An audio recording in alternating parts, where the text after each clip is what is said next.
It worked out very well. Sir. Some 1,500 people registered, and the sessions look great. Sir. And Dr. Ahmed, good morning.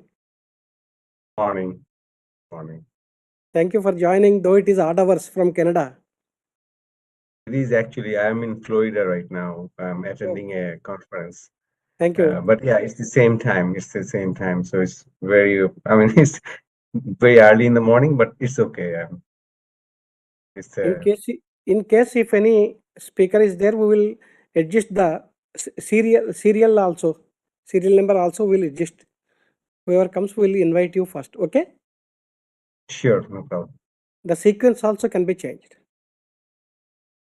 No problem. Mute it.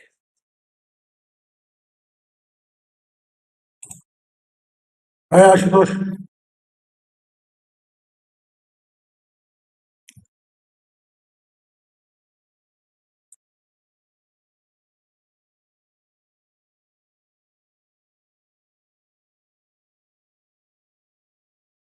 Good afternoon, Dr. Sani. This is Tingal, GS Pharma, sir. Good afternoon. How are you? Fine, sir. Very fine. And how are you, sir? Great. I see Ashutosh also, I think. Yeah. Oh, I was on mute. Actually, I did wish you, and I said, hey, it's been a long time, Girish. Haven't seen you. Yes. Yeah. Today's video plus audio. Last time was only audio. You're joining from Chandigarh? Yes.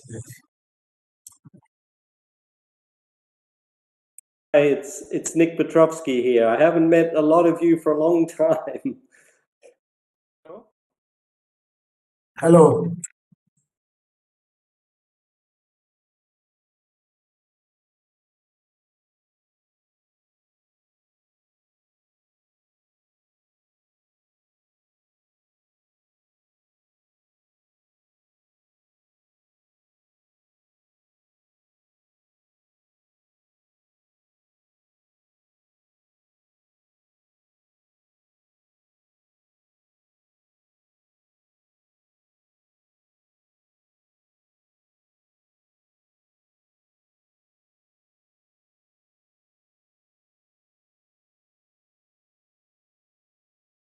Okay.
A very good morning, good afternoon, and good evening to all the participants who joined virtually from different parts of the world.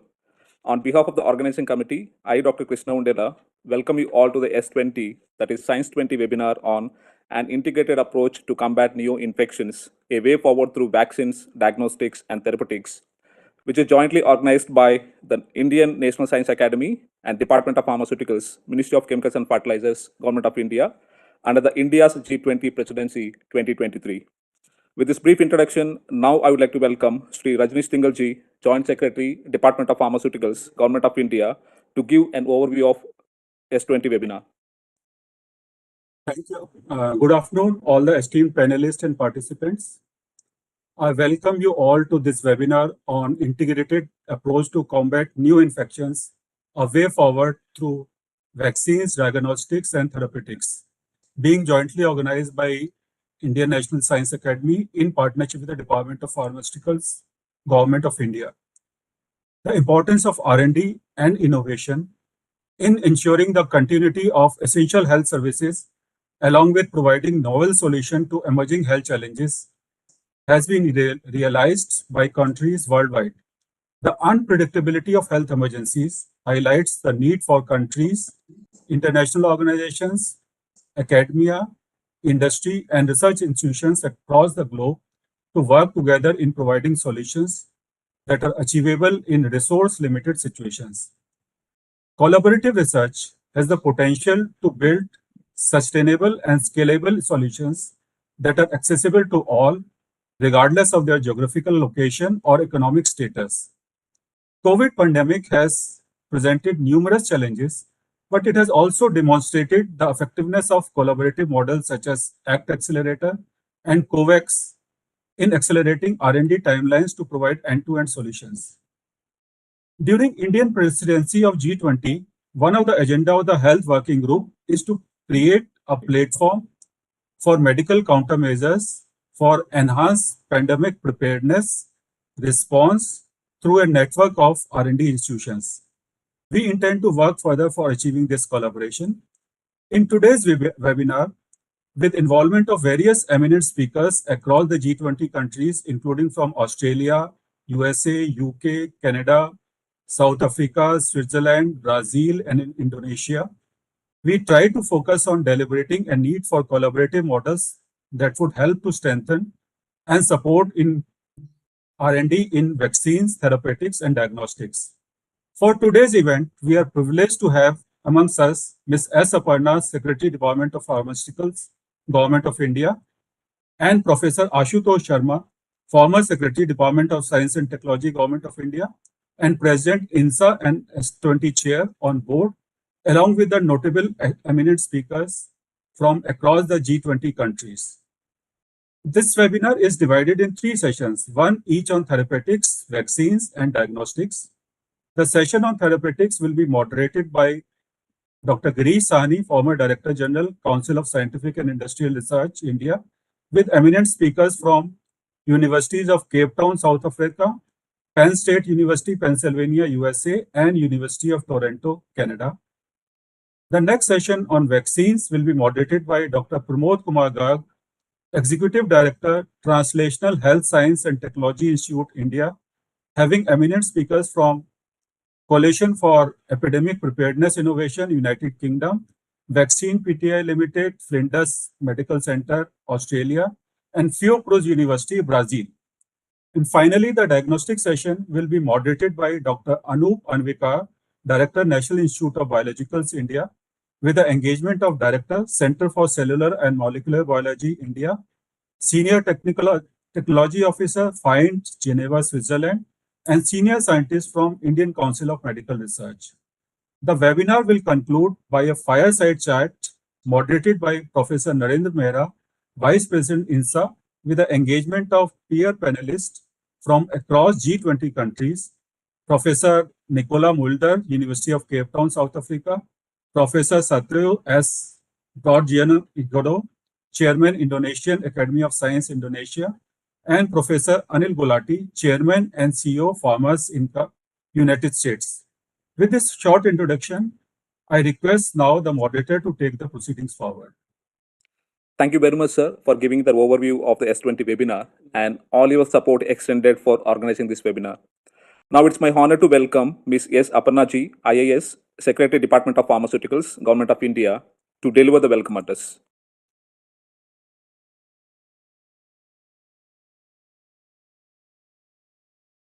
Madam, please.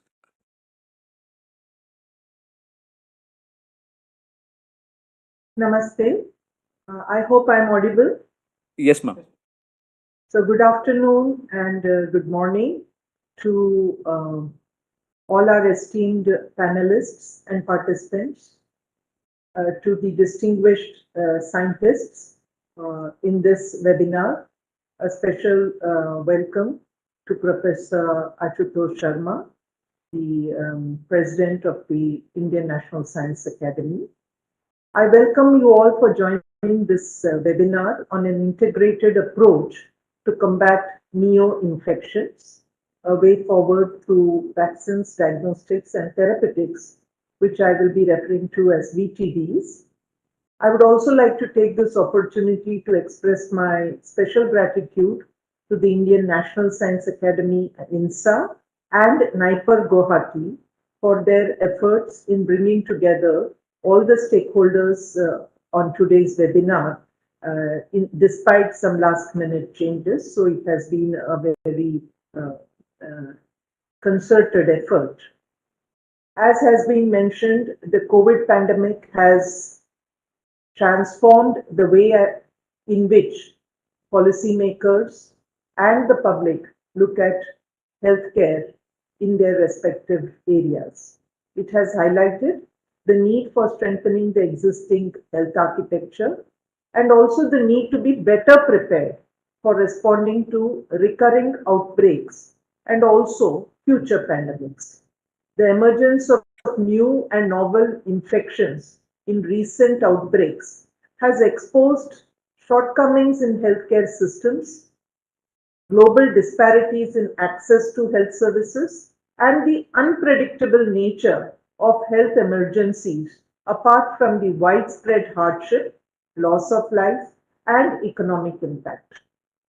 It is now quite clear that an integrated approach to combat new infections through collaboration is required to address the global health threat posed by emerging infectious diseases. We believe that partnerships between the whole range of stakeholders can ensure and accelerate the development of new tools that are needed to combat these threats, ensure that these tools are available to everyone who needs them, and also ensure that they are accessible and affordable.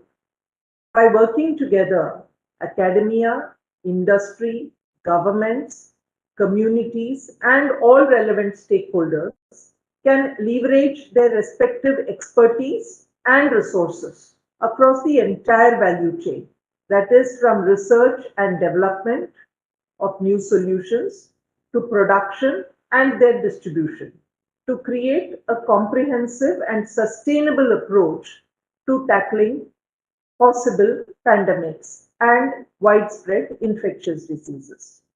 The Indian presidency of the G20 has prioritized among the health priorities the need to strengthen cooperation for research and development in vaccines, therapeutics, and diagnostics, for enhancing the pandemic preparedness and response, and ensuring better access and availability of medical countermeasures across the globe, and especially the developing countries. Global collaborations and standardizations, such as in areas such as R&D and manufacturing, would help us to ensure that the efforts are optimized and focused on prioritized areas. It would not only accelerate the development of new tools, but it would also foster industry-academia linkages, allowing for the efficient sharing of knowledge and expertise to meet our shared goals. In today's discussions, I do hope that the need for collaborative research will not have to be debated. This collaboration is essential in the field of VTDs for the following reasons. One, diseases are becoming increasingly complex, diverse, jumping borders, and it makes it challenging for researchers from a single institution or field of study to tackle all aspects of a disease, specifically also when it turns into a pandemic or an epidemic. Collaborative research would enable the pooling of expertise and resources from multiple disciplines and institutions, leading to a more comprehensive understanding of the disease and the development of more sustainable, effective therapies. Second, collaborative efforts can also accelerate the development of whether it is vaccines or therapeutics or diagnostic tools by pooling resources from different stakeholders. By working together, researchers, pharmaceutical companies, medical device companies, governments, multilateral organizations, all of us can streamline the development process, reduce duplication of efforts, and ultimately bring better solutions to the market and thereby to the patient community faster. The third obvious need for collaboration is that it can help to improve preparedness and response efforts for future outbreaks.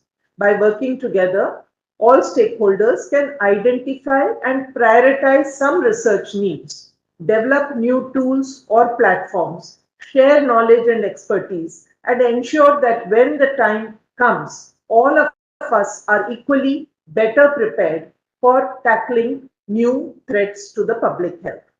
This can reduce the cost taken and the time taken to respond to pandemic situations. And the last I would say is that collaboration will also help us to address global health inequities by ensuring that VTDs are developed with the needs of all populations and their respective health architecture, their infrastructure, their requirements in mind. This can help ensure that all individuals, regardless of their geographical location or socioeconomic status, will have access to life-saving tools, and the burden of emerging infectious diseases can be shared equitably. The proposed global R&D network, which has been posited and is being discussed in the G20 Health Working Group, aims to bring together key stakeholders for academia, industry, multilaterals, and governments to achieve shared public health goals. This includes promoting existing networks, multilateral cooperation in R&D, fostering deeper and more meaningful industry-academia linkages, prioritizing the areas of research, and building the transnational cross-border partnerships. Under the Indian presidency of the G20, the Department of Pharmaceuticals has been engaging with all the relevant stakeholders through various platforms, including Business 20 or B20, to foster collaboration between industrial partners also in this endeavor. Also recently, the department collaborated with the Foundation for Innovative New Diagnostics, FIND, to organize a co-branded event recently focusing on research and manufacturing networks on the diagnostic front. The department is also partnering with PATH, Program for Appropriate Technology in Health, to organize a co-branded event that will focus on the collaboration in global vaccine ecosystems. I am delighted that today, in the discussions today, the Science 20 platform will help us to recognize and arrive at a common understanding of the crucial role of academic partnerships and science institutions in driving innovation and advancing research. We are all eager to hear new ideas that can help to further strengthen research and academic partnerships across borders and drive progress in the fight against infectious diseases. Sustainable collaboration across the entire value chain, from discovery to delivery, is essential for achieving breakthrough in research and developing innovative solutions. To this end, I hope that today's webinar will focus on research at nascent stages and provide all necessary support to ensure that research from the early stages is focused on priorities that will best serve the common global public requirements. I hope that today's panelists will focus on the potential and opportunities for cooperation across the globe among researchers, whether in public research institutions, in universities, or in private labs, to work together on lab or early stage research, which can provide candidates for new drugs, for neglected diseases or neo-infections, more affordable versions of novel therapeutics, innovative solutions for emerging health threats, and make state-of-art technological tools available for research and development across the world. It's also vital to ensure that whatever network we discuss and deliberate upon are such that they are sustainable and foster long-term collaboration across borders. This will require the development of robust institutional mechanisms, sustained funding support, and cooperative regulatory frameworks to facilitate the exchange of knowledge, expertise, resources, and finally, products. In conclusion, to support the research collaboration VTDs, long-term commitment, prioritization, and investment from all stakeholders will be required. I believe today's event is a valuable opportunity for all of us to share ideas, learn from each other, and collaborate towards building such a resilient and sustainable R&D network under a global medical countermeasures platform through gainful partnerships that build upon mutual strengths and common interest. Together, we can strengthen cooperation that will drive progress towards development of effective, quality, and affordable medical countermeasures, that is, vaccines, therapeutics, and diagnostics. Often, as we have seen in the last 2 years, there is greater attention given to one of these three.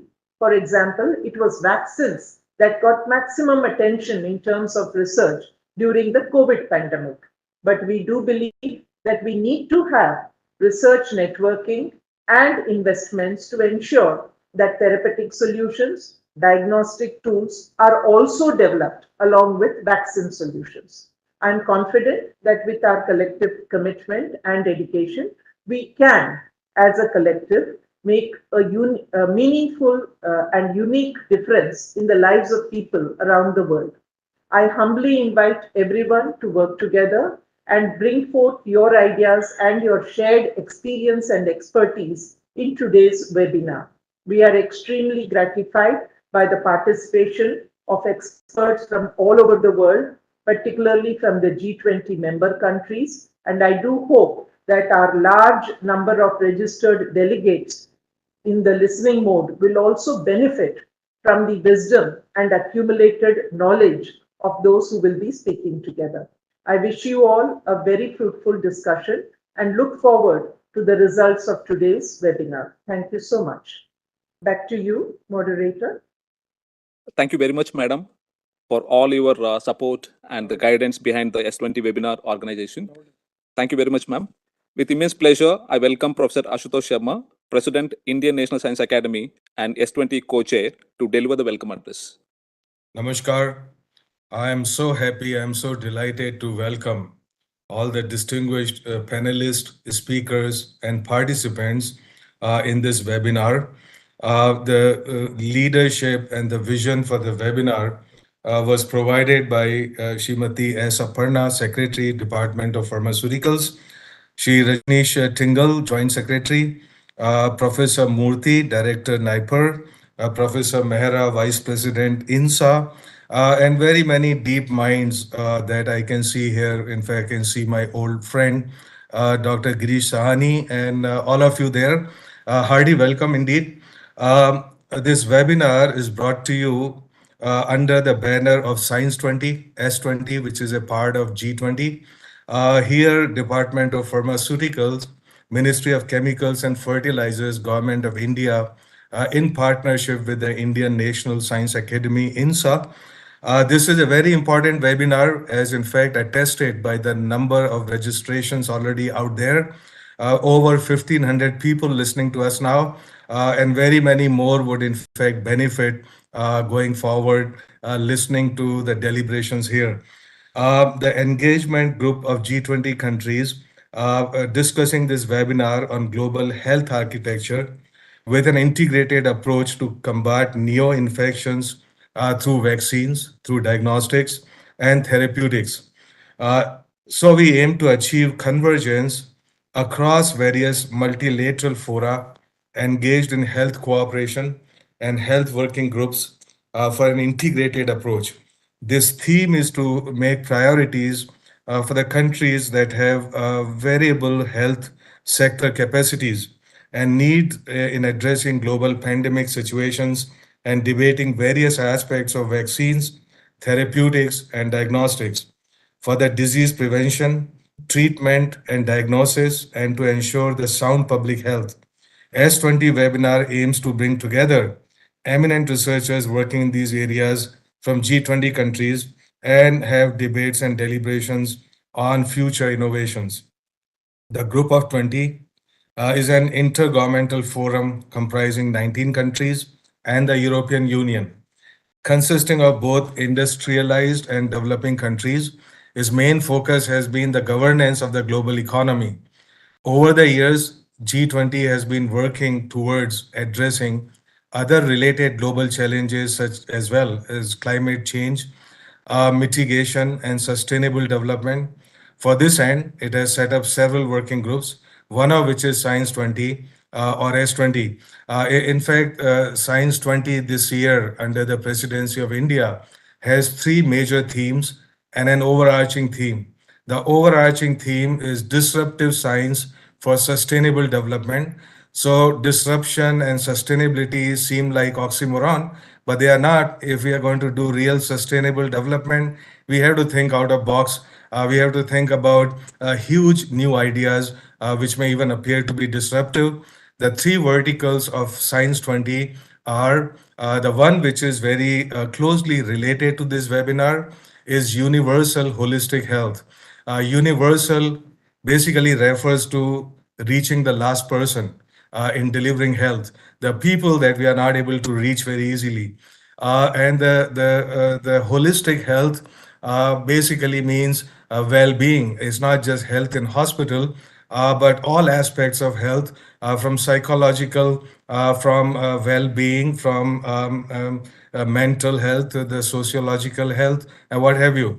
The second vertical of S20 is related to clean energy for the greener future. As we know, a very compelling theme on which hangs the future of mankind on the planet Earth. The third theme is connecting science to society and culture. So indeed, these are very wide spectrum topics, and I'm so glad that one of them is being discussed here today. In here, the Indian National Science Academy, New Delhi, India, is leading the S20 groups. The core purpose of S20 engagement group is to present policymakers with consensus-based recommendations for the chosen topics of interest. And certainly the deliberations that go on in this webinar would be very helpful in drawing up some of the points in our policy paper that would finally be presented at the end of G20. These science-driven recommendations are formulated through task forces comprising international experts. The role of S20 in furthering the agenda is critical. Science will have a key role if we are to achieve the economic growth required to pull millions of people out of poverty while ensuring that development is inclusive and sustainable. Scientific advancements alone are not enough. Meaningful development requires a cooperation of member nations so that experience and breakthroughs in science and technology can be shared with each other. Of course, science alone is not enough. As we know, every technology has a light and a shadow. We need to understand the shadow aspects of every technology and leverage the light in order to move forward with the right set of policy and governance frameworks, as well as global collaborations, because science, of course, is global. India is uniquely placed to drive the agenda of S20 forward.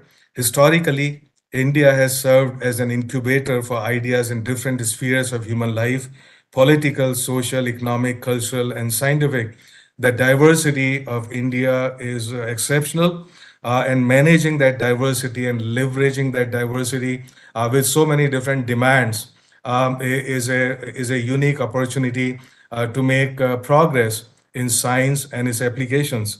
The list of discoveries and innovations made over the century reveal India's rich heritage of scientific inquiry in architecture, in astronomy, in mathematics, medicine, metallurgy, textiles, shipbuilding, town planning, textiles, and many more.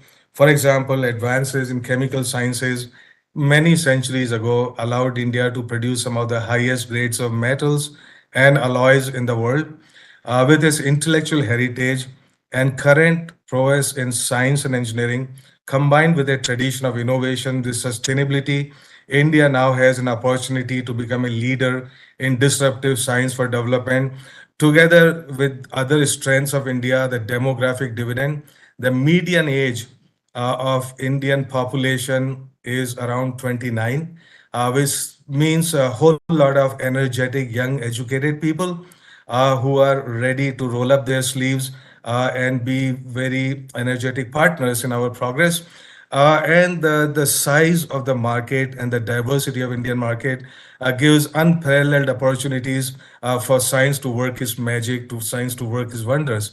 The S20 summit is symbolic of India's journey in forging a new path for advancement. With these few words, I'd like to again welcome all of you there and urge to make this S20 webinar a grand success, which it already is, finding the challenges and opportunities on need for creation of a research network, research framework across G20 countries through this webinar. And I very much welcome all your suggestions that may find their way into the policy papers that would eventually be prepared related to health, for example, and other aspects of Science 20. Thank you very much for being with us. Thank you very much, sir. Thank you very much, sir, for all the support extended from INSA, Indian National Science Academy, for organizing this S20 webinar. So moving to the scientific sessions, we have eminent researchers as moderators and speakers for 3 different sessions: therapeutics, vaccines, and diagnostics. Now I would like to call upon Dr. Girish Sahni, former Director General of Council of Scientific and Industrial Research, CSIR, Ministry of Science and Technology, Government of India, and currently the Chairman of Board of Governors of National Institute of Pharmaceutical Education Research, NIPO, SAS Nagar. Dr. Girish Sahni is a biomedical scientist of the Council of Scientific and Industrial Research, Government of India. He is currently a Bhatnagar Fellow of this organization and emeritus position, having retired as CSIR India's Director General. His main interests have been in protein structure and function of plasminogen activators and metagenomics to explore new enzymes of industrial importance. He has developed several biotechnologies that have been commercialized, and few are in the pipeline. With this brief biosketch, I would like to request now Dr. Girish Sahni to moderate the session on therapeutics.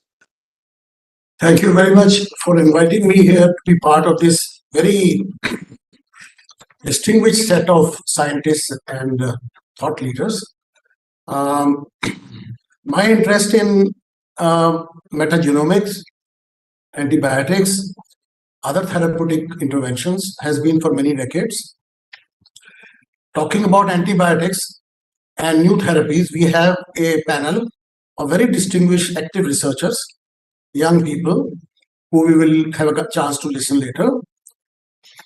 Professor Nicola Mulder, Dr. Ahmad Aman,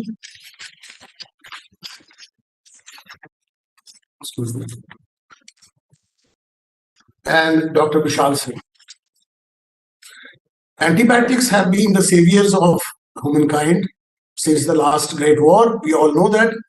We have always been looking for magic bullets, usually a single bright magic bullet that will kill all the villainous microbes that torment us. But the story is getting into a little bit of a problem. We know now that there is a whole assemblage of good and bad microbes. In fact, all microbes are good. They're all trying to survive like we are surviving, trying to survive. And we need to bring integrated understanding of new genes, this whole myriad genes that are available in advanced organisms, microorganisms. They're rapidly evolving. Rapidly means over a period of evolutionary time. And you have new metabolites that we don't have an idea of. And we are looking for antimicrobials, antivirals, etc., which will kill the villains and not kill the friends. This is almost like international politics, ever changing. But the silver lining here is that with our understanding of the microbiome, getting to know the simple underlying foundational principles of very complex set of species interacting with each other, we can probably look at new magic bullets or modify old magic bullets to make them viable, to make them, a new lease of life. And this is an area in which I think I personally feel that a lot of researchers can be active, especially people with a background in chemistry, medicinal chemistry, physiology, pharma.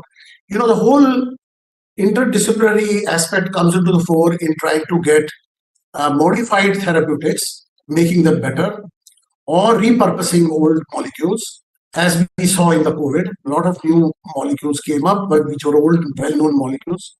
And we can also look at the interplay between helpful small molecules that the microbiome produces by characterizing their interplay and the conditions under which we can simulate the microbiome into industrial units at some point in time, so that we do not necessarily only have mixtures of microorganisms that will be helpful, but a small little cocktail. And this is very imaginative kind of exercise, fraught with holes, but a cocktail of bioactive molecules, each not necessarily a magic bullet, but in a combinatorial fashion, becoming very effective. Now, this notion, this of a collection of molecules or bioactives, is prevalent in traditional medicine for hundreds of years. Ayurveda, Greek medicine, Unani medicine, but the molecular basis of all those interactions are not known.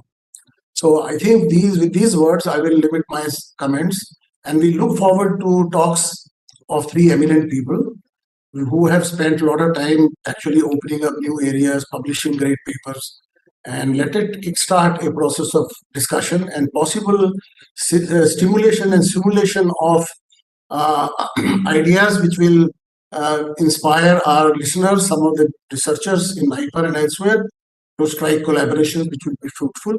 Eventually, basic research is extremely necessary.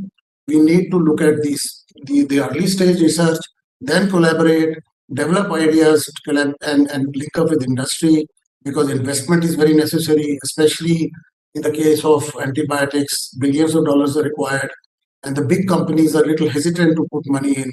And can we kickstart this process in such a way that we offer bouquets of useful potential technologies to industry, which they can confidently take forward and make products in the future? We can start with our first speaker, Professor Nicola Mulder. She's from South Africa. She heads the Computational Biology Division at the University of Cape Town. And her experience was doing independent research in Cambridge. She does research in bioinformatics. She's also a Wellcome Trust data integration platform. She heads that. She received a PhD in medical microbiology from the University of Cape Town. And then she was at the European Bioinformatics Institute in Cambridge. Her recent research focuses, and I was very much charmed by that, because I also got a chance to work on sickle cell disease in my postdoctoral days. That is a disease which is a model for apparently very simple strategies to address, but it's turned out to be a tough piece of thing to crack. And her interest in sickle cell disease, and now it extends to microbial genomics and infectious diseases from both the pathogen and host perspective. Again, a complex interplay. And she's also involved in capacity development, including training, education, curriculum development in bioinformatics.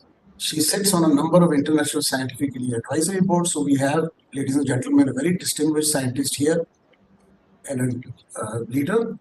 And we look forward to her presentation. Professor Mulder. I hope I pronounced your name correctly. Okay, thank you. So hopefully you can see my screen. Okay, so thank you very much for the invitation to speak. I am going to be talking about whether we can find more appropriate therapeutics for Africa. My focus is going to be a little bit more on the genomic side of therapeutics. So why is it important to do this? So we know that Africa suffers a massive burden of diseases. So we have the communicable diseases, HIV, AIDS, TB, malaria are pretty dominant, but we have a huge increase now in non-communicable diseases as well. The problem is when we were looking at African populations, it's not it's a problem from a health perspective, is that we have the greatest diversity on earth in Africa in terms of their genetics. We have different environments, we have different diets, we have different exposures. And so what we have found is that the African genome has evolved to have protection against certain diseases, which then cause a compensatory mutations that end up causing risk for other diseases. So the impact is that African populations have different susceptibility to many diseases, and they have different drug responses. So drugs that are developed, therapeutics that are developed for other populations are not necessarily appropriate for ours. We also have to find out more information about the links between our genome, genotypes, the phenotypes, and pharmacogenomics. A lot of this data has been derived from non-African populations, and of course, because of our diversity, it's not applicable to our populations. And the main thing here is that, our main request is that Africans should be leading the efforts to improve health. But we have a definite sparsity of data and knowledge in terms of the link between pharmacogenomics, diseases, and the African population genetics. So this is not only important for Africa, because there are a lot of people of African ancestry living all over the world. And also what we can learn from African populations can help in other situations. So it can help to improve our understanding of human diseases, because we've had the longest time to evolve, including pharmacogenomics. It can put other data into context. So is a variant that is thought to be pathogenic really pathogenic if you don't actually have the full knowledge of all variation on the planet? It can identify potential drug targets and can impact the health of information and provide information on health in other populations. So one example was identified through a couple of studies where they were looking at people who must have African ancestry. So LDL has been linked to hypercholesterolemia, and there's a risk for heart disease. So mutations have been reported in the PCSK9 gene, which is a proprotein convertase subtilism, and this is linked to LDL. So when you have a knockout mutation in this gene, you actually get lower LDL, and then you get reduced risk for coronary heart disease. So in the studies here, more than 3,000 participants of African descent, 2.5% had this nonsense mutation, and they had an 88% reduction in risk for coronary disease. So this meant that actually, if you knock out PCSK9, based on this data, that you will actually get the reduced risk in other populations. So now what drug companies have done is have identified inhibitors that knock this out and sort of mimic this loss of function mutation, lower LDL cholesterol, and reduces the risk. So it's just a demonstration of how African data can not only benefit African populations, but also other world populations. Problem is a complete underrepresentation of African data. Whenever we see pie charts like this, one of the smaller pieces of the wedge is for African, and the biggest, of course, is for European data. Another issue is that we have a relatively low proportion of clinical trials that are run in Africa. So when new therapeutics are discovered, they are trialed in other populations, and we don't really know what is the true efficacy and the risk in African populations. So one of the consortia that I've been working in for 10 years that's trying to increase our knowledge on African genomics and diseases and pharmacogenomics is the Asia Africa Consortium, which stands for Human, Hereditary and Health in Africa. It's been funding more than around 50 projects for the last 10 years across the African continent. And it involves, we heard earlier in the address about having international cross-border collaboration. This includes 34 African countries collaborating to understand certain diseases better. The consortium includes a number of research projects, biorepositories, so it includes the infrastructure as well, collaborative centers, training grants, and then a big bioinformatics network. So that is what I've been running, H3A Bionet. It's a Pan-African bioinformatics network of 28 partners in 17 countries in Africa. And we've been developing the bioinformatics and the data analysis skills and infrastructure to enable genomics research for health and to enable pharmacogenomics and new drug discovery. So the Asia Africa Consortium has been looking at multiple different diseases, cardiovascular related diseases, monogenic diseases, infectious diseases, and mental health. So again, we heard earlier about how tackle all of these, and have made a lot of novel discoveries over the last 10 years of its existence. So just to go into one of the papers that we published as a consortium, we looked at a number of high-depth sequenced genomes. So we looked at about 400 genomes from spread across the African continent, mostly sub-Saharan Africa. This was a real collaboration across the continent of multiple different people, and then some colleagues in the US who are of African ancestry. And what we identified here was, of course, the enormous diversity of African populations, how they cluster in different places, but also how even within one country, so Uganda, for example, has several very distinct clusters and different distinct ethno-linguistic groups. And this is because we've had African borders defined by non-African, by people in the north. And so it doesn't, the borders don't clearly define ethno-linguistic groups and genetic diversity. So you can't just say, I'm going to treat everybody in Uganda the same. They're going to be different groups and they need to be treated with different therapeutics potentially. So in the study, we identified about 31 million single nucleotide variants and 3.5 million completely novel variants, never seen before, most of which are singletons. But as we continue to increase the populations, it was just a continual increase in the number of novel variants you can discover. Even with just the common variants, so 6,000 different additional variants by adding, each new population.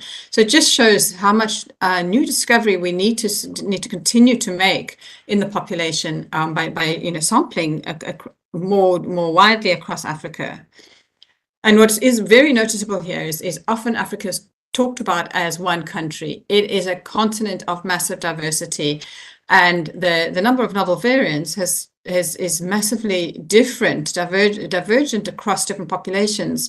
So in the south, the Botswana group had a much higher number of novel variants, and this varied. I mean, of course, it's a small sample, but it's indicative of the regional variation in variants. We also looked then, because of this regional variation, we looked at highly differentiated variants between populations, and we found at least 11,500 of these that are all kind of mostly converging on the MHC or HLA region or around the sickle cell locus. But many of them that weren't in these regions also converged on significant GWAS hits and of course some pharmacogenomic hits that will be relevant to the therapeutics. If we looked at, we looked then at variants that are putatively damaging, so they've been annotated as potential loss of function. Again, you can see regional variation. These different bars show the number of these in these different countries, and then the red ones are shared across all the regions. So there are a number of loss of function variants that are common across Africa, but some that are very much regional specific. Medically relevant variants as well, the SCMG list of medical actionable variants, very few in African populations, but we have a reasonable number of likely pathogenic variants that are in ClinVar as annotated as likely pathogenic, but we have African individuals walking around with up to 14 different copies of these different variants. So do we need to rethink what is being annotated? So we need to rethink our knowledge about potential clinically actionable variants based on the fact that we didn't have the African data previously. And again, this box was just showing the regional variation. So if we look specifically at that case where Uganda has been split, these are the levels of variants for some, the well-known variants like the sickle cell one. You can see in the bar chart on the left that where there's malaria, in the malaria belt, the sickle cell mutation is high, but it's not prevalent at all in the eastern populations. The eastern population has, and this is from that PCA, because you can see the differences in the genetics. The eastern population has this red bar, which is an HLA star allele that's associated to sensitivity to abacavir. That's an antiretroviral. So if you treat the whole population the same, you'll see that this particular group, if you're the one in the east, is going to have a different response and actually increase sensitivity. So it's really important to differentiate, even in a country, the populations in terms of their genetic diversity. So we've done a lot of novel discovery, had a lot of novel discovery through the H2 Africa, but we also need to think about real health benefits. How do we get translation? And so we need to be able to leverage H3 Africa and some of these other studies to be able to improve our understanding of pharmacogenomics and how to design better and more appropriate therapeutics for Africa. So what do we need? We need infrastructure, knowledge, data governance, training to get the workforce that can do the drug design, the genomics, the manufacturing of vaccines and drugs, clinical facilities, etc., and then interaction with industry to enable the actual translation. So H3 Africa has built a lot of the research infrastructure. So we've got research infrastructure, we've got biorepositories, we've got the bioinformatics network. We're lacking a little bit in the translation. But we have built, if we go back to sort of our fundamental knowledge, we have built some tools that help us to improve our knowledge to get to the point of designing better drugs, to work out what the efficacy of these drugs might be. So I'll just go through a couple of examples. So, when you're looking at genetic diversity, it's really important to have a correct reference genome. The current linear genome is not representative of African populations. And it's not necessarily even containing all the pieces of African genomes. So we need to think about population-specific variation in these genomes. A study done a few years ago looked at African Americans and generated a pan-genome and found that 10% of the African pan-genome is missing in this human reference. So we did the same. We took the sequences that we analyzed previously, and we've generated a pan-genome for these.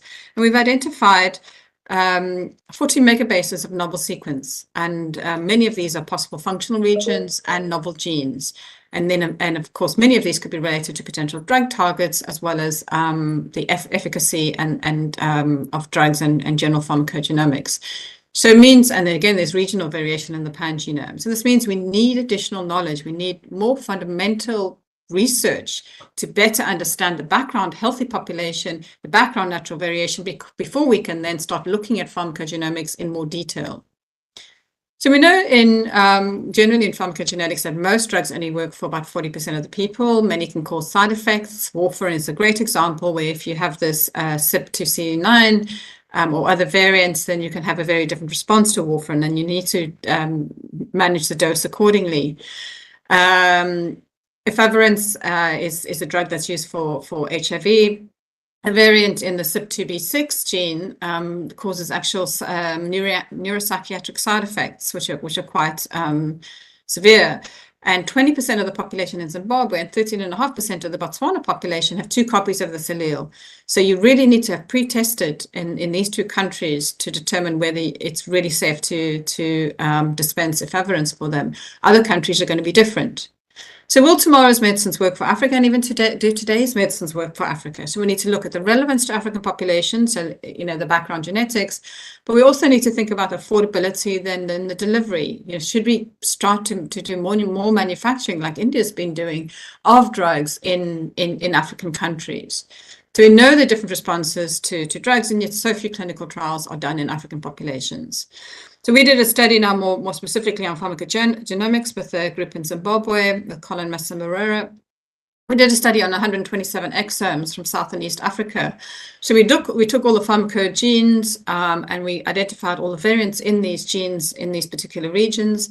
We identified 96,000 variants in these genes. Nearly 2,000 of which were completely novel, never seen in other populations before. And again, there was this population level variation.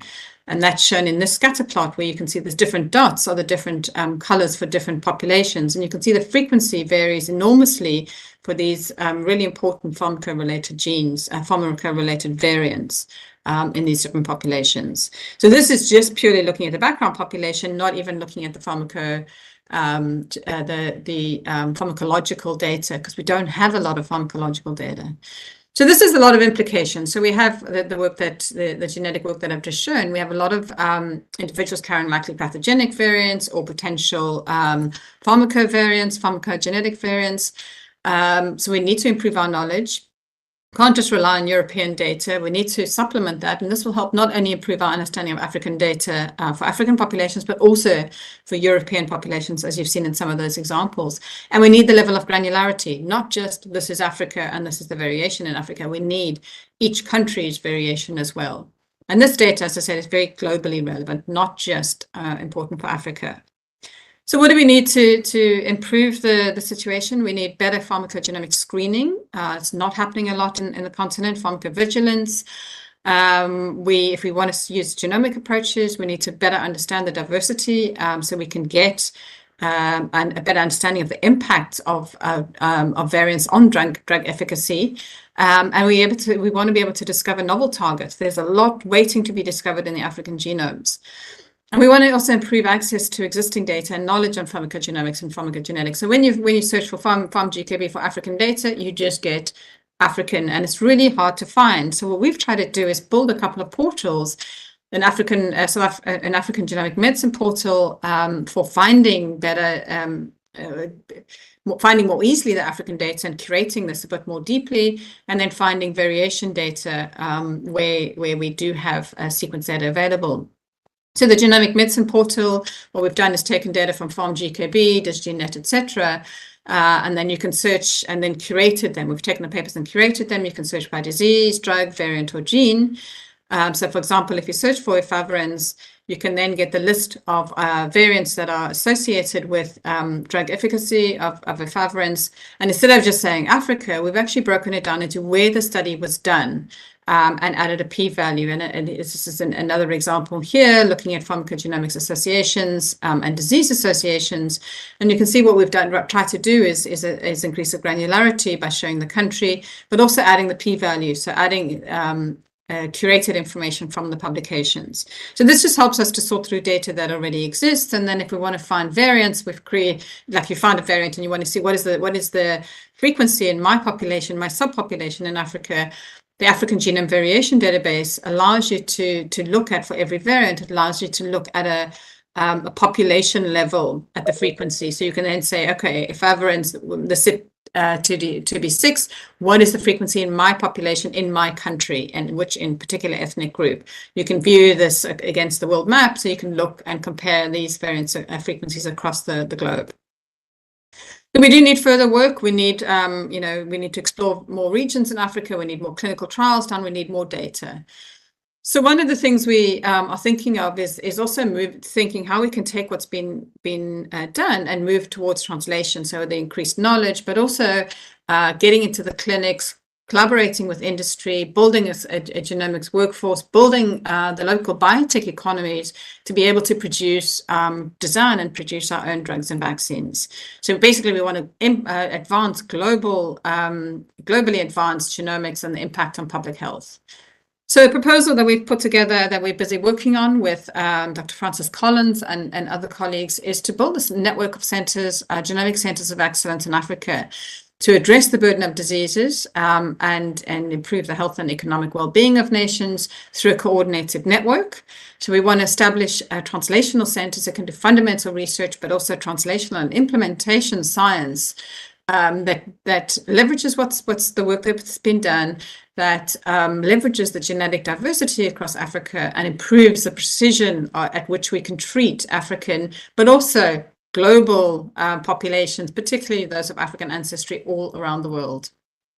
So the three pillars to this proposal, the one is to do genomics to inform precision public health. That's genomics, particularly of non-communicable diseases, and that includes pharmacogenomics. Pathogen genomics for pandemic preparedness, so building on the successful COVID response that we've had. And then the third major pillar is capacity development and workforce development. So we want to be able to think about increased prevention and early interventions, diagnosis of rare diseases, reduce the burden of sickle cell and HIV, improve drug response, vaccine development, clinical trials, pandemic preparedness, etc. And of course, therapeutics, drug development and therapeutics and clinical trials come into almost every one of these desired outcomes. So the structure of the centers that we're proposing is that we have these centers that are combinations of academic centers linked directly with public health institutions or government clinical facilities, national government inputs, and integration and collaboration with industry. Each one of these centers in different countries then forms a network that's working together, coordination, cross-border collaboration, sharing of data, because we have power in numbers, we have power in collaborations. Together we can negotiate better costs for procurement, for getting sequencing done, and then to start building local industry to be able to develop the capacity to manufacture our own therapeutics and vaccines. So there's a coordinating center, a data hub, and then this collaboration with industry. And so we're hoping to build up this network. So we want to end up being able to address translational genomics, newborn screening, pandemic preparedness, pharmacogenomics, etc., so that we can generally improve the health of well-being. So the other thing with capacity development actually is these centers, each full center has some development centers that they help to bring up to capacity. So there's a very much a capacity development element in terms of building up centers, but also building up the genomics workforce. So we want to address all of these diseases. It's a lot to think about, but we will go with certain priority areas first, probably starting with pharmacogenomics to improve drug selection and dosage.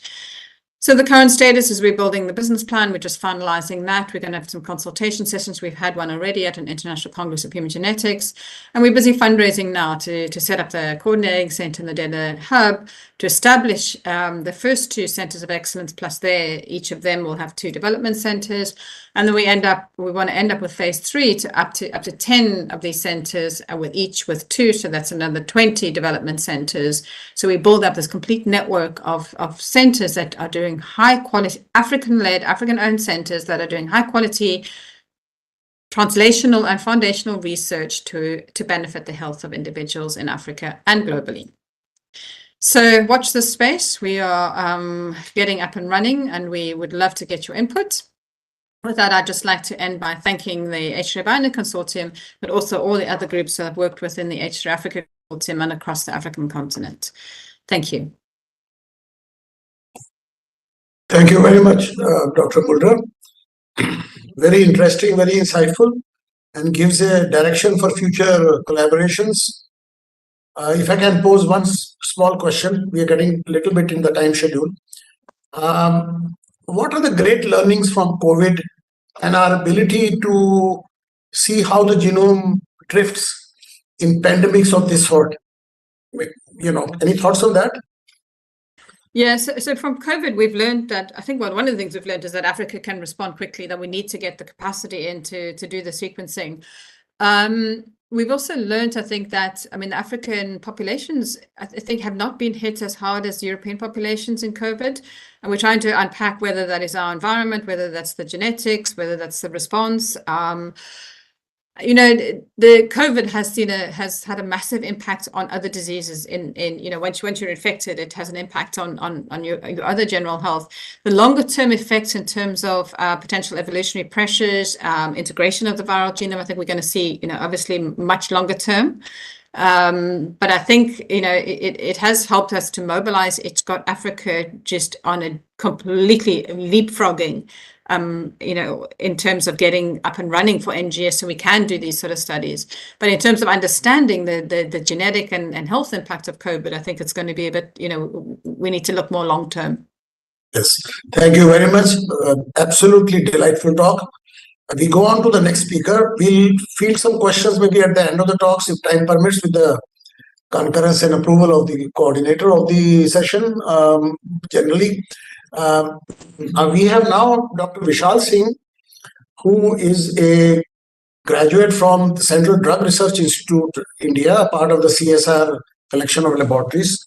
And he has got on to become an assistant professor at Pennsylvania, Penn State University. His interest is in microbiome, interactions of microbiome with food, and very, very interesting things which I don't want to stand in between his talk. And I'm personally very intrigued by the things that he's doing. And he is going to talk about, hopefully, on how do we modulate our diet to get a fitter and healthier microbiome and to fight some metabolic diseases. I think I have made a small summary of what your main interest is, but please, Dr. Vishal Singh, please go ahead and give your talk. Thank you. Professor Dr. Vishal, please confine yourself to 15 minutes, okay? You are muted. You are muted. Please confine to 15 minutes. Am I audible? Yes. Thank you. Let's give me a moment.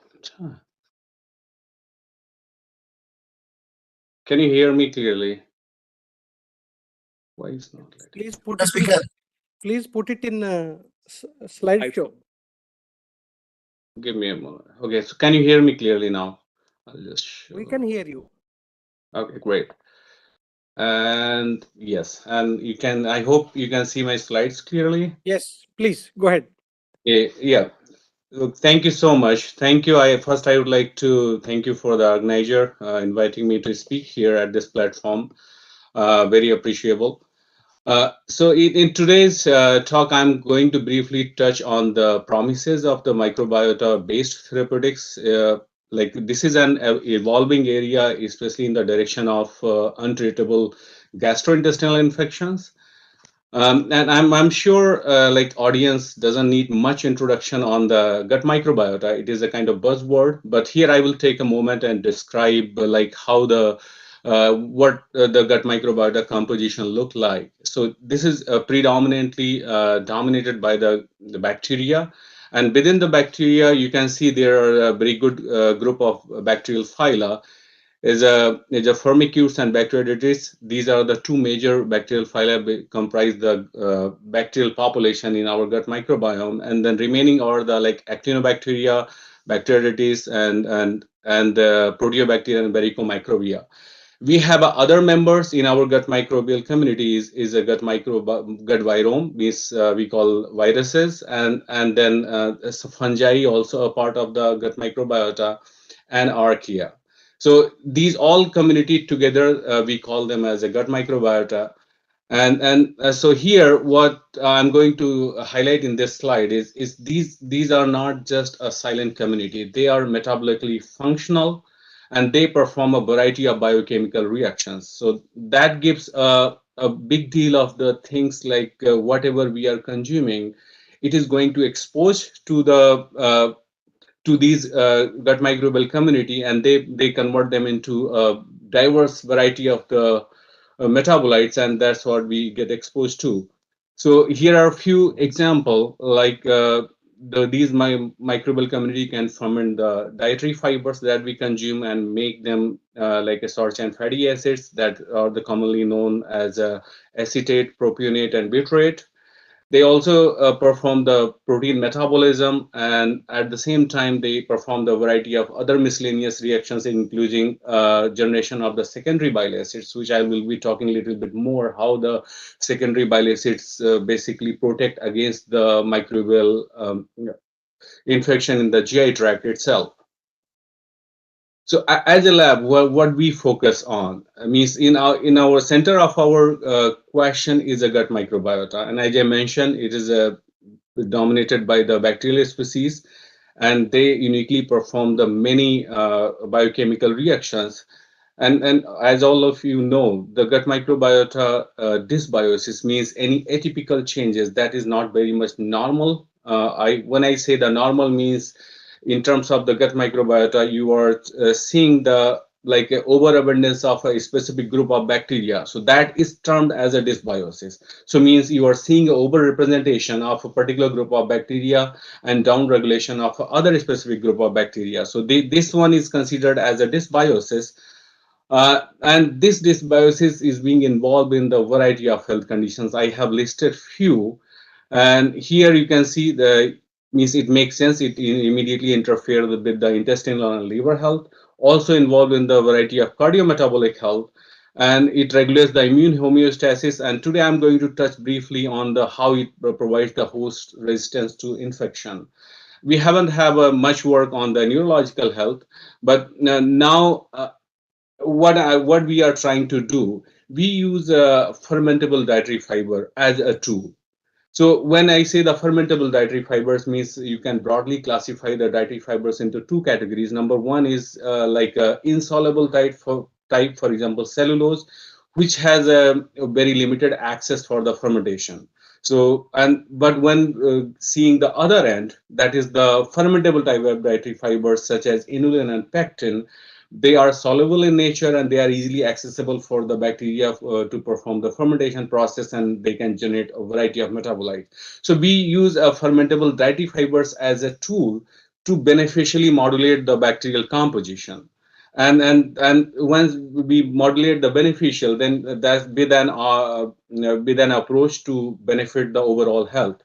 So the main focus of our lab is to develop a microbiome informed dietary fiber interventions to improve our overall health. Okay, why do we choose a dietary fiber? Because these are unlike us. We don't like much more fruits and vegetables, but they love to eat the fibers because these are the primary source of their food.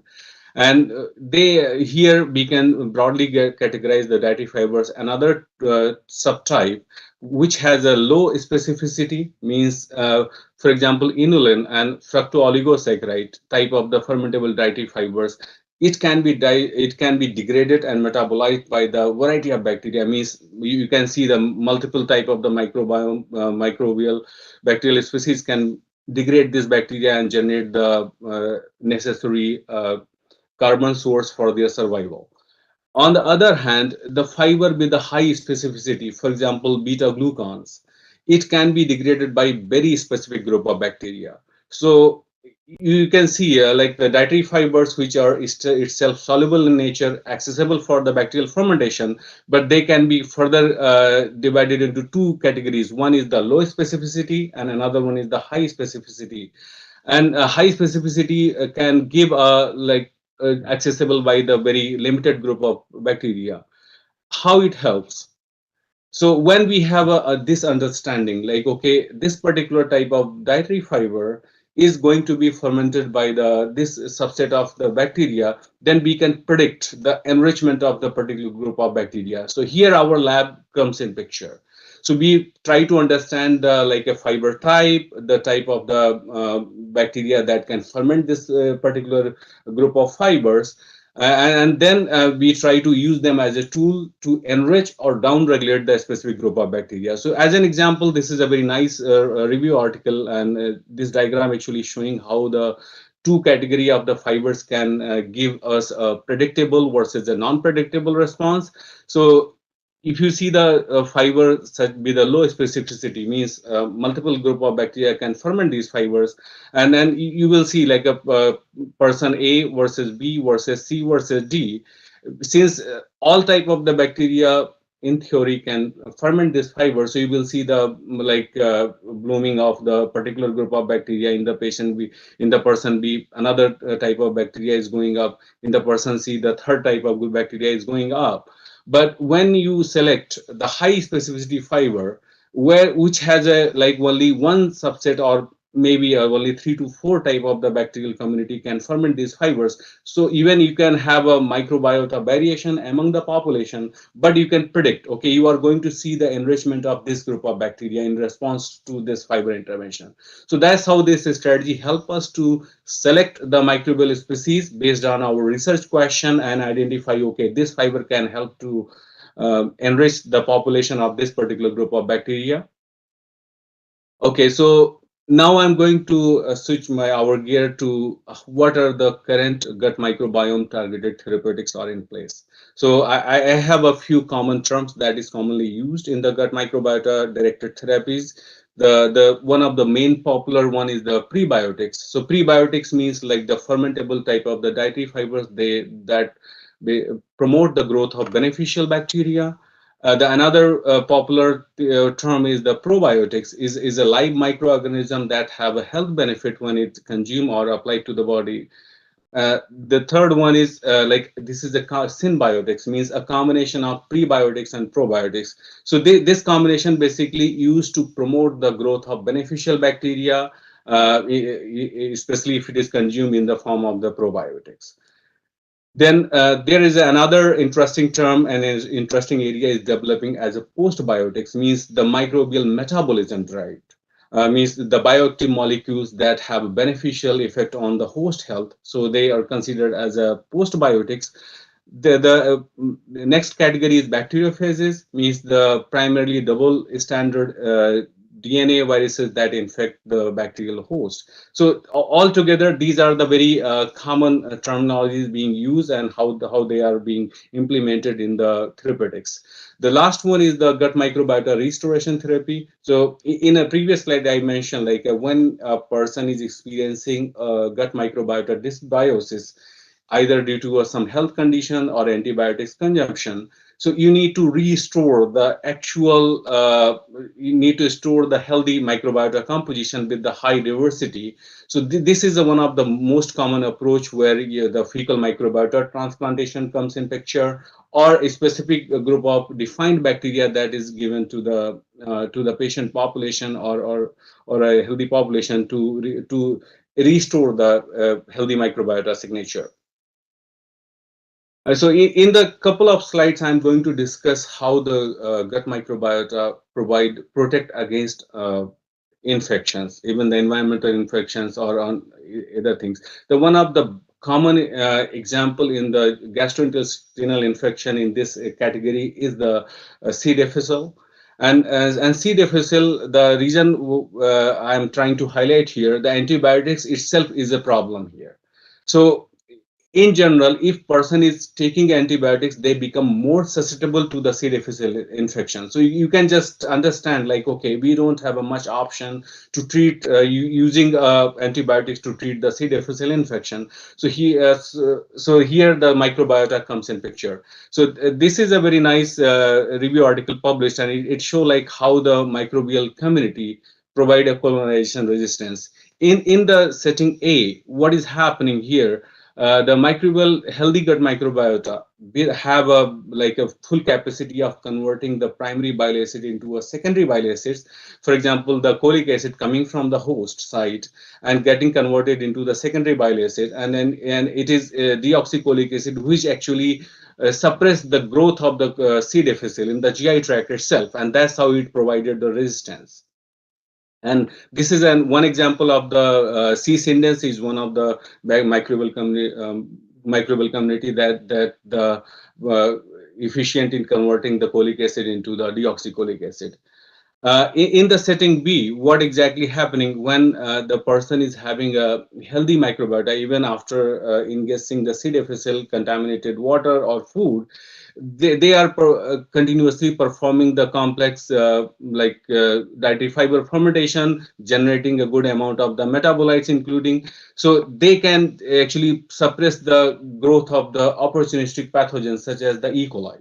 So here I show the like how the starch and fatty acid derived from the gut microbiota fermentation of the dietary fibers. It has been shown in one of the in vitro experiments, like acetate, butyrate, and propionate. All three types of the starch and fatty acid, they suppress the growth of the opportunistic pathogen E. coli. It is a two variant of the E. coli, and then you may be familiar with the AIEC, that is the adherent invasive E. coli strain LF82. This is one of the opportunistic pathogen present in our GI tract, and when it find their own niche, then it basically start causing the disease. So this slide basically highlight how the dietary fiber fermentation itself can suppress the growth of these opportunistic pathogens. In the section C, you can see here when we have a very diverse community of the microbial, and they actually provide a resistance to the colonization. But in a condition where we have a reduced microbial diversity, we will see the a decreased level of the competing strains, and then increased availability of the nutrient, especially to the opportunistic pathogen, and you will see the increased abundance of the E. coli and all. So till now, what we learned, like the microbiota, a healthy microbiota with a high diversity provides a very through the diverse mechanism, it provides the colonization resistance to the pathogenic microorganism. I'm going to take a few moments to describe much more on the Clostridial C. difficile infection.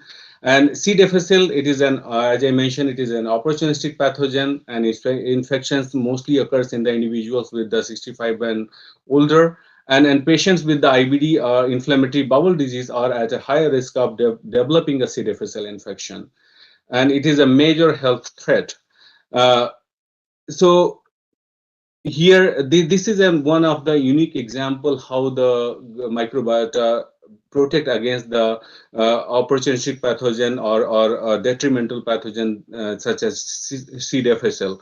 So here, like if a person accidentally exposed to the C. difficile, if their microbial community is healthy and making the necessary short chain fatty acids, secondary bile acids, or if they receive the timely bile acid supplements, they actually suppress the vegetative growth of the C. difficile, and and then they just reduce the colonization of the C. difficile.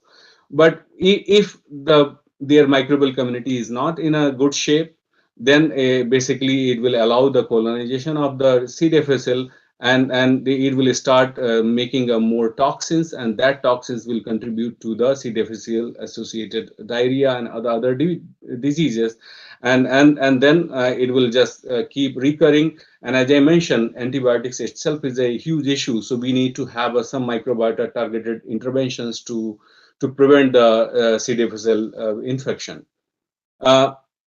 Along the line, there is one very interesting molecule is being developed by the Therapeutics. It is a multifunctional consortium of commensal bacteria, and which is recently published in the New England Journal of Medicine, and they showed like at 8 weeks the SER109 it was superior to the placebo in lowering the rates of C. difficile recurrence.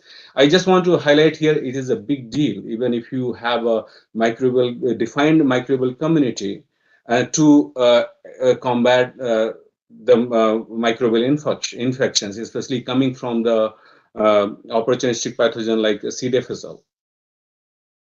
This slide further provide the mechanistic detail how the microbial community provide resistance against the infections. So here you can see if a person is having a healthy microbiota or eubiotic functional microbiota, they have an efficient conversion of the primary bile acid into the secondary bile acids, and that is going to block the C. difficile colonization or prevent its growth. And C. scindens is the one of the best example here that is efficient in converting the primary into the secondary bile acids. But on the other hand, if person is consuming broad spectrum antibiotics or due to the other health conditions, if they have a compromised production of the secondary bile acids such as deoxycholic acid, they will see the proliferation of the C. difficile.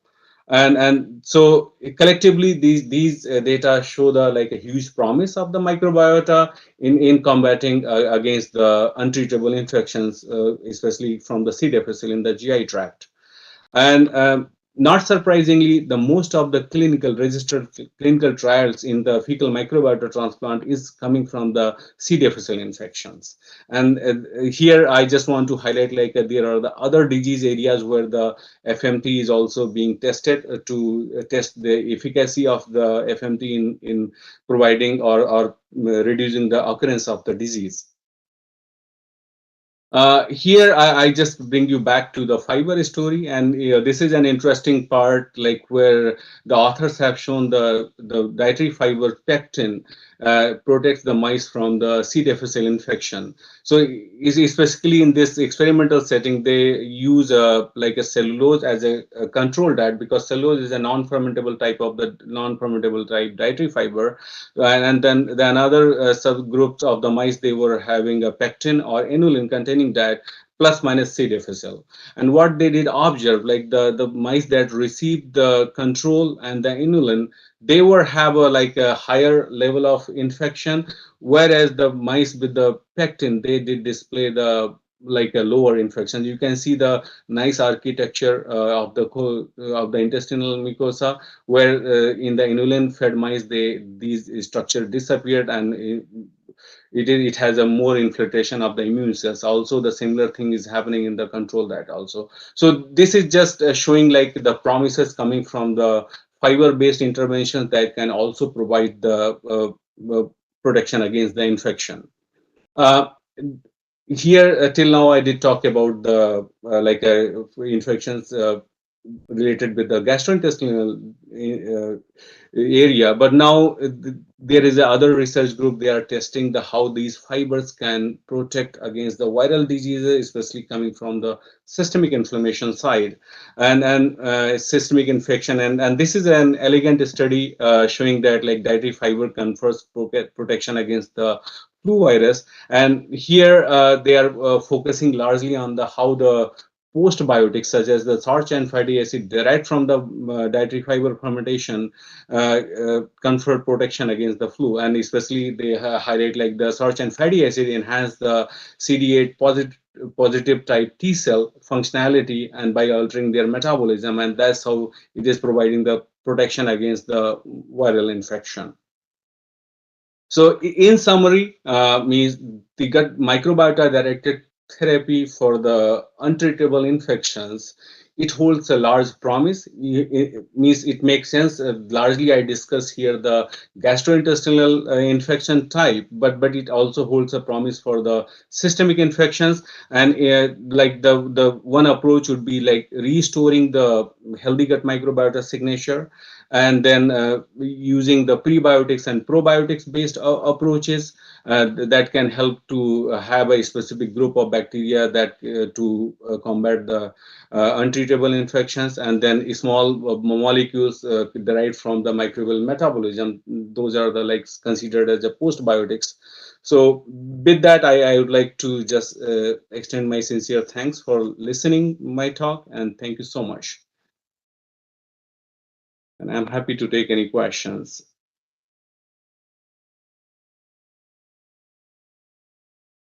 Okay.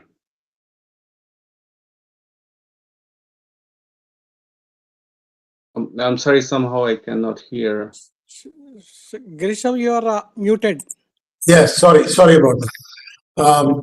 Very interesting talk, very opens up doors in the mind to do greater in-depth studies. One question that I can quickly ask you, we are short of time, but traditional diets, for example, there is a millet-based diet, and you have in Africa, for example, teff or something, that kind of millets. They are much complexer grains than wheat, modern wheat, etc. I was just wondering whether a study has been done on the fibers and the insolubles, difficult macromolecules in these foods. How do they stimulate? Do they have some common ground of stimulation of microbiome species, or are they distinct? I mean, question is, how do different traditional diets, do they stimulate something common which promotes good health? That's the question. Okay, thank you so much for this question.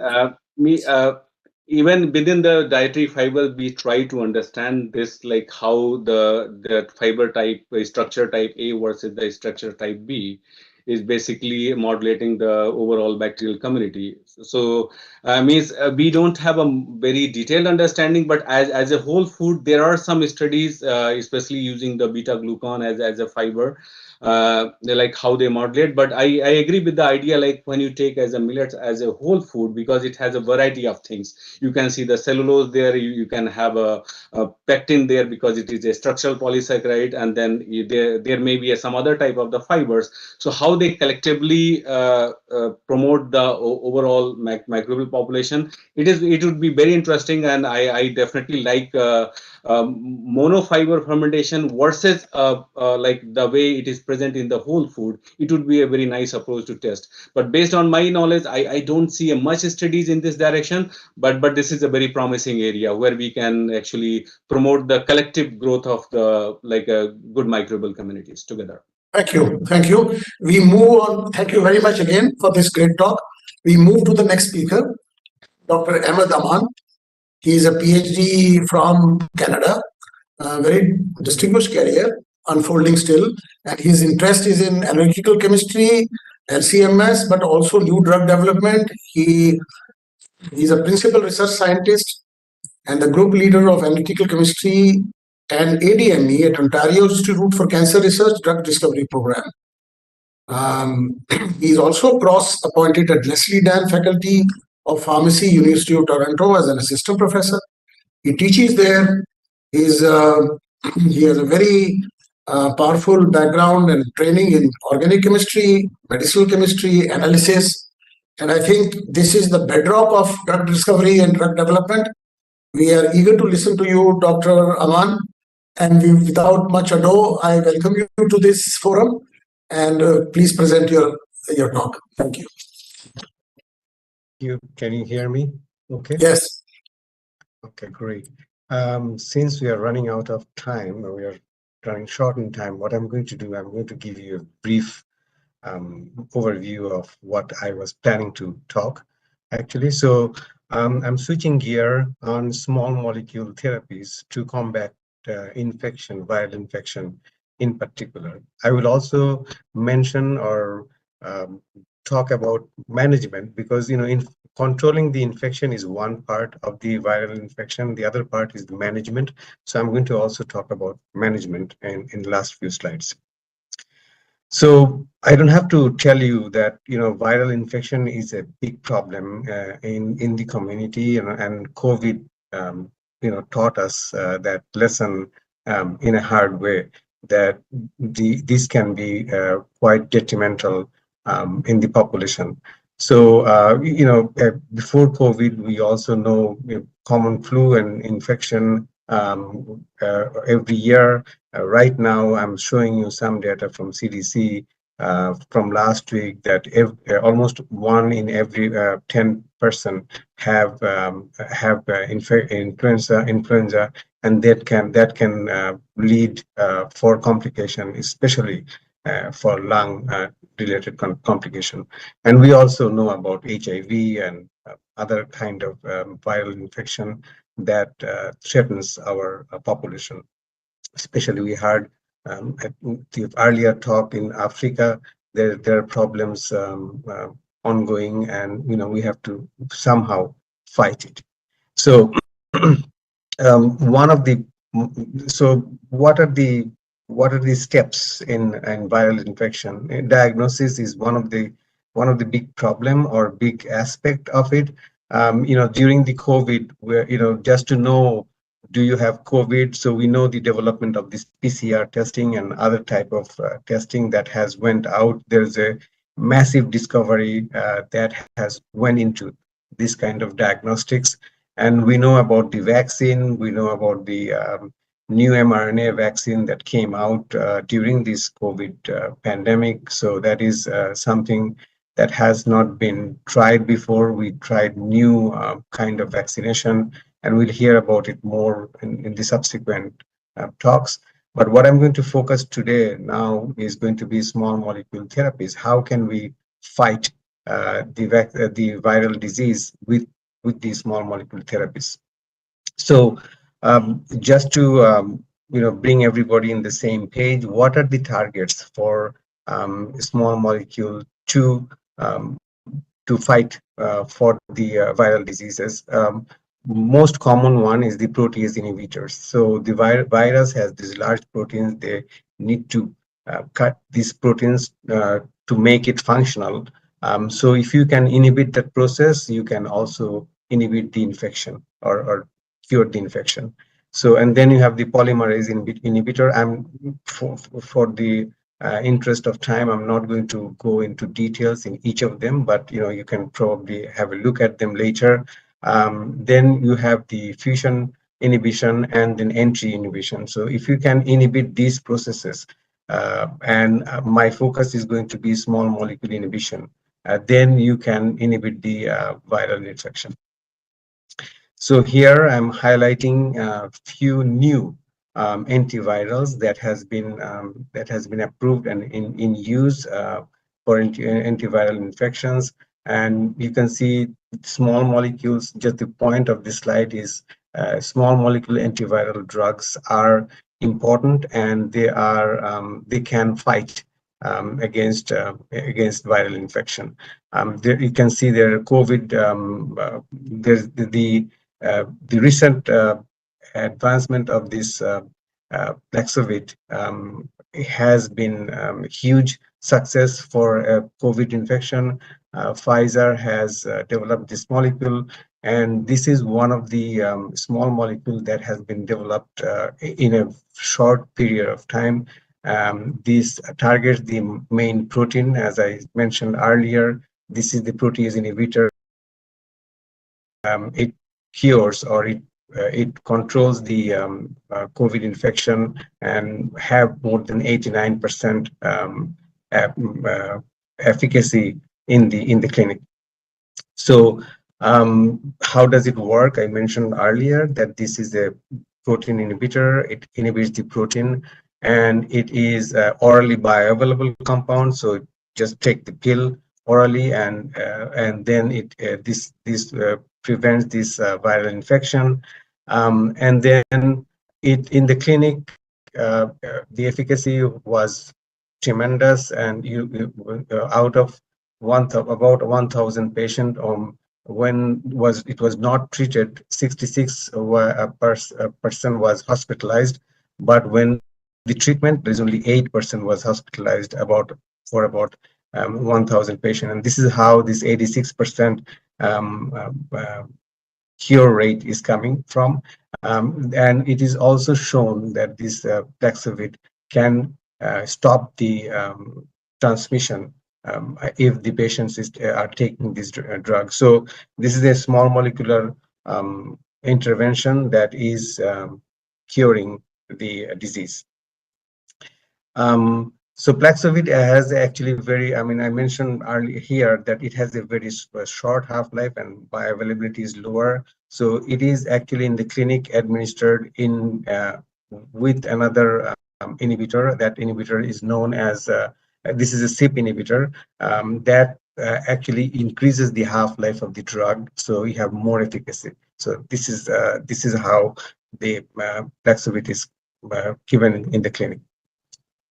Okay, so small molecules are important for drug curing or preventing the viral infection, and I am highlighting these successes or these molecules here to invite people or invite the researchers work more or invest more in this field, so that if in the future we have another COVID or another infectious disease that threatens our humanity, we can fight back with the knowledge.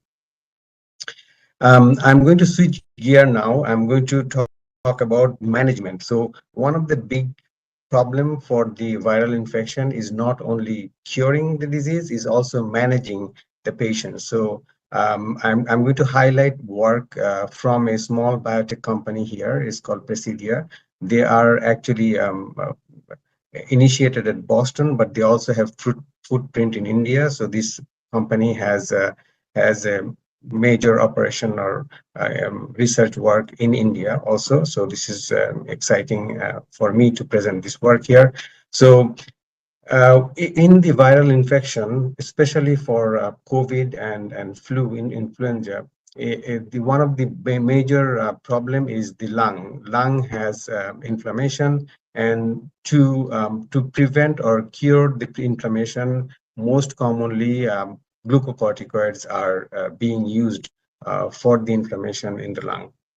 So and every year there is a lot of patients, and especially during the COVID time, this was a huge problem, and many patients were being treated with glucocorticoid. Glucocorticoids will relieve the symptom. However, it also has a huge problem of side effect. If you have continuous use of glucocorticoids, it will weaken the immune system, and the patient will have secondary infections or other kind of problems arising from these longer term use of glucocorticoid. So what Presidia is trying to do? It is trying to do a targeted delivery of glucocorticoid, reducing the systemic exposure of the glucocorticoids.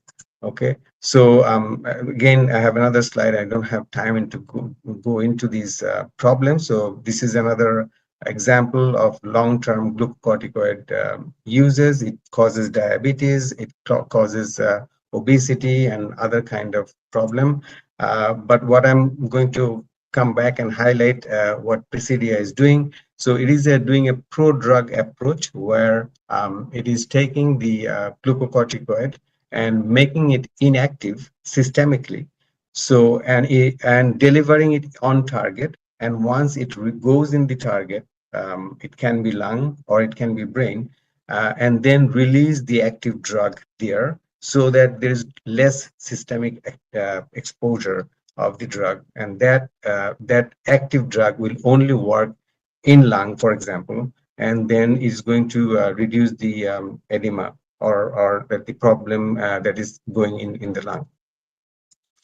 Okay, so here I will show you a small video to show their technology. So this is the prodrug that is going into the system, and that prodrug is being cleaved, and then there's a linker that will cleave off the drug, and that drug released is going to be active drug in the system. So that's how it is designed, and that is what is the technology here. So let me just go forward from the slide if I can do that.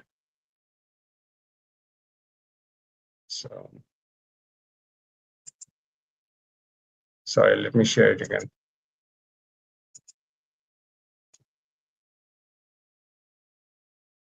Okay, so the technology, as I mentioned, is a product strategy. It is very similar to antibody drug conjugate. Some of you may have some idea about that antibody drug conjugate, but it is better than antibody drug conjugate because in antibody drug conjugate you are limited by the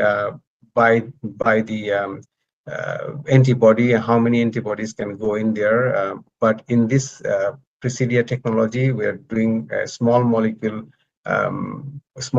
delivery, and this is a prodrug strategy. This is in short, they're calling it less. This prodrug strategy can give you more drug into the system compared to antibodies, and also reducing the toxicity of the overall drug in the system. So you can only get the drug at the target of interest. So I'm going to show you some data from lung. This is actually an ongoing project, and the data I'm showing here is a new molecule that has been made by Presidia scientists, and it is releasing the drug in the lung, in this case, better or more close to dexamethasone, which is the active drug here, close to that drug, with much less concentration in the plasma. So meaning you have less compound in the plasma, but you have very similar concentration in the lung compared to when you have the native drug, you have very high concentration in the plasma. So you will have the systemic problem. The systemic exposure will give you the other kind of problem. As I mentioned earlier, you have the immune low immune problem, and you also have the diabetes and obesity problem when you have higher exposure of dexamethasone systemically. So this will reduce that, and you will have better exposure in the lung. This is shown in various time point. You can actually have better exposure at a longer time point with this pro-drug strategy that Presidia has taken. This is another way of showing the data. So basically what we are showing here is you have the pro-drug that is in the lung and the released drug in the lung at various time point, and this is better compared to the active, just the active drug when you give it to the patients. So this is pharmacokinetics. Basically, what we are showing that the concentration of the compound is staying longer time at a sustained concentration when you are giving it from the prodrug compared to the native drug. So the drug has been administered here via IV intravenously, but this drug is also amenable for PO or oral dosing. So this is the data to show that that drug can be also administered orally. At this point, all the experiments are done in mice. So these are all preclinical data I'm showing you, but we are hoping to go into the clinic quite soon. This compound has, the prodrug has very favorable properties. What we like to see, this compound compound itself, the prodrug itself doesn't bind the glucocorticoid receptor, which will reduce the systemic toxicity. But when the drug is released, obviously it's going to bind the glucocorticoid receptor and exert the activity there. So you will have less toxicity from the prodrug. And also, as a small molecule, when it has to go through the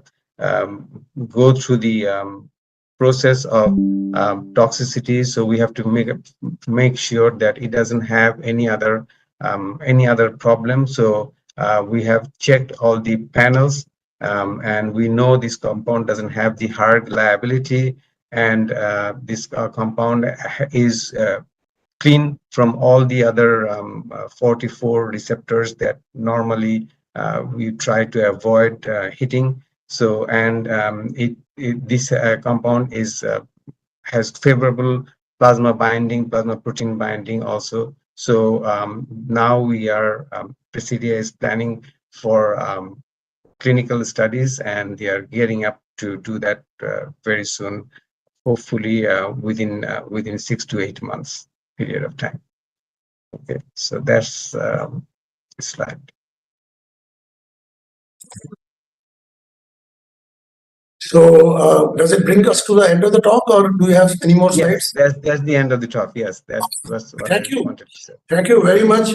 This is absolutely smart science, very scintillating to look at this data. I was just wondering if the data is better than localized delivery of corticosteroids through nebulizer, or the other thing that you have. I was just wondering, because that has also been used for localized delivery in the lungs. That's a very good question, actually. Yes, it is better than what happens when you do the localized delivery of drug through nasal spray, for example.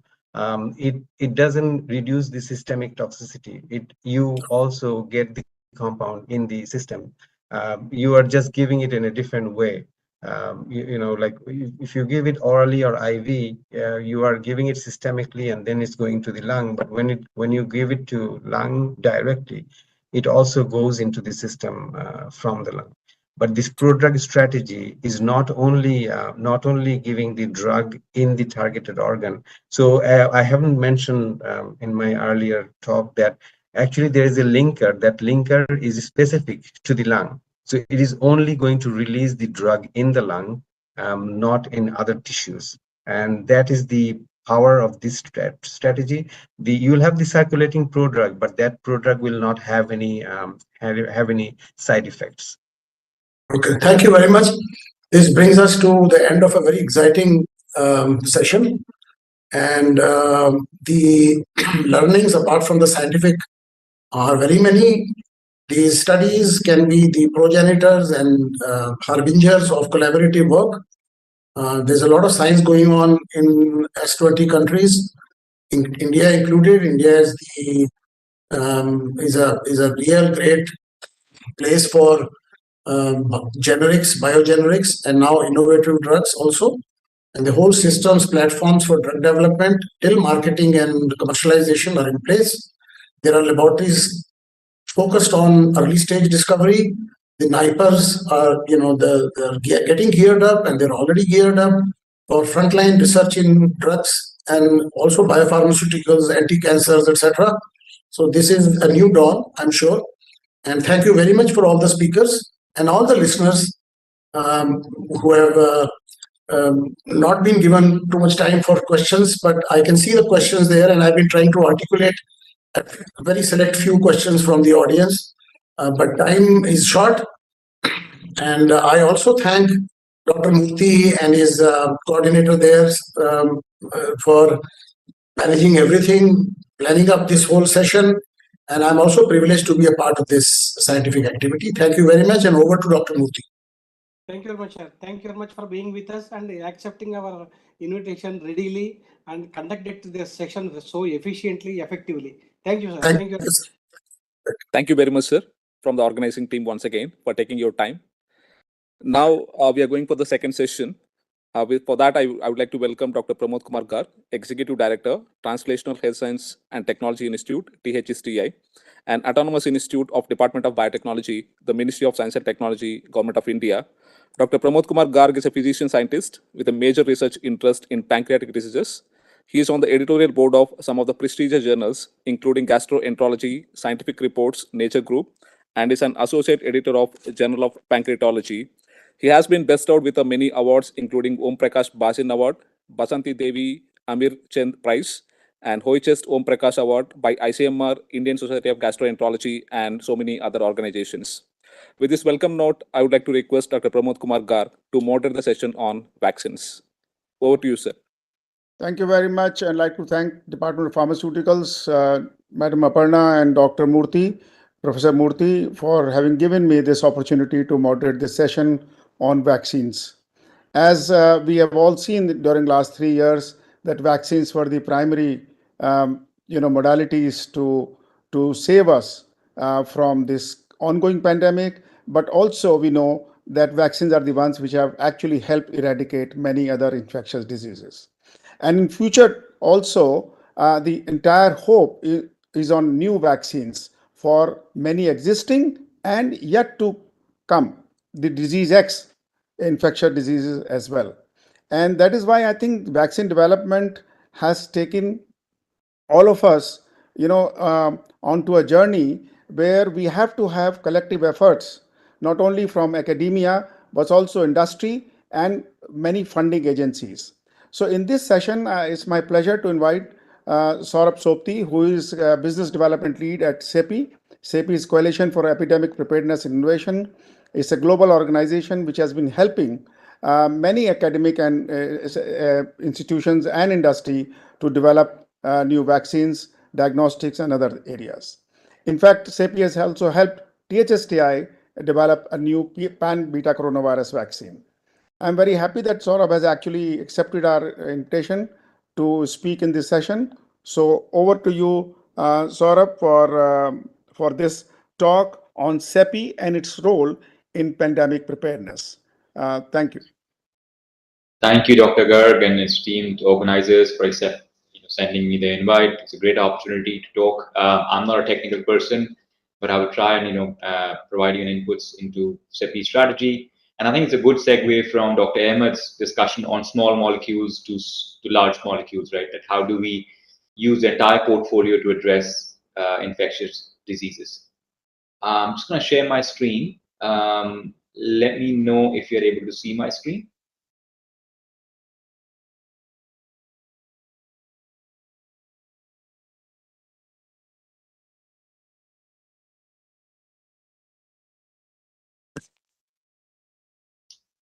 Is this visible? Yeah, it's getting ready. Yeah, yes, it's visible now. Yes, it is visible. Yes. It's perfect. Perfect. Perfect. Right. I'm just trying to see how I could.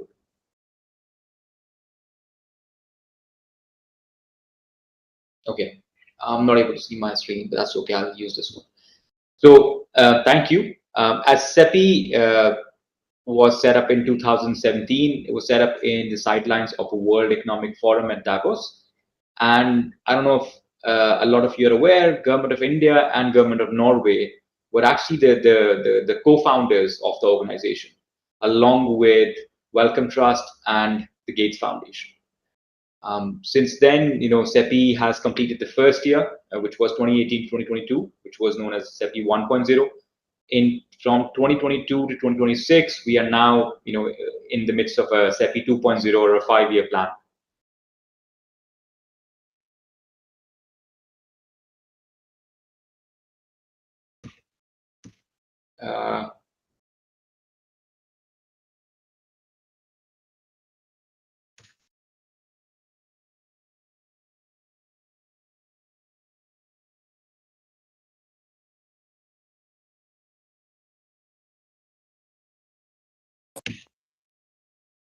Dr. Saurabh, is there any technical issue? No, I'm just trying to change my screen. I'm just struggling 1 second.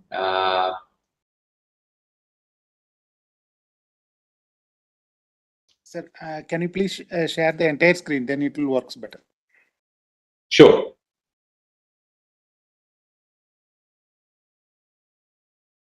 Let me try again. Do you have his presentation? Sorry, is this working? Yes, yes. Perfect. Yeah, you move, then we'll see. We will know when you go to next slide. Okay.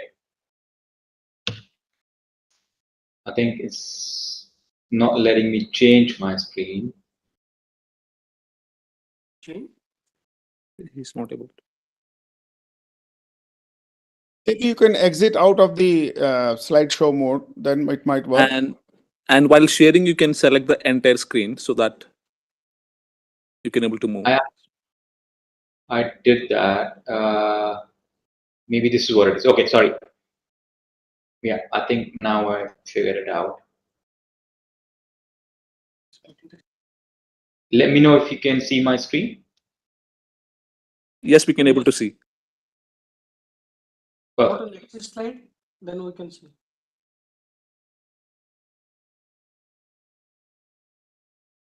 Are you able to see it now? Yeah, we can able to see. Perfect, perfect. So let me just make a start of this. So the 72.0 vision statement is a world in which epidemics and pandemics are no longer a threat to humanity. The mission statement is to accelerate the development of vaccines and other biological countermeasures against epidemic and pandemic threats so they can be accessible to all people in need. CEPI has 3 strategic pillars, which is prepare, transform, Slides and are connect. not moving, Saurabh. Sorry about that. Maybe you can exit out of the slideshow and then it might. It did actually, just moved. Okay. If you exit out of the slideshow, it might be better. Okay.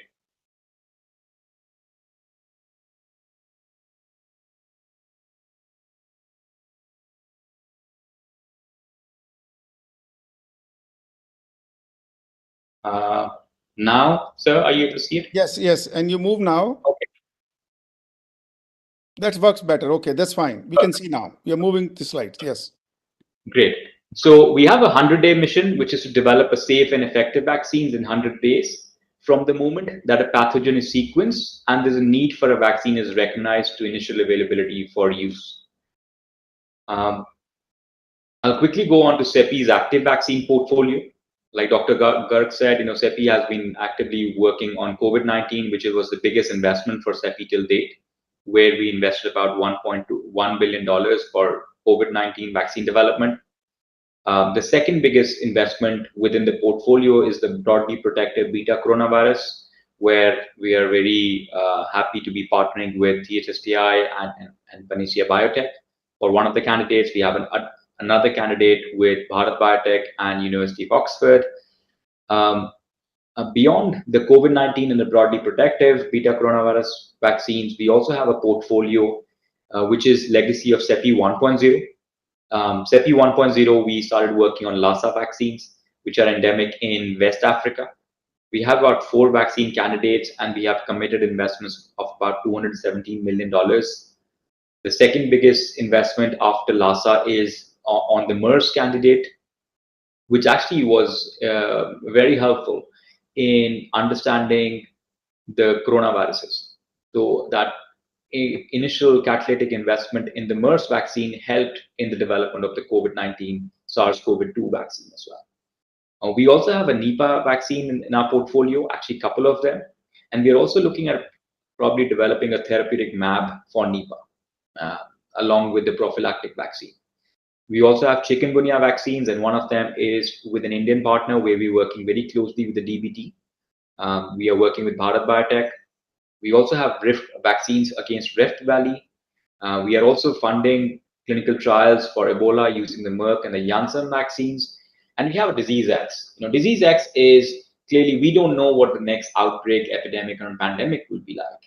But we're trying to build platform technologies which could then be replicated and pivoted to any potential disease which has an outbreak potential or a pandemic potential. Some of you may have heard of a recent spike in the number of bird flu cases. In fact, it's the largest number of bird flu cases being witnessed in the Western Hemisphere at this point in time. What's the 100-day mission?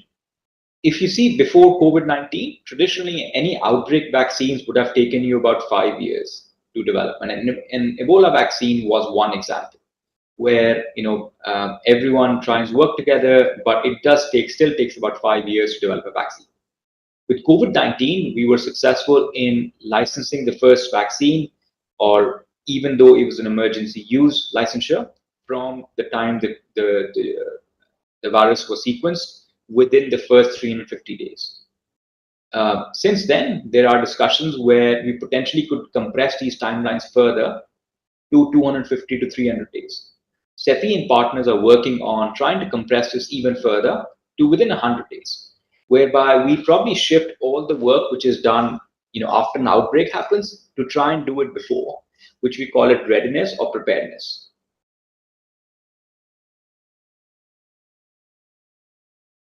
Which will further help in delivering our 100-day missions. And how do we do this? We do this with the help of our investments in platforms and systems. So by this, we are trying to build a vaccine libraries and prototype vaccine platforms, whereby we create vaccine libraries against representative pathogens from various families with the greatest pandemic potential. We build significant preclinical, CMC, clinical and regulatory expertise with platforms that could be leveraged for rapid adaptation in an outbreak. We also are building global clinical trial and laboratory infrastructure and readiness. And THSTI is again a partner in this endeavor, where a large number of COVID-19 vaccine samples were tested from the THSTI facility in Delhi NCR region for COVID-19 vaccine assessment. We are, in terms of establishing global clinical trials and lab networks with pre-established processes and protocols to enable rapid generation of clinical evidence of efficacy and safety. And supporting global infrastructure and networks for post-licensure effectiveness and safety to support early deployment. We are also working on early biomarkers of robust immune response and protection, whereby by identifying the appropriate immune markers that provide an indication of vaccine efficacy prior to the traditional 14 to 21-day timeline taken to observe a full immune response, and utilize new innovations and modelings to help identify correlates of protection and assess potential toxicity. Fourthly, we also have a rapid manufacturer and validation of experimental vaccines, whereby we're working to optimize manufacturing processes for rapid initial production and subsequent scaling based on prior scale-up and technology transfer experience with same or similar platforms. We are trying to maintain a network of warm manufacturing facilities and reserve capacities for multiple different platforms that could be activated within days. And finally, global capabilities of early characterizations of pathogens and outbreaks, and monitor global surveillance and lab networks for potential alert triggers, and establish on and off ramps for response activities based on potential alert. Clearly, this is supported by enabling regulatory policy and financing architecture, and all this is also supporting the CEPI priority pathogens and disease programs as well. Because we do believe that delivering against the 100-day mission is only possible if substantial efforts are made in preparedness and readiness efforts.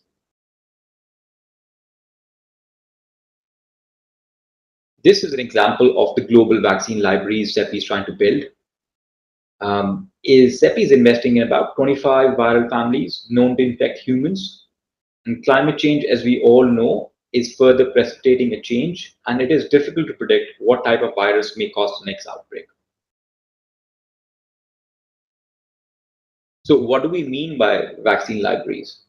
So we have prototypic vaccines. So we leverage technologies in vaccine development to validate platforms. So say, for example, you pick up an mRNA platform or a viral vector technology platform, which is validated. By that, what we mean is it has been used to produce a vaccine against an outbreak virus, and it has been licensed and adapted. And we have good effectiveness data as well. We are leveraging these validated platforms to develop and evaluate different immunogens. By that, what we mean is that the validated platforms for vaccine candidates to develop exemplar vaccines, where we take it up to preclinical or clinical proof of concept stage and proceed to later development if appropriate. So we will basically invest in taking an mRNA platform for a paramyxovirus and take it up to phase 1 and then park it. Because the idea is that these exemplar vaccines would be extremely beneficial, even if the same virus is the one which causes the next outbreak, or if it's actually a closely related virus which is the trigger for the next outbreak. Just like we saw with the coronavirus experience, for the learnings we had from SARS and MERS were extremely helpful because the right vaccines could be designed which could target the spike protein or SARS-CoV-2. Meanwhile, we are also keeping an eye out for new and innovative technologies. Colleagues in the call today would have heard about circular RNA or endless RNA and other novel platforms which are being deployed as well to further address the risk of outbreak and pandemics. And we are working to develop next-gen prototypic vaccines, leveraging these technologies.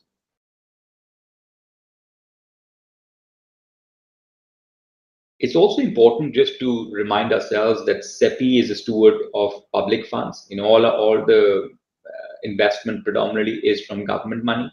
So we have to ensure that any grant investment, any funding agreement is underpinned by equitable access framework. By that, what we mean is that we obviously fund programs and projects for various awardees, manufacturers, early stage research institutes, and development organizations.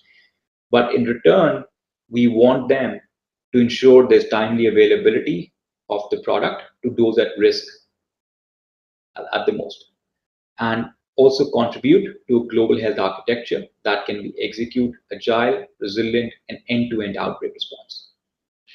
So you can see this illustration is the first step of the equitable access framework. The first objective is to have a product, because the lack of a product is what sometimes drives, or scarcity is what drives inequity.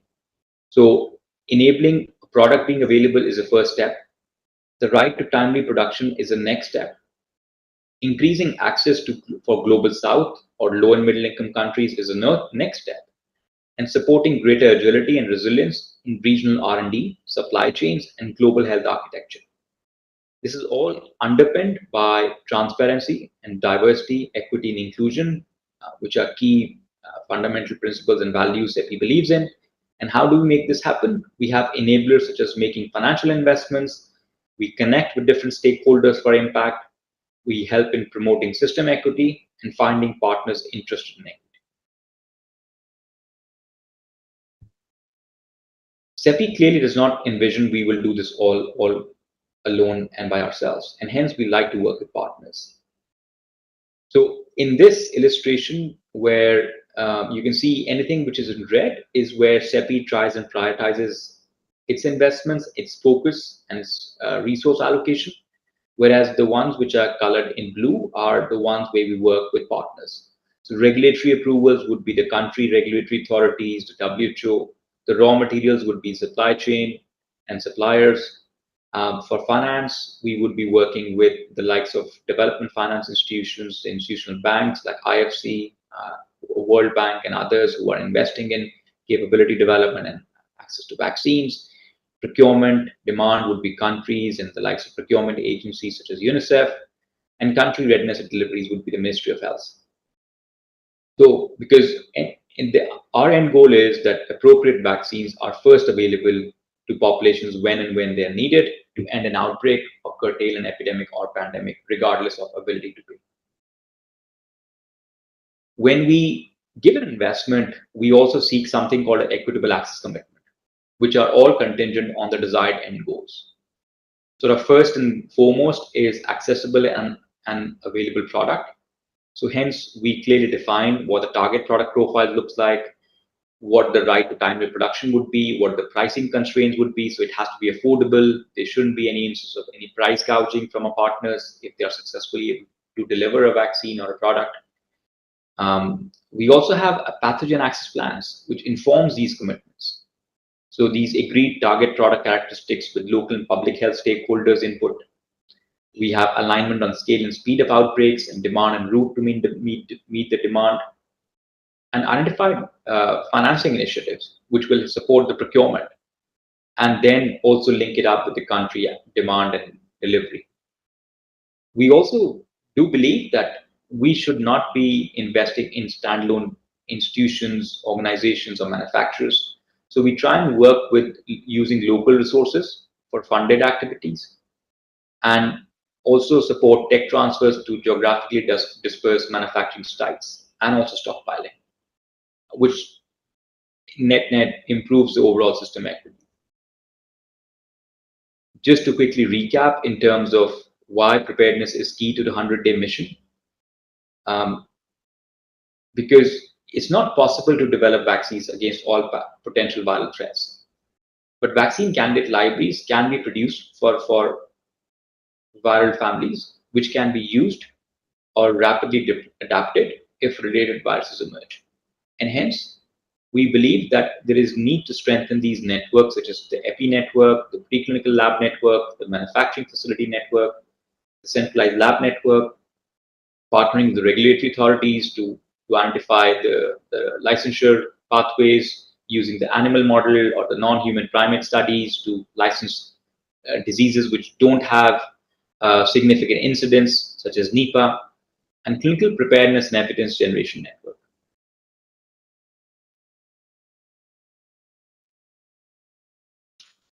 Lastly, we are also now working on a preferred vaccine manufacturing network, because vaccine development and manufacturing are underpinned to access and timely availability of the product.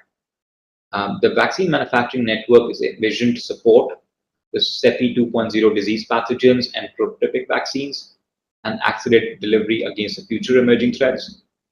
It also complements activities to geo-diversify vaccine manufacturing in low and middle-income countries to improve regional capacities and capabilities. These preferred partner facility networks to supply vaccines against epidemic and pandemic future threats on a fee-for-service basis. And these potential facility funding from CEPI, public health stakeholders, public-private partnerships, and financial investors. So we're working with a range of stakeholders where CEPI is not predominantly the only investor in that organization, but we have other partners who would also support in seeing the facility become sustainable and successful. The overall goal is to establish a more robust, agile, and effective vaccine preparedness and response architecture to safeguard global public health security. CEPI is clearly using this initiative to support regional diversification of high quality and sustainable manufacturing capacities in low and middle income countries. Our current manufacturing partners span over 25 countries globally, and supporting global south regions to improve vaccine manufacturing capacity. We are working with key partners such as WHO, the United Nations, Africa Union CDC, the BAVM, PATH, IFC, DCVMs, IFMA, to make sure that the manufacturing capacities is geographically diversified. To give you an example, we had the expression of interest where the wave one, we've already invested in two of manufacturers. One is Aspen in South Africa, and the second is IPD in Senegal, Dakar, which further strengthens the need to build system equity and also strengthen the regional health architecture. With that, I end the presentation, and thank you for listening and being a polite audience. I'll just stop sharing. Thank you very much, Saurabh. This was indeed a very nice talk, and you have actually given us different perspective, which will be, I think, helpful for those who are developing vaccines. And although the 100-day vaccine challenge is actually quite challenging, but I think if it is not 100 days, it could be a few hundred days. for a new disease X, given the fact that you are preparing not only CEPI to fund others, but also many other institutions and industry. At the end, you said you are also looking at vaccine manufacturers. I think all these capabilities, which will be built up over the next few years, should come in handy for the next gen vaccines. So thank you very much for your nice talk. I'm not sure if there are any pressing questions. We are running late by about, I think, 40 minutes. So unless there is a pressing questions from the other speakers or panelists, we can move ahead with the next talk. Okay, so thank you, Saurabh, once again. So the next talk will be given by Professor Nikolai Petrovsky, who is the research director at Vaccine, which is an Adelaide-based biotechnology company, and he actually wears many hats. Besides being a clinical endocrinologist, he did his PhD in immunology, and he has actually developed a vaccine against COVID, which was licensed out. So I think we have someone who has actually done it and not just talking about, that we should do this or we should do that. So over to you, Professor Petrovsky, for your talk on ultra rapid development of vaccines against new and emerging infectious diseases, something in line with CEPI's 100-day mission. Over to you. And thank you. Thank you very much for the kind introduction, and to the organisers for giving me this opportunity to talk to you today. So yes, I think this is a very apt talk to follow from the CEPI talk, and to show you what actually are the possibilities, but also the challenges and hurdles that you face when you're trying to develop a vaccine against a new virus in less than 100 days. So the first lesson, I guess, which I think was also emphasised in the CEPI talk, is that when you have this need for incredible speed, nothing beats past experience. No one can do this from a standing start. And fortunately, we've been developing our platform with funding from the US government through the National Institutes of Health over the last 20 years. And in fact, the first NIH grant we got was to develop a SARS vaccine back in 2004. And we successfully developed a vaccine, a recombinant protein vaccine. We showed that it was protective in animal models.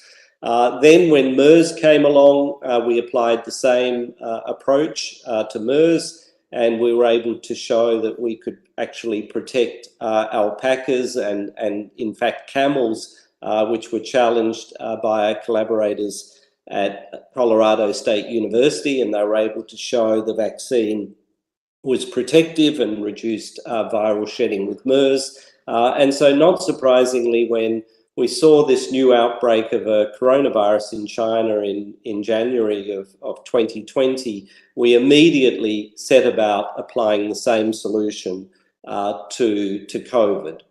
And not only did we have past experiences in coronaviruses, but we've also worked for 20 years in pandemic influenza and a whole range of exotic viruses and bacteria.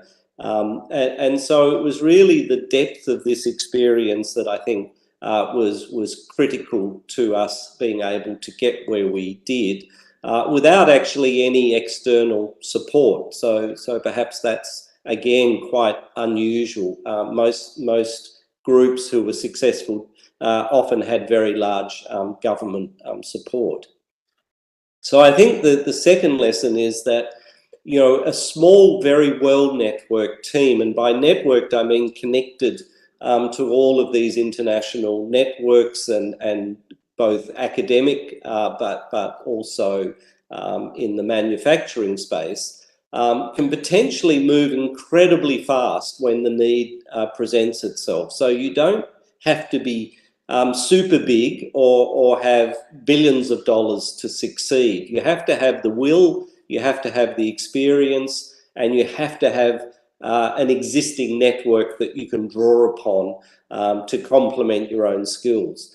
And in fact, we've done this before. So when you look at the CEPI 100-day challenge, we actually succeeded back in 2009. A lot of people aren't aware of it, but we had the first swine flu vaccine in the world into human clinical trials in less than 90 days from the discovery of that virus. We did a very successful clinical trial, showed the vaccine was protective, but it didn't end up a commercial product because we didn't at that time have the manufacturing capability to manufacture at scale. So we recognized back then that that was going to be critical in future attempts. As well as that, because we recognized speed was everything, we were one of the first groups in the world to use artificial intelligence in the area of vaccine development. And in fact, we had the first vaccine component that was designed using artificial intelligence, which entered human clinical trials back in 2019 in the US as part of a seasonal influenza vaccine. So when it comes to COVID, we move very fast, as I mentioned. We had a vaccine in the clinic by June of 2020, so 3 months after starting the program. So again, making that 90-day target. And in fact, although it was, I think, the 16th vaccine in the world to enter human trials, it was the first vaccine developed in the Southern Hemisphere to do so. And in fact, at the other end, it became the first recombinant full-length spike protein COVID vaccine in the world to actually get regulatory approval, which was in October 2021 in Iran, which actually put us several weeks ahead of Novavax's first approval, which a lot of people will have heard about that vaccine, maybe less about ours. So when we look at the COVID-19 vaccine landscape, obviously all the attention has been on mRNA and viral vectors. And I guess I just use this opportunity to emphasize how important protein-based vaccines have been to the whole of vaccinology over the last 100 years. And I don't think that's going to change. I think every technology has its place. But I think really the protein-based approaches have been somewhat neglected because of the hype that surrounded particularly the mRNA vaccines. But they're still very reliable technologies. They're very safe technologies. And they have a very low cost of goods. And so I think, particularly when we're talking about the developing world, we should never forget these benefits of protein-based approaches. And I'm going to focus the rest of my talk really around protein-based approaches to pandemic vaccine design. So when you look at the actual design of our vaccine, so it's unique. Unlike, for instance, Novavax, our spike protein doesn't have the transmembrane domain, so it's expressed as a soluble protein. We've made various unique mutations to stabilize the spike protein.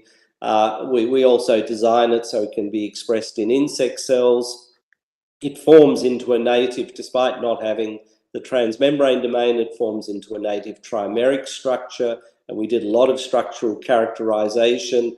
You can see here under negative stain electron microscopy, these nice cone-like structures, which are the actual spike trimers, which are formed here into a rosette-like structure. And this is then formulated with our unique polysaccharide-based adjuvant, which is called Advax CpG 55.2. And so this is the final vaccine formulation, and it now goes under the trade name of Spikogen with our partner Synergen, who's based in the Middle East. So in terms of platforms, obviously there's a lot of options when you're expressing a recombinant protein, and this can really influence how fast you can move. Obviously your yields and your costs and the purity of the protein are all determined largely by the expression platform. So we've been using over the last 20 years an insect cell manufacturing system which uses a transient viral infection using a baculovirus to take, in this case, the spike protein sequence and get insect cells to then express it and secrete it. The beauty of this technology, I mean, it has a number of virtues. One is it's already used for an approved seasonal vaccine, influenza vaccine by the FDA in the United States called Flublok, which is owned by Sanofi. So we know that this is a safe way to make recombinant proteins that can be approved. We can go straight from gene sequence. So we were able to model the spike protein from the genomic sequence back in mid-January, before even the spike protein was actually officially described. Get a synthetic gene made with the various modifications to stabilize it, and then we were able to basically splice it with the baculovirus backbone, get it into insect cells, manufacture it, purify it, formulate it with the adjuvant, and get it into humans. And this is now the final commercial product, as I say, which is a partnership with Synergen called Spikogen. So this system, because it uses a virus for transient transfection, so you don't need to spend a lot of time maybe making stably transfected cell lines. So, within a week of receiving your gene sequence, you can actually have your first protein being produced. This is how we're able to get to the clinic so fast. The insect cells are quite cheap to culture, unlike mammalian cells, which require much more expensive media. So we actually have a very low cost of goods in the order of dollars per dose, rather than tens or hundreds of dollars a dose, which is the cost of some of the other technologies. It's very highly scalable. We actually have taken it with Synergen up to 3,500 litre fermentations without any issues. We can make rapid strain changes if we need to modify the vaccine for a new variant. We can have that essentially made in a few weeks. As I say, it has a very robust safety record, being part of an approved flu vaccine in the US, and generally a robust, reliable technology. So this we took it through phase 1, 2, and 3 clinical trials. And this is just showing you the published data on the efficacy. By the time we did our clinical trial, Delta was actually the overwhelming variant causing clinical disease, which was a little bit more of a challenge than if we'd been up against Wuhan. But nevertheless, we were able to show significant efficacy against infection. We showed even stronger efficacy against severe disease. And because we weren't able to do the trial in the presence of the original Wuhan strain, which was much weaker, which was what the other vaccines had been tested against and got very high efficacy, we actually were able to do backwards modelling using various algorithms that have been published. So taking the antibody data from our subjects and then extrapolating using these algorithms to predict how effective would our vaccine have been against the Wuhan strain if it had been present during our trials. And what you can see here, and this is again more fully described in our paper in clinical microbiology infection, but essentially using the different algorithms, they predicted our vaccine would have very high efficacy against Wuhan, very similar to what was seen, for instance, with the mRNA vaccines or Novavax. So again, very reassuring that we should be in the same ballpark. We were also interested, obviously, because the strains were changing very rapidly at the time our vaccine was approved, to look at how broadly could it be effective against the new variants. It's based like the other vaccines on the original Wuhan strain. But what you can see, if you look at neutralizing antibodies in the patients in the clinical trial, you can see not only do they neutralize the early strains like Wuhan and Alpha and Beta extremely well, but there's a fairly modest drop down to some of these other strains like Gamma, Delta and Lambda.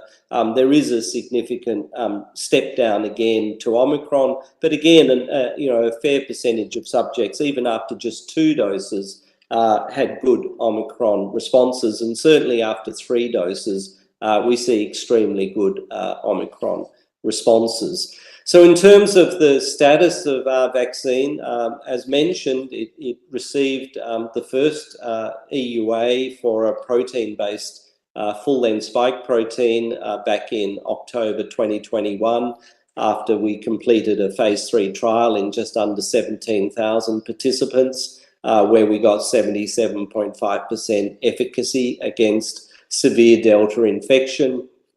Post-approval, we've delivered 8 million doses of vaccine with no problems at all. We could actually supply a lot more if the market required it.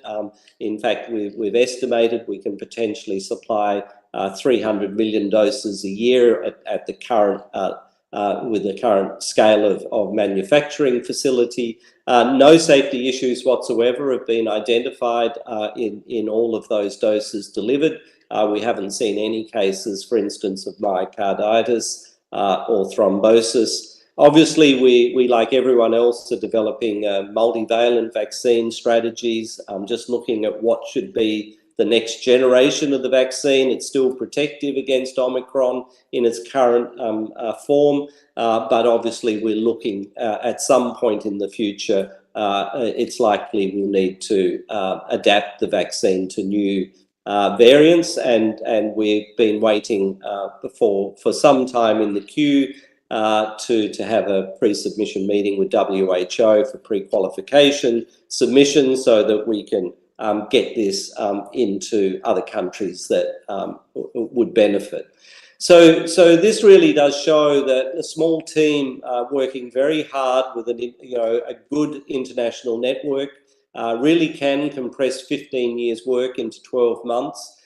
We didn't bypass any steps. In fact, I think we probably have the most comprehensive set of animal data of any of the vaccines. We've used all range of models, from transgenic mice to hamsters to ferrets to monkeys, and we've done challenges with Beta, Delta, Wuhan, and most recently Omicron BA.4/5. We consistently see robust protection across all of these strains, and obviously we've done all the usual trials, and then we've done a whole lot of additional trials, including a pediatric study down to 5 years of age. And in fact, we just got approval in the last few weeks for our vaccine in Iran for use in children over 5 years based on that clinical trial result.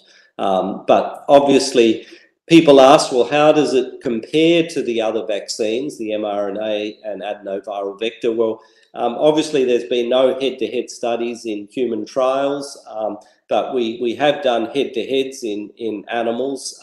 And what you can see here is that the spikogen protein-based vaccine induces similar, maybe just slightly less antibody than the mRNA vaccines, but certainly in that order of magnitude, and certainly much greater than what you see with an adenoviral vector vaccine. Now, in terms of challenges, I guess you can't emphasize this too strongly. There were massive challenges as we went through this, and we had to solve them all ourselves. We didn't have, unfortunately, access to some of the resources, for instance, of that CEPI were talking about. So when it came to developing this, we had to develop our own reference standards, our own potency assays. We had to actually develop our own antibody neutralization assays. We had to develop our own, with our collaborators, animal models. We had to obviously expand our both upstream and downstream manufacturing process to get it to large scale. And in the face of this, there were incredible supply chain disruptions that people can't appreciate. we originally designed our manufacturing around bioprocessing bags, and we were told that, in fact, Pfizer and Moderna had bought 2 years of world supply of bioprocessing bags, which meant that we would have to wait 2 years before we could get a bag. So we actually had to modify the whole production system to in fact, a clean in place, traditional old-fashioned stainless steel, reusable, to get around this fundamental problem of the supply chain. But nevertheless, we were able to do it, and which shows that there is always a solution. You just have to look for it. Suffice to say, the virus never sleeps, and the work never stops. And most people will be familiar that we now have tens, if not hundreds, of strains of various Omicron variants that are circulating, that are changing week by week and day by day. We're still making all of these constructs on a regular basis, trying to keep up with the virus in case we reach a point at which the vaccine becomes less effective and we need to substitute. The other thing, of course, we're very aware of is that future pandemics may be just around the corner, and we've just seen some avian influenza outbreaks, and that's one of our major programs. So alongside trying to keep developing our COVID vaccine, we're actually also having to really ramp up our influenza platform and get ready just in case there is an avian influenza outbreak that requires a vaccine. So again, this requires a very agile team to be able to deal with multiple programs all at the same time. So in terms of, just to finish, to say how do we all need to do this better next time? Because I think we can pat ourselves on the back and say we did a good job, but in reality it wasn't good enough. And I think the emphasis is around planning and investing. Unfortunately, governments have short-term memories. The minute the pandemic's over, the funding goes somewhere else and they stop funding a lot of this work, and we need to stop that happening. Networks are absolutely essential. We couldn't have done this without our international network and our partners like Synergen. We realized that we had to build the analytical platforms, the manufacturing platforms, the testing platforms, and then model all of this all ourselves without assistance. And so it meant that we had to have members of the team who understood all of these different aspects. We need a diversity of vaccine platforms. I think the idea that we can just rely on mRNA is a bad one. It might have helped in this pandemic. There's no guarantee it will be the right platform for the next one. So I think we need to continue to support a diversity of platforms. We need build lots of redundancy into the system. Just having 1 or 2 bag manufacturers supplying the world does not work if one manufacturer with large amounts of money can buy all their production into the future and leave everyone with nothing. I think we need to get faster. We need to integrate artificial intelligence into all steps of the process, and we need to do all this well in advance. So just to finish, to emphasize areas of research that I think are going to be critical going forward, and I think India can certainly contribute in this area, is to apply artificial intelligence to every step of this process, whether it's the initial virus characterization, which we did with AI, modeling the transmission. We saw some terrible modeling, throughout this pandemic that was unreliable and gave completely erroneous results. We need to make sure that whatever modeling is done is much more rigorous and more accurate. And then we can do everything from vaccine antigen design to adjuvant design to monoclonal antibody design. And we can even predict new immune escape variants, all if we apply AI appropriately. And this is really just one example of how we applied it early in the pandemic to design our vaccine. This was a slide of a meeting I gave at WHO last year, where they asked me to talk about how could AI transform vaccines. And really, if you look at just our process, There are so many places where we're already applying AI in all of these early steps of going from genome sequence to working out what are the key viral features that we need to design a vaccine around. But, you know, we can also use AI to characterize the variants and understand their different behaviors. Why are we getting immune escape? I think an area we haven't looked at yet is AI for yield optimization of our protein expression or our manufacturing systems. I think this is, again, a massive area of potential. We've applied AI for our adjuvant design. As I say, that was the first time in the world an AI-developed product had been into humans. But again, there's a lot more we could be doing. Alongside this, despite having a small team and developing a vaccine in record time, we also managed to actually do a drug discovery program for antiviral drugs using AI, and we've published 4 different papers on how we did drug screening using AI to find potential anti-COVID antiviral drugs. So as a sideline to the vaccine development. So as I say, what this emphasizes, I think, is the importance of a team. This is actually our trial site in Iran, which was able to process 800 people a day through a single customized site, using completely electronic data capture systems, as you'll see, iPads, EDC, state-of-the-art technology, and we were able to put 17,000 people through a single site in under 4 weeks, which I don't think has been achieved anywhere else before, but just shows what can be done if you take technology and you apply it sensibly. So just to finish, to say you can't do this without really strong partners, and we've been very fortunate to have the partnership with Synergen.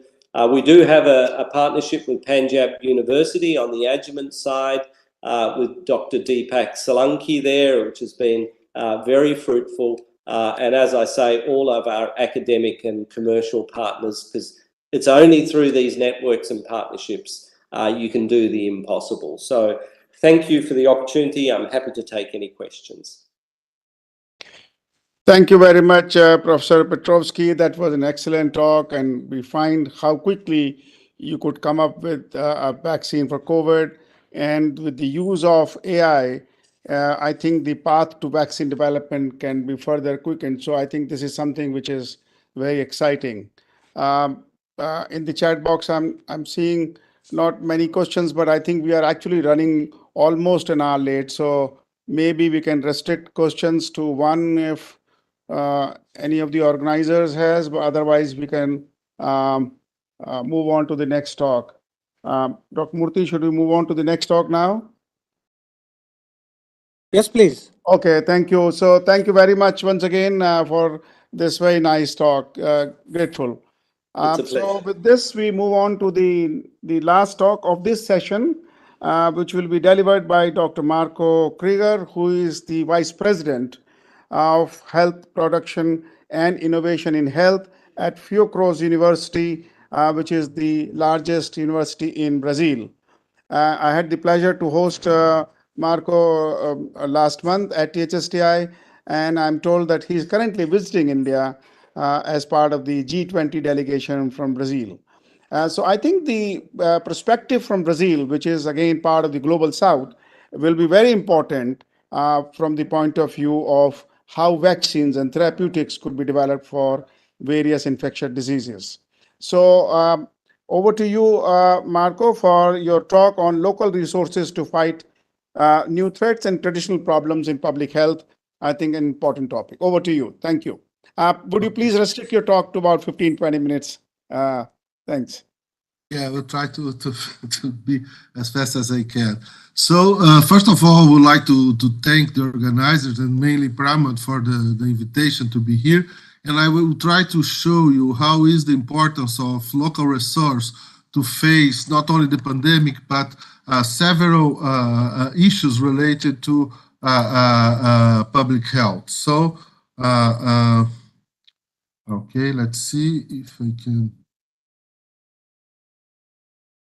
So I will talk about the role of Oswaldo Cruz Foundation to face the pandemic in Brazil, but also first I would like to introduce in a very fast way the role of Oswaldo Cruz Foundation in the public health system. So Oswaldo Cruz Foundation was created 122 years ago to promote public health in Brazil. At that time, we have the outbreaks of yellow fever, the plague, and also the smallpox in the city of Rio de Janeiro. And the city was closed to the international trade because of this dramatic sanitary situation. So Oswaldo Cruz Foundation was just returning for a training in the Pasteur Institute and was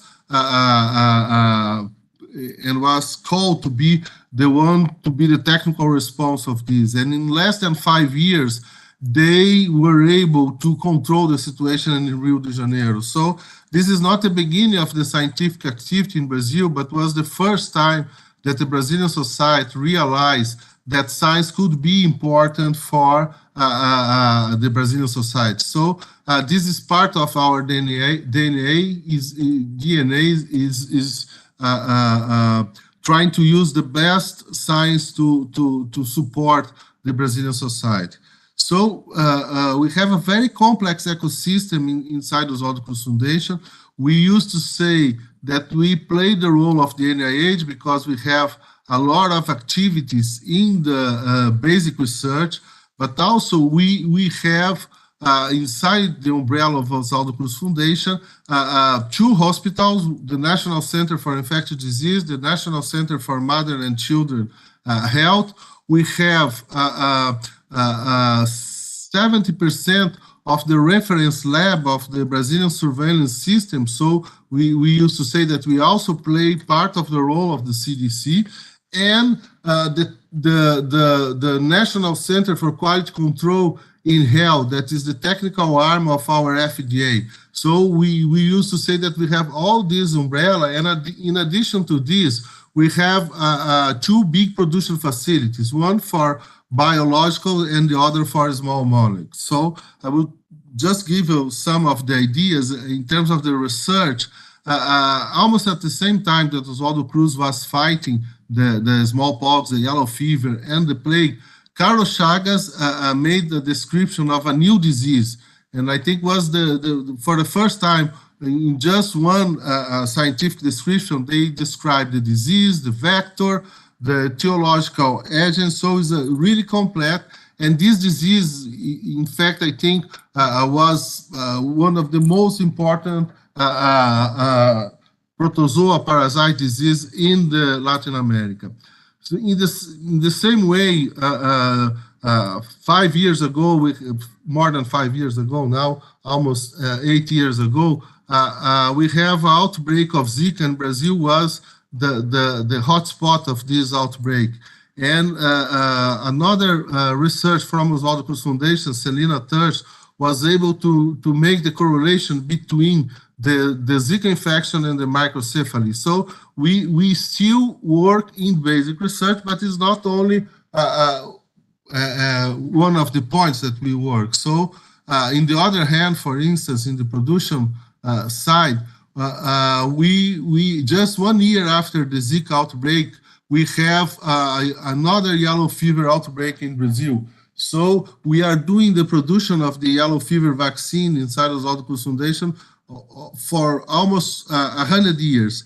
And in 2016, we were able to increase our production capability for 25 million doses for almost 65 million doses. So this is really important for the massive use of the vaccine in the Brazilian population and the control this new outbreak just 1 year. And this is a way to tell you that, of course, COVID was really a big issue, but since the beginning of our activities, we are facing different outbreaks in Brazil.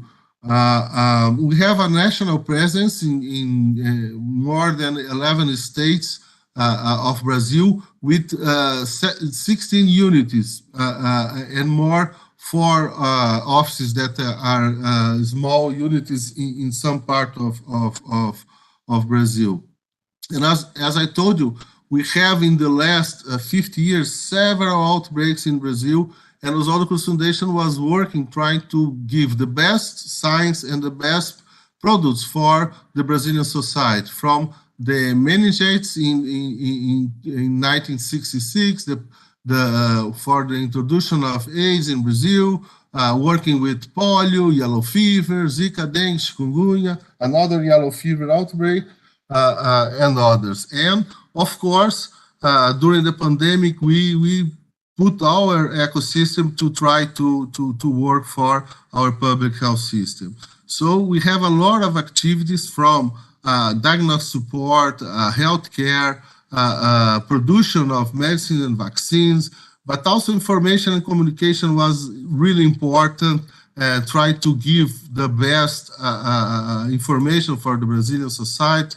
A lot of projects for the most vulnerable population, and also to help the Brazilian public health system, training the workers that will be in the front line of the pandemic. Just to give an idea, we built a new center for intensive care. It was not a campaign hospital, it was a new center with more than 200 beds that is now still working in Brazil inside Oswaldo Cruz Foundation in the National Center for Infectious Disease. Even before we have the first case of the disease in Brazil, we were able to,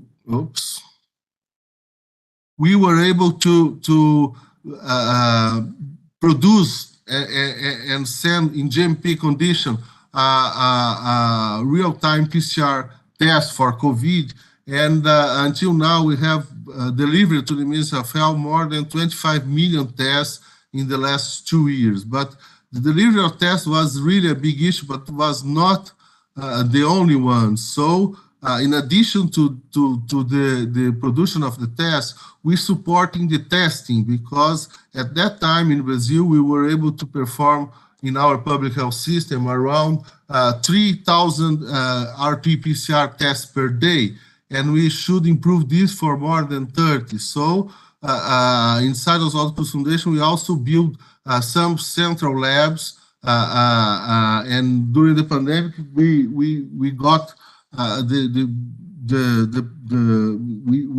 we test more than 10 million samples inside Oswaldo Cruz Foundation, in addition to the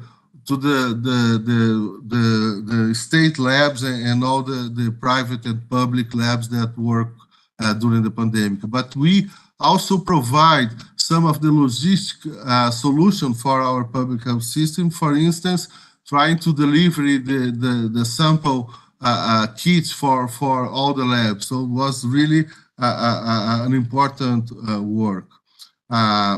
This was done in the first year, and in the second year, most of the testing was done with rapid tests. So also we were able to increase the production of antigen rapid tests for COVID, and for around 70 million tests was produced inside Oswaldo Cruz Foundation, in addition to the other producers that support our health system. But I would like to say that in the same way that the tools was important, it's important how to use the tools. And one of the examples that we have is that we deliver a system to try to improve the ability of the use of this tool using a kind of digital health solutions. And one of these pilot projects was done in the community of Maré. It's a big favela in Rio de Janeiro with around 140,000 people live there. That is larger than 95% of the Brazilian cities. And this project was based on our test, but we developed in partnership with a no-profit organization a testing strategy to try to help this vulnerable population to fight the pandemic. So we have this APP, we have testing facilities, and we have a lot of data intelligence in order to try to have information about the propagation of the disease, the clusters, and everything. And in a way that we combine surveillance with the management, with communication, education in the population, and also healthcare, using mainly telemedicine tools, we were able to reduce in this population in the second wave. Here we have in blue the number of deaths in the Maré community if we compare with other favelas in Rio de Janeiro. And the Maré was one of the worst communities in the first wave. But after the intervention, you can see here in blue that we were able to reduce, even before the vaccination, in 85% the severe disease, just using this testing and management of the situation there. Unfortunately, we were not able to do this in the national level because of all the situation that we faced in Brazil at that time. But we showed that as important as has the right tools is how we can use and the policy to use this. And this is the same for vaccine. It's important and it's hard to deliver the amount of vaccine that the society needs, but vaccination could be more important than the production of the vaccine. But in our case, we start to prepare to use our production facilities to try to deliver to the Brazilian society as fast as we could the vaccine. At that time, we made an agreement with AstraZeneca to do to incorporate the technology developed by the University of Oxford. Is a virus vector vaccine, and was really a big issue. We have traditional production capabilities in vaccines. We have more than 10 products at that time, but the average of production inside the Oswaldo Foundation was around 110 million doses of these 10 different vaccines. And just in 2021, we were able to incorporate this new technology from the production of the drug substance to the sterile fill finish of the vaccines. And even we were working in a fast way to incorporate this new technology. We were able to deliver 153 million doses of this vaccine in the first year of the pandemic. And it is it's important to show you that the vaccination was really important to control the disease. We have, unfortunately, in the beginning of 2021, a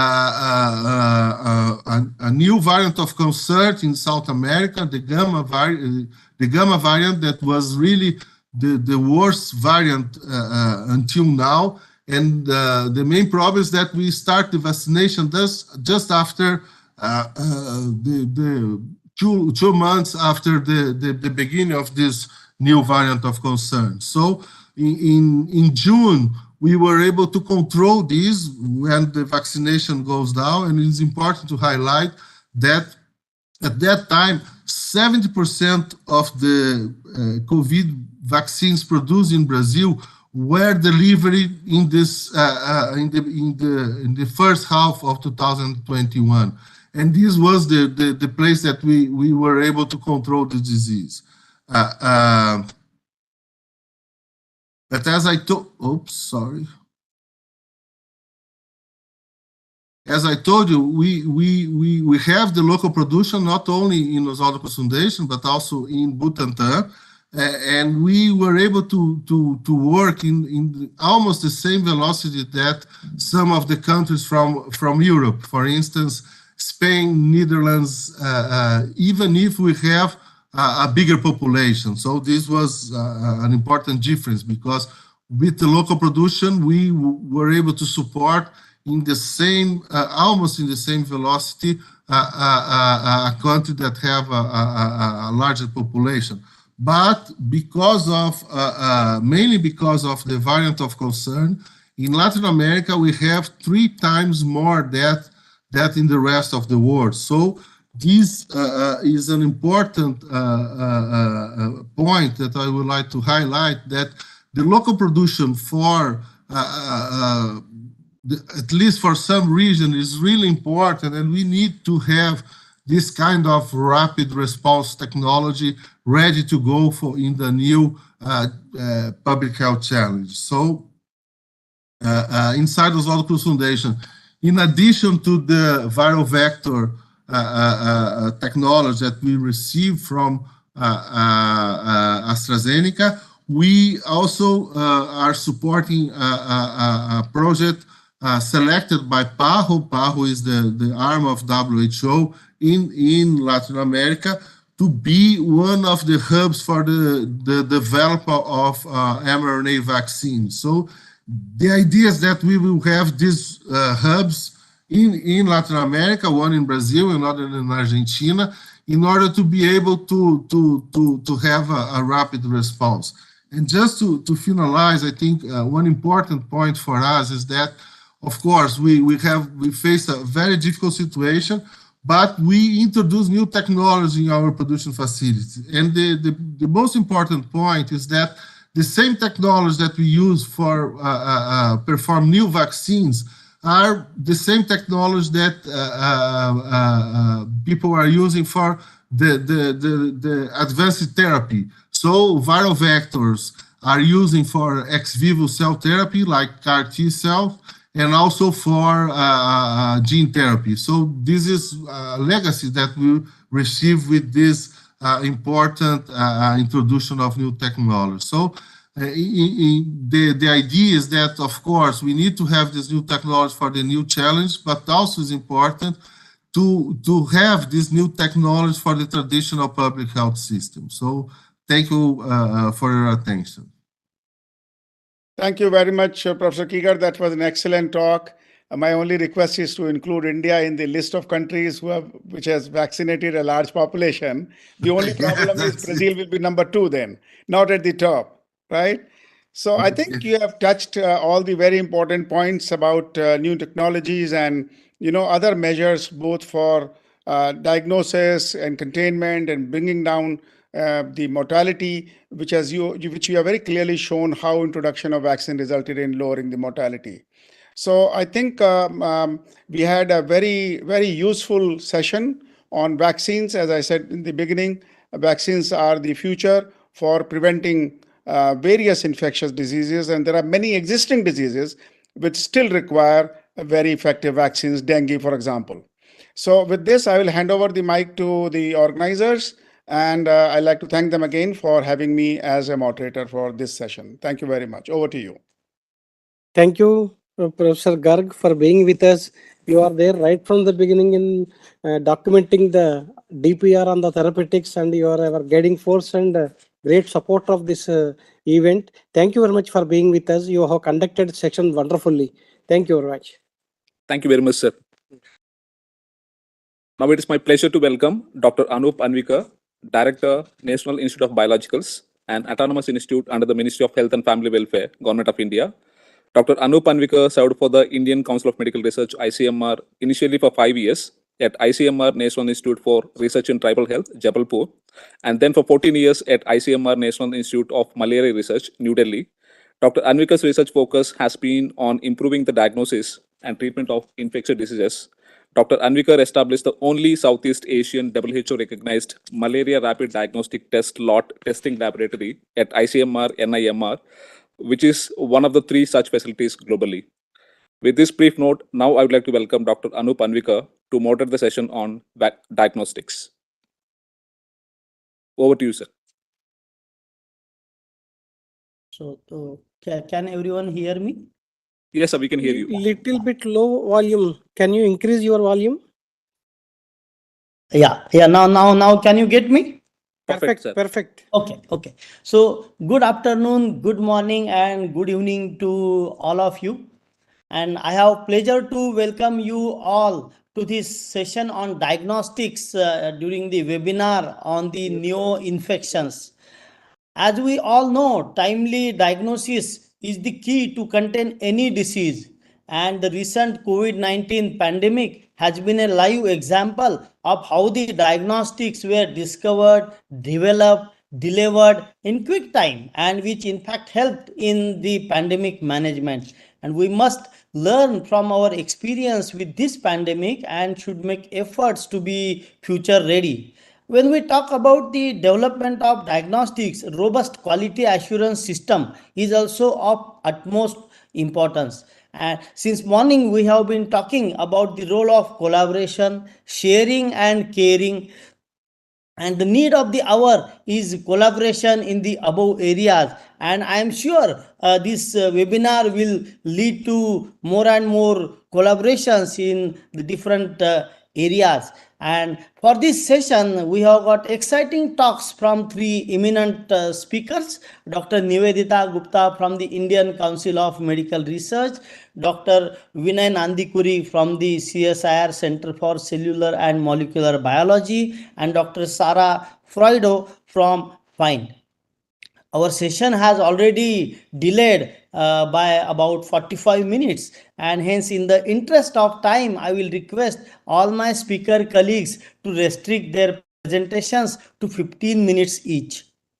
So I would like to now invite Dr. Nivedita Gupta, Head of the Division of Epidemiology and the Communicable Diseases of the Indian Council of Medical Research. She holds a medical degree and a PhD in molecular medicine. She has played a huge role in strengthening the public health surveillance and also the diagnostic capacity of the viral infections in India. And now her portfolio is not restricted to viral infections but also to the other infectious diseases. And she has played a role in establishing and scaling up the COVID-19 diagnostic facilities in India, and also the development of diagnostics and also their quality assurance system. She will be talking on the key requirements for developing diagnostics to combat future epidemics and pandemics. Over to you, Dr. Nivedita.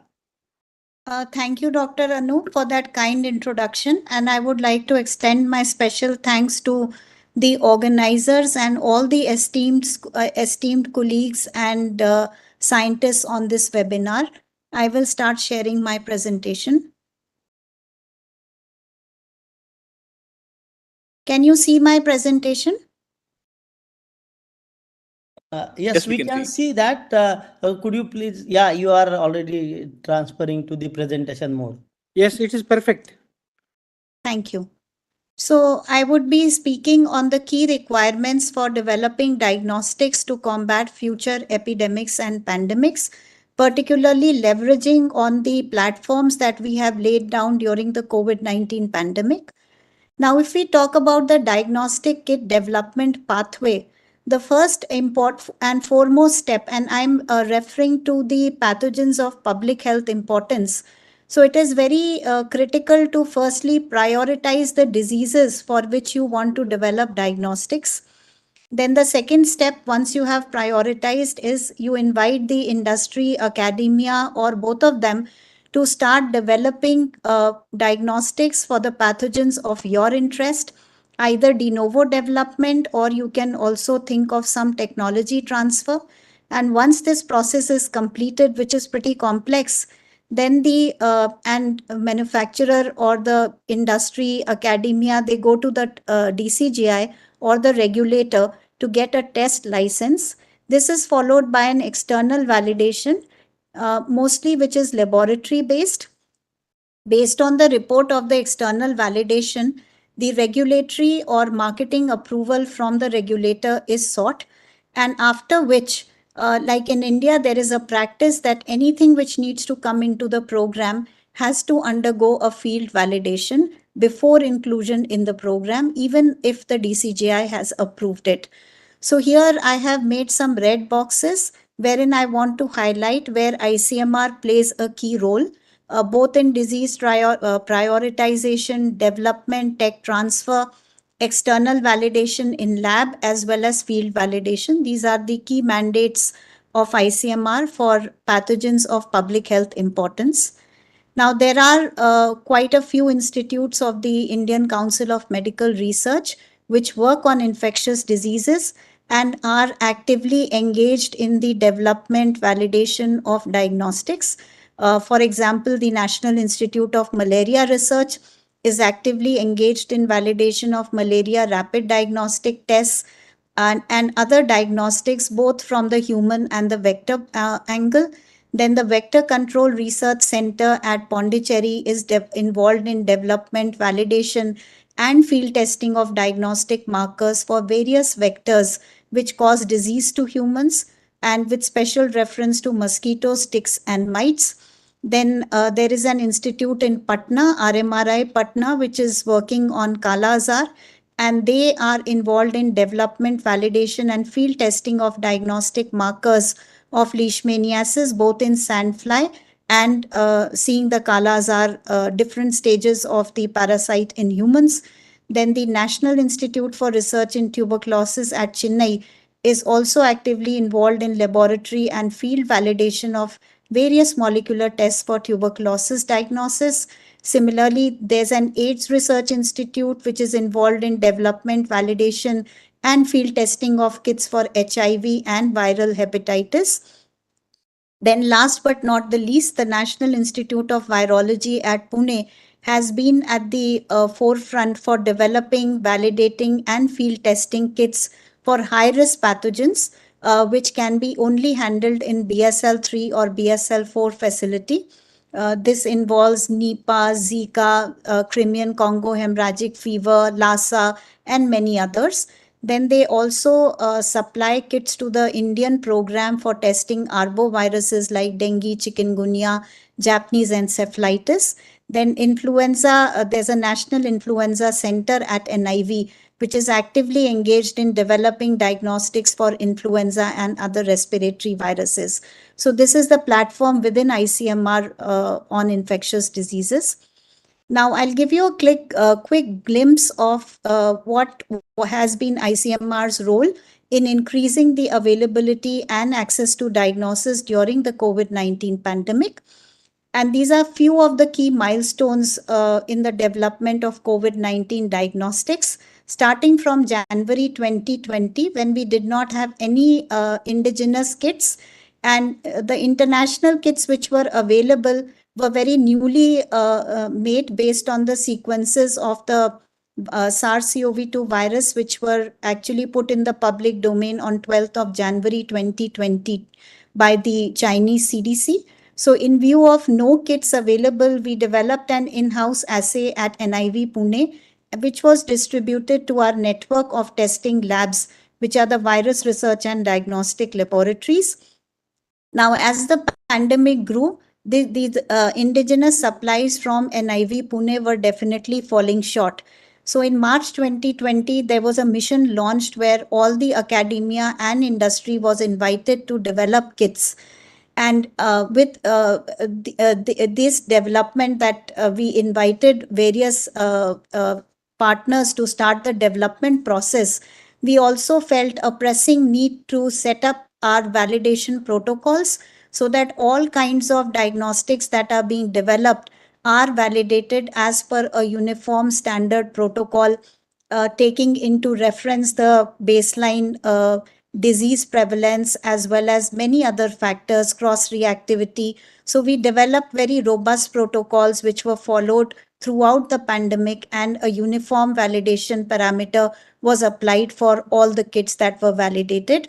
And also our indigenous TrueNat testing machine, which is validated and in field at many places in India for testing TB, was redeployed for SARS-CoV-2 after appropriate validations. Then many of our indigenous manufacturers were failing initially in when we were conducting their laboratory validations in terms of sensitivity and specificity of the kits. So in May 2020, we set up a committee of eminent virologists wherein all the kit manufacturers were called, the indigenous ones. They were handheld, they were guided into the development process where they could be going wrong. So there was a proper troubleshooting exercise which really helped to scale up the indigenous capacity. And in June 2020, we conducted the validation of the first rapid antigen test, and we rolled it out into the public health program for COVID-19 testing. In this process, we received very critical support from the Ministry of Home Affairs, especially in issuing guidelines to upscale the production of testing material, facilitating import of raw material, then transport of relevant staff during national lockdowns, and then reopening many of the ancillary factories which were closed down during the lockdown. Similarly, Ministry of Science and Technology, particularly DBT, provided adequate funding to all the startups so that they could scale up the indigenous manufacturing capacity. Ministry of Textiles also came into the forefront because we did not manufacture Dacron and nylon, the material which is required for making the swabs for collection of nasopharyngeal and oropharyngeal swabs. So that material also previously was imported into the country.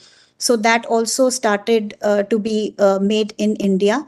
And Ministry of Civil Aviation helped us by launching a mission Uran for transporting diagnostic commodities to various parts of India. And this is a glimpse of how this program worked, wherein special aircrafts were commissioned by the Indian Air Force to take diagnostics and other essential supplies to different parts of the country, where there were then further where there were no airports. The Indian Rail came into picture, where the diagnostics and essentials were taken to various parts of different states, and also where there was a requirement for transport by road, the Indian Post came into picture.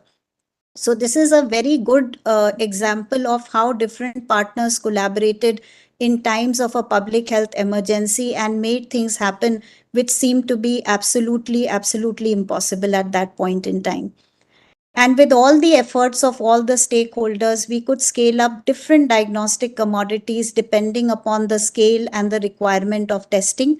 And the different platforms have been listed on this slide. And as time has evolved, there are many more. So this is how we could gradually scale up our diagnostic capacity.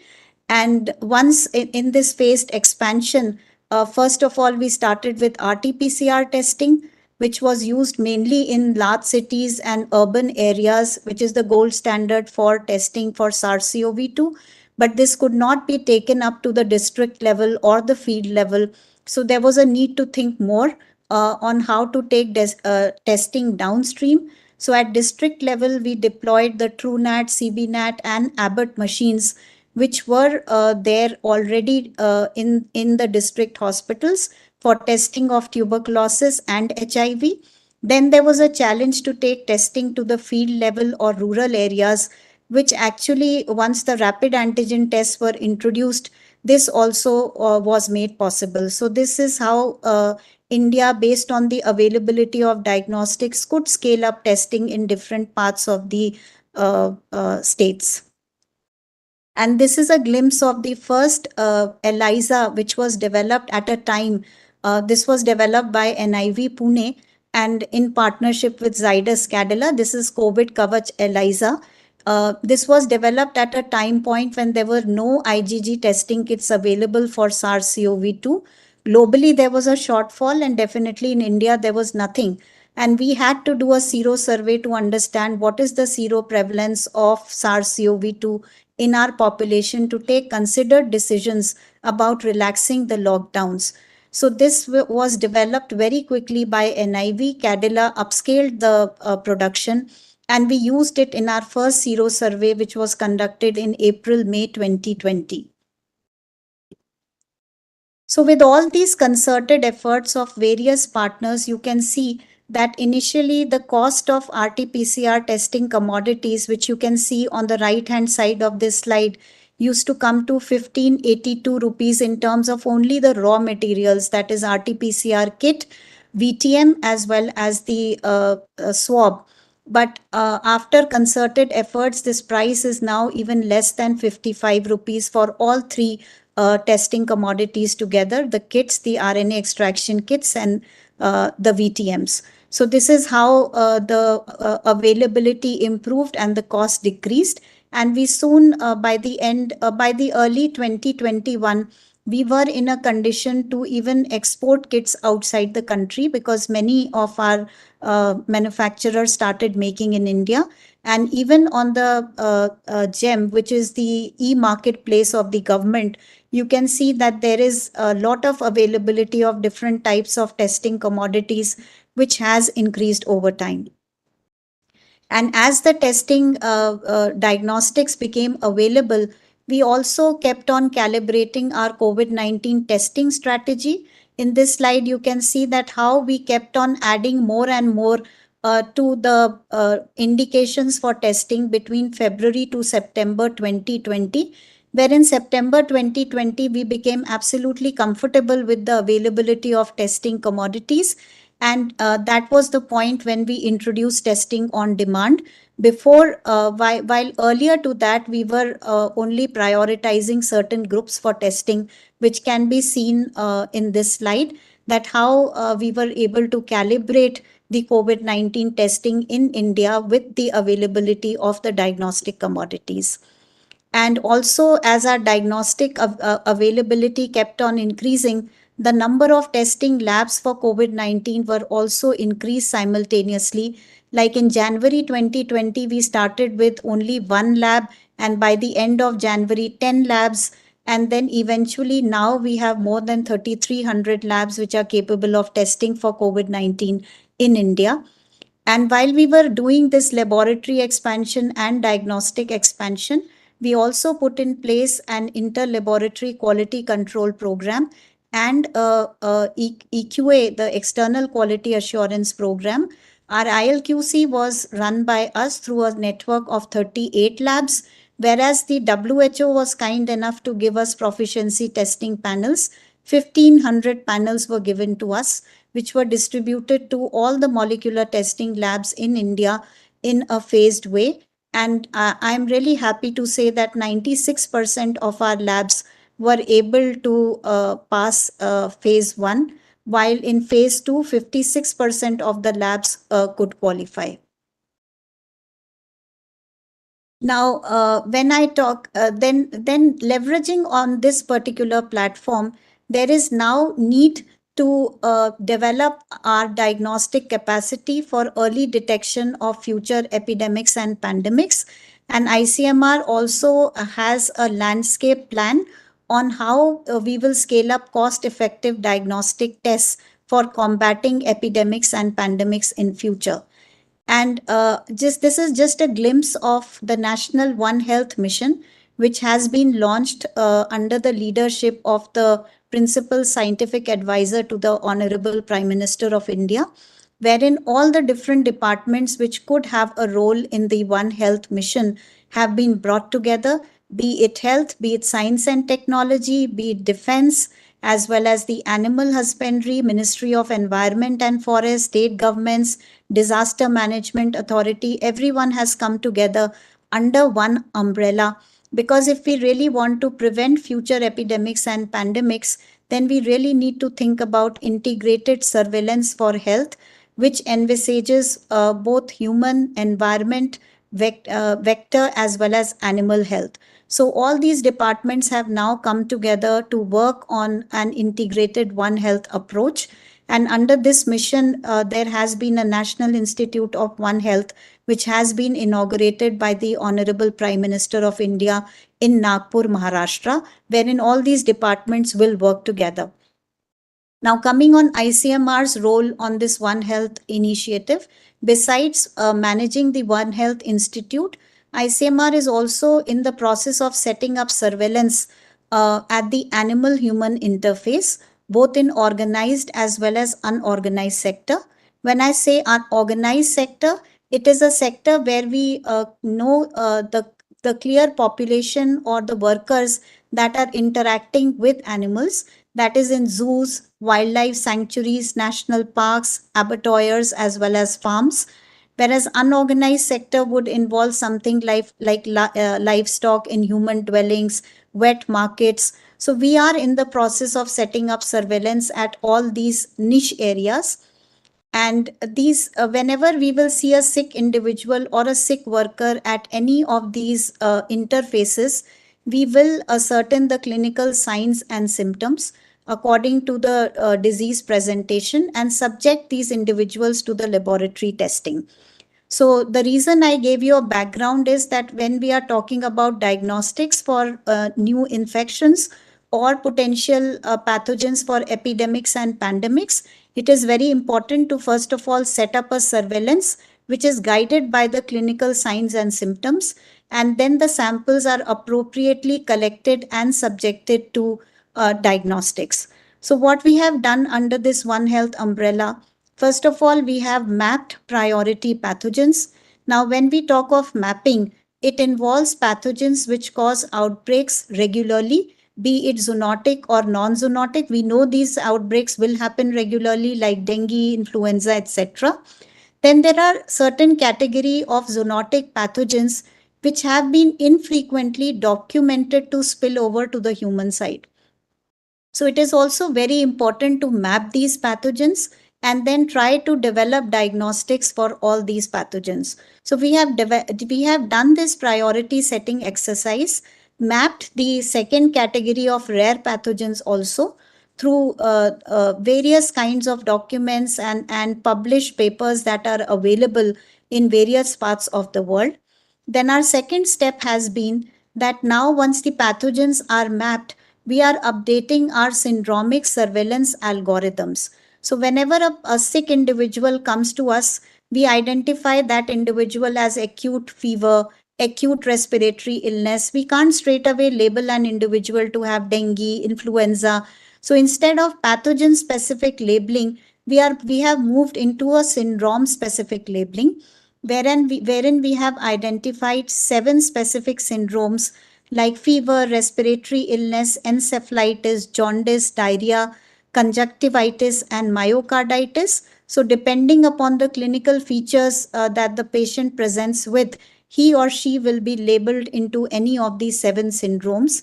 And we have firmed up these syndromes and the diagnostic algorithms with the help of a group of almost 40 clinicians and microbiologists who have worked over a span of 8 months to firm up the testing that will be conducted under these 7 syndromes in an algorithmic mode. Now, we are in the process of launching at least 5 of these algorithms now. They are firmed up. Our next step is to scale up availability of diagnostic tests, which for the pathogens which have been identified under these 7 syndromes, there is a list of up to 150 pathogens that we would want to test for a routine public health preparedness under these 7 syndromes.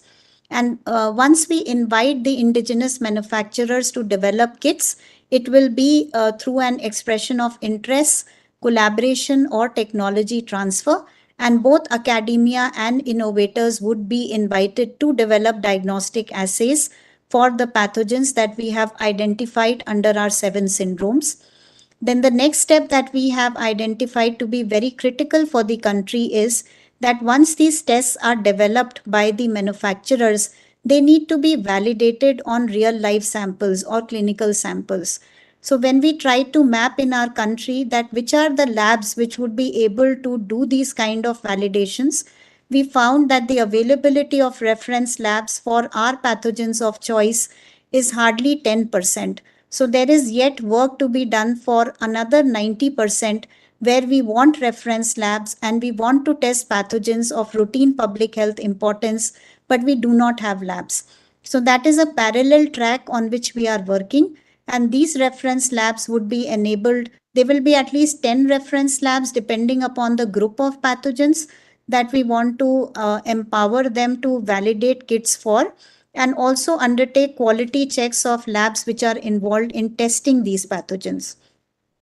At ICMR, we also have a medical device and diagnostic mission, which works on developing skill sets, then strengthening infrastructure, facilitating technology transfer, startup hand-holding, then lot of advisories and policy formulation is being done through this.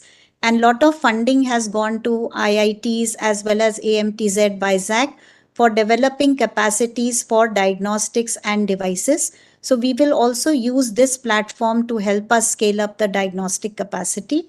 And in COVID-19, we were able to develop a lot of capacity in terms of 139 virus research and diagnostic labs, as well as 16 biosafety level 3 labs. Then we have more than 52 next generation sequencing sites, more than 3,300 molecular testing labs. We have a biosafety level 4 lab functional at NIV Pune. Then during the pandemic, we also launched an indigenous mobile BSL-3 lab. As I said, there's a One Health Center coming up at Nagpur, Maharashtra. And under the Prime Minister's Atmanirbhar Bharat scheme, there have been 4 new NIV-like institutions which have been sanctioned. So all this infrastructure that has been developed during the COVID-19 pandemic and also was existing before the pandemic will be utilized for upscaling diagnostic capacity in the country as per the integrated or the One Health approach. So that's all from my side. Thank you very much for giving me the opportunity. So thank you, Dr. Nivedita, for enlightening us through India's journey in scaling up the COVID-19 diagnosis and how different ministries join hands in ensuring the diagnosis at all the levels. So we do have a question, but then in the interest of time, I don't think we can take that. So thank you again, Dr. Nivedita. We saw the role of ICMR in scaling up the diagnosis, and another agency, the Council for Scientific and Industrial Research of the Government of India, worked towards developing and making available not only diagnostics but also various other commodities. And I now invite Dr. Vinay Nandikuri, the director of the CSIR Center for Cellular and Molecular Biology, a PhD from the Indian Institute of Science. He is a well-known molecular biologist. He has extensively worked on the signaling networks in Mycobacterium tuberculosis. And Dr. Nandikuri will talk on the CSIR efforts during the pandemic and the way forward. Over to you, Dr. Nandikuri. Thank you very much. You can hear me? Yes, we can hear you. Can see my slides? Yes. Okay. Thank you. I would like to keep this talk relatively brief because that's something that you've been requesting. So diagnostics is something that I want to take this opportunity to talk about diagnostic in the context of SARS-CoV-2. CSIR per se has made efforts in every aspect of mitigating SARS-CoV-2 or COVID per se. One of them is, of course, diagnostics. We worked on vaccines, including mRNA vaccines. We worked on treatment by testing many drugs that have been given to us by various companies. We were heavily involved in surveillance activities, which included serosurveillance, genome surveillance, sewage surveillance, and air surveillance. We also participated as a CSIR as a whole in multiple COVID mitigation seminars and educated people on various strains of COVID that were coming up and the dangers of the disease. So if you're thinking of diagnostics, the diagnostics essentially requires 2 to 3 things. One is obviously coming up with novel diagnostic tools. CCMB, no, I won't say CCMB, but CSIR actually worked on that. The second aspect is to make sure that the existing diagnosis that is already available, it has become affordable for the larger population. So what was the existing diagnostics that was available for SARS-CoV-2? SARS-CoV-2 is an RNA virus. And so the basic existing diagnostics at the time SARS-CoV-2 became a pandemic was actually Q, or quantitative reverse transcriptase PCR. So from the RNA, we make in the first step the cDNA. and that cDNA is then estimated with the help of primers using a specific set of primers for different genes of SARS-CoV-2, and they are quantitated with respect to host gene RTP, quantitative with respect to the host gene reverse transcriptase reaction.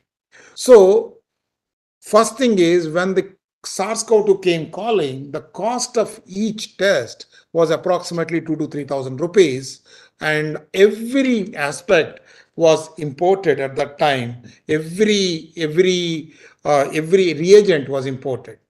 So one of the projects that was taken up by CCMB funded by FIND was to make sure that this cost of these reagents actually are decreased. How do you do it? If you're looking into an COVID-19 testing, the reagents involved are enzymes such as DNA polymerase, reverse transcriptase, of course the primers, and then you need probes which are fluorescent, and finally DNTPs. So all these components, at the start of the pandemic, all the components were in fact imported. So this project was that one of our opportunities to standardize the indigenous partners, use the reagents from the indigenous partners and standardize it with respect to the benchmark it with respect to the commercial reagents that were already available from abroad. For example, we used to procure reagents such as reverse transcriptase from Promega, and primers from IDT Sigma, and enzymes from NEB, Biorad, Eurofins, stuff like that. The indigenous reagents and chemical manufacturers that we were testing out included Sapala to IICT and Huel Bioscience Life Sciences. So what we did, first thing is did the enzymes. We procured the DNA polymerase / reverse transcriptase from various suppliers, and we found out that everything was benchmarked against the standard reagents, and we found that 3 out of the 5 that we tested turned out to have passed our internal QC. Then we actually extended this for the primers, and 3 companies we tested, and out of which 2 of them were found to be good. And then we tested the probes. In fact, the probes that we got from IDT and Eurofins were not satisfactory, so we had to do it from in-house. We got it sourced and components from local suppliers and attempted the synthesis in-house. We were successful with 2 probes, and while these were successful, importing time, some of these things we still need raw material from abroad. So some of these things, while required abroad, but the fact that we synthesized it decreased the cost. DNTPs were sourced from Sapala Organics, and they were tested for the sustainability along with the best and also best shelf life. All these components, we actually prepared a kit, and that the cost was approximately 68 rupees per reaction. This compared to the cost that was at that time prevalent in around 1,000 rupees or so that time. So over the period of time, this has become the norm, and in fact, many indigenous developed reagents and all the things are now in the market. And in fact, I was told, the last I heard, the cost of per reaction has come down to something like 13 rupees. This does not include the manpower cost.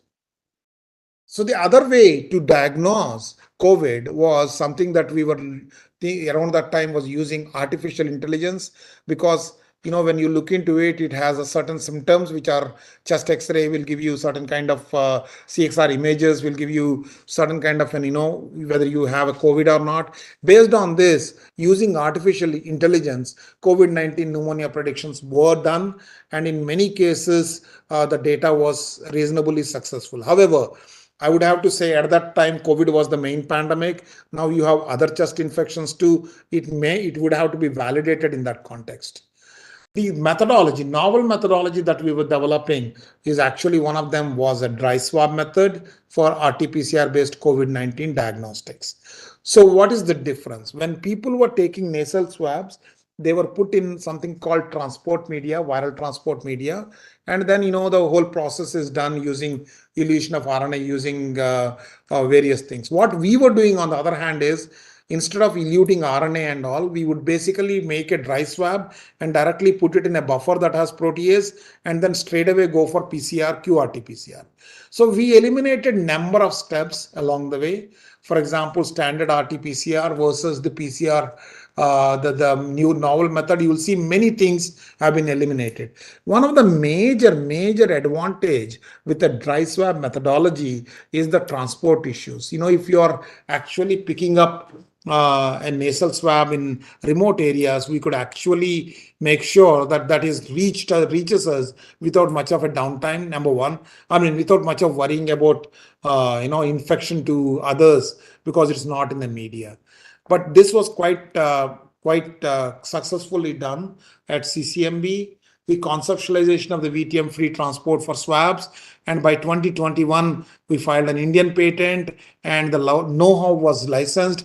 ICMR actually gave an approval in 2020 for doing this. And now at this point of time, there are commercialized kits. Merrill Diagnostic hit the market in 2021. Now this is 2023. Now COVID diagnostics is not exactly in the vogue, but what it tells us is that alternate methodologies and our ability to come up with that and commercialize it. This was well recognized by many things, and many people. We have got CSR Technology Award for this, and few other awards that have come along the way. But what I was trying to, basically the ground bottom line that I would like to take is actually that this actually will be something that we can use for future pandemics. The other thing is what we call as FELUDA. It is essentially FN-Cas9 editor-linked uniform detection assay, or RAY, rapid variant assay. So this was developed completely by Shouvik Maiti and Debajyoti at IGIB. Concept is simple. FN-Cas9 basically binds to certain set of nucleotides based on the presence of a PAN. So Cas binds to a bunch of nucleotides. The point is, if you have mismatches in these nucleotides, what is the difference in KD value? For most of the Cas9 that was there available outside, the difference in the KD value is only threefold. You can see 51.5 for the proper one with one or two mismatches, the difference is only 145. But for FN-Cas9 that was actually developed by IGIB, the difference was approximately 15-fold. You can see this 68.8 versus 1037 KD values. So this particular enzyme FN-Cas9, for which IGIB had the patent, was used for generating the kit. So what do? We basically take the same thing, we perform a PCR reaction, and the PCR product so obtained is then, the PCR reaction is done with the biotinylated primers, and the PCR reaction, biotinylated PCR product so obtained is then put on the lateral flow. And into this, we add actually the Cas9, which is labeled with FAM. Cas9 recognizes the PCR product specifically, and it stops there, and that gets detected by the gold connected gold nanoparticles, and you will get a line.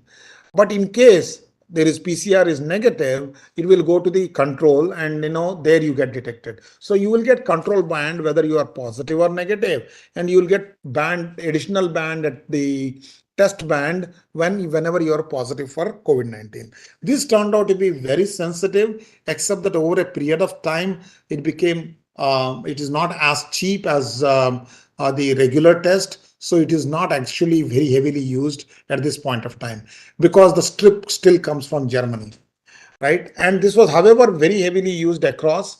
Tata MD has made it commercial, and it was used at Bangalore Airport, Dehradun, Manipur, and various places. It was quite popular for a while, and all those things were going on, except when the other tests became much more cheaper, we stopped using it.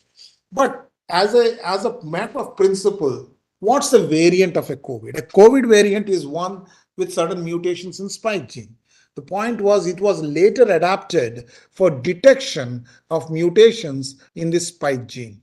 And so we can always come up with an alternative Cas9 or alternative guide RNA that would actually detect only this specific variant.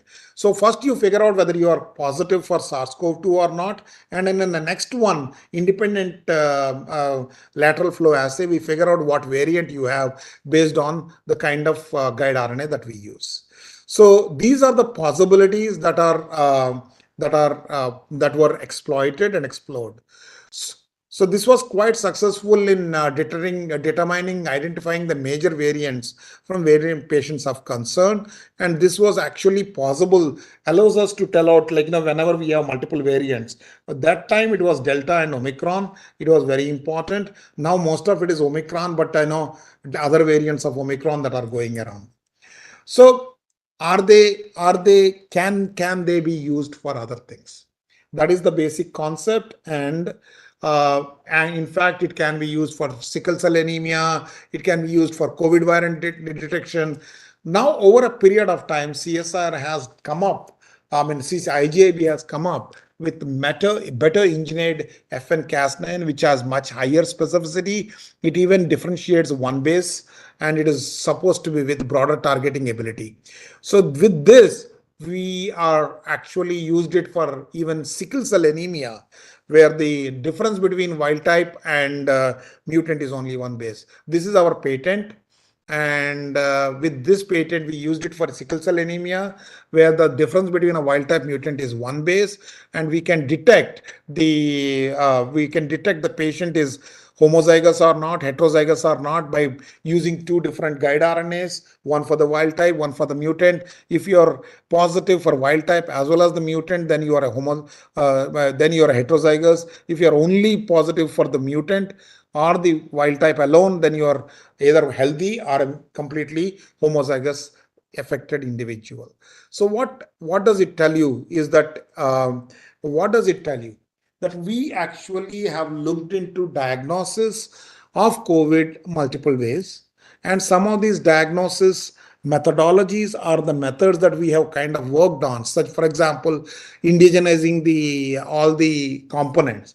Tomorrow we may get an unexpected, unexplored new infection, emerging infection.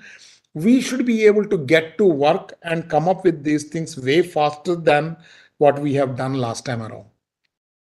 So going forward, CSR efforts would be towards actually coming up with better diagnostics, no matter what the disease.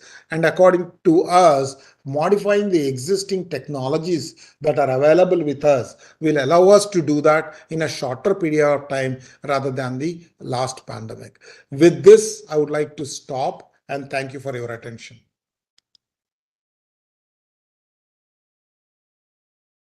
Thank you very much, Dr. Nandikuri, for taking us through the different technologies which were used in the management of the pandemic. And same principles can definitely be useful if there are any future challenges of the infectious or even non-infectious diseases. So again, in the interest of the time, I think you can respond to the questions directly, and we will move over to the next speaker, because we have got one more session to go after this. Thank you, Vinay. Thank you, Dr. Vinay. Thank you, Vinay. Thank you very much. Thank you. So while we talk about the collaborations for the development of the diagnostics, FIND has played tremendous role in bringing together various stakeholders, let it be industry or research institutes or WHO or hospitals. We have our next speaker, Dr. Sarah Freudo.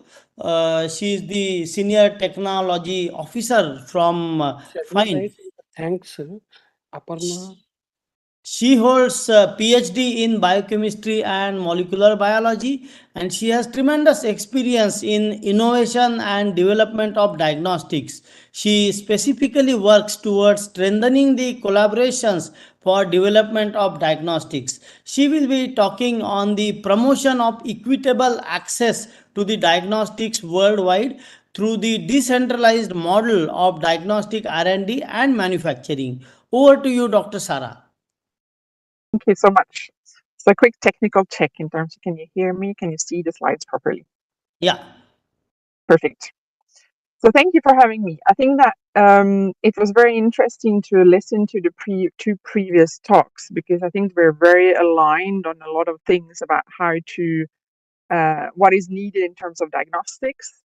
And I will go much less into details. I want more to talk about what we think is needed, not only for being prepared for new infections, but also looking at the existing infectious diseases where we still have diagnostic gaps, and looking at that problem through what is needed in terms of decentralizing diagnostic R&D and manufacturing, and talking a bit about how we're addressing this. So let's see if I managed to change the slide. Yes. So I think that I'm just going to say 2-3 words about FIND in case there's someone in the audience that has not heard about us. So we are a non-profit global organization working towards giving everyone access to diagnostics.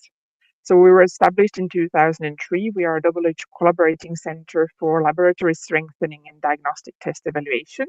And we're one of the co-conveners of the Diagnostics Pillar for the ACTA Accelerator. And we're building on that now for future pandemics as well. But I'm not going to go into that more in detail. Just to say that, okay, we have since 20 years, we've established a lot of partnerships all around the world, including in India. And I was actually in India last week, in Bangalore and in Delhi, to meet with different partners to support our work and strengthen what I mentioned in the introduction in India as well.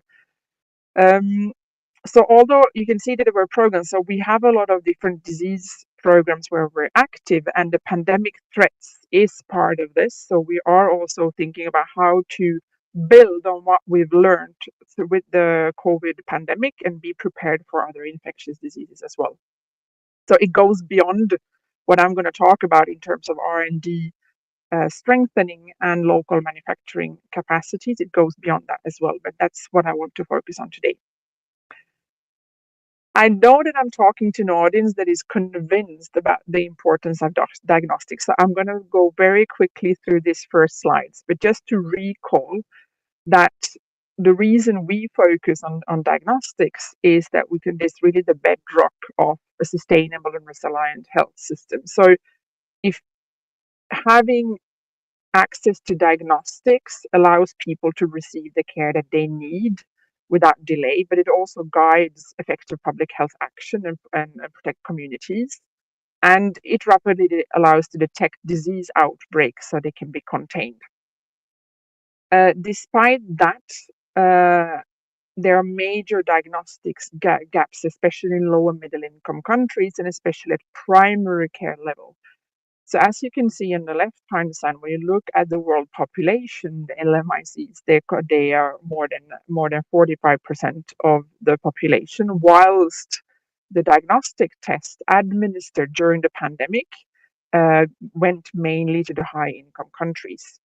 And when you look at access to diagnostics in primary care settings, almost 1 out of 2 patients do not have access to the right tests. And that is already for the diseases that are the major killers today. We're not even talking about the new diseases or viruses or bacteria that can have pandemic potential. But despite the global production capacity was ramped up during the COVID pandemic, and Dr. Gupta mentioned about all the efforts also done in India towards this. We've seen there, what you can see here as an example on the left-hand side is the production capacity that went up during COVID from April 20 until 22.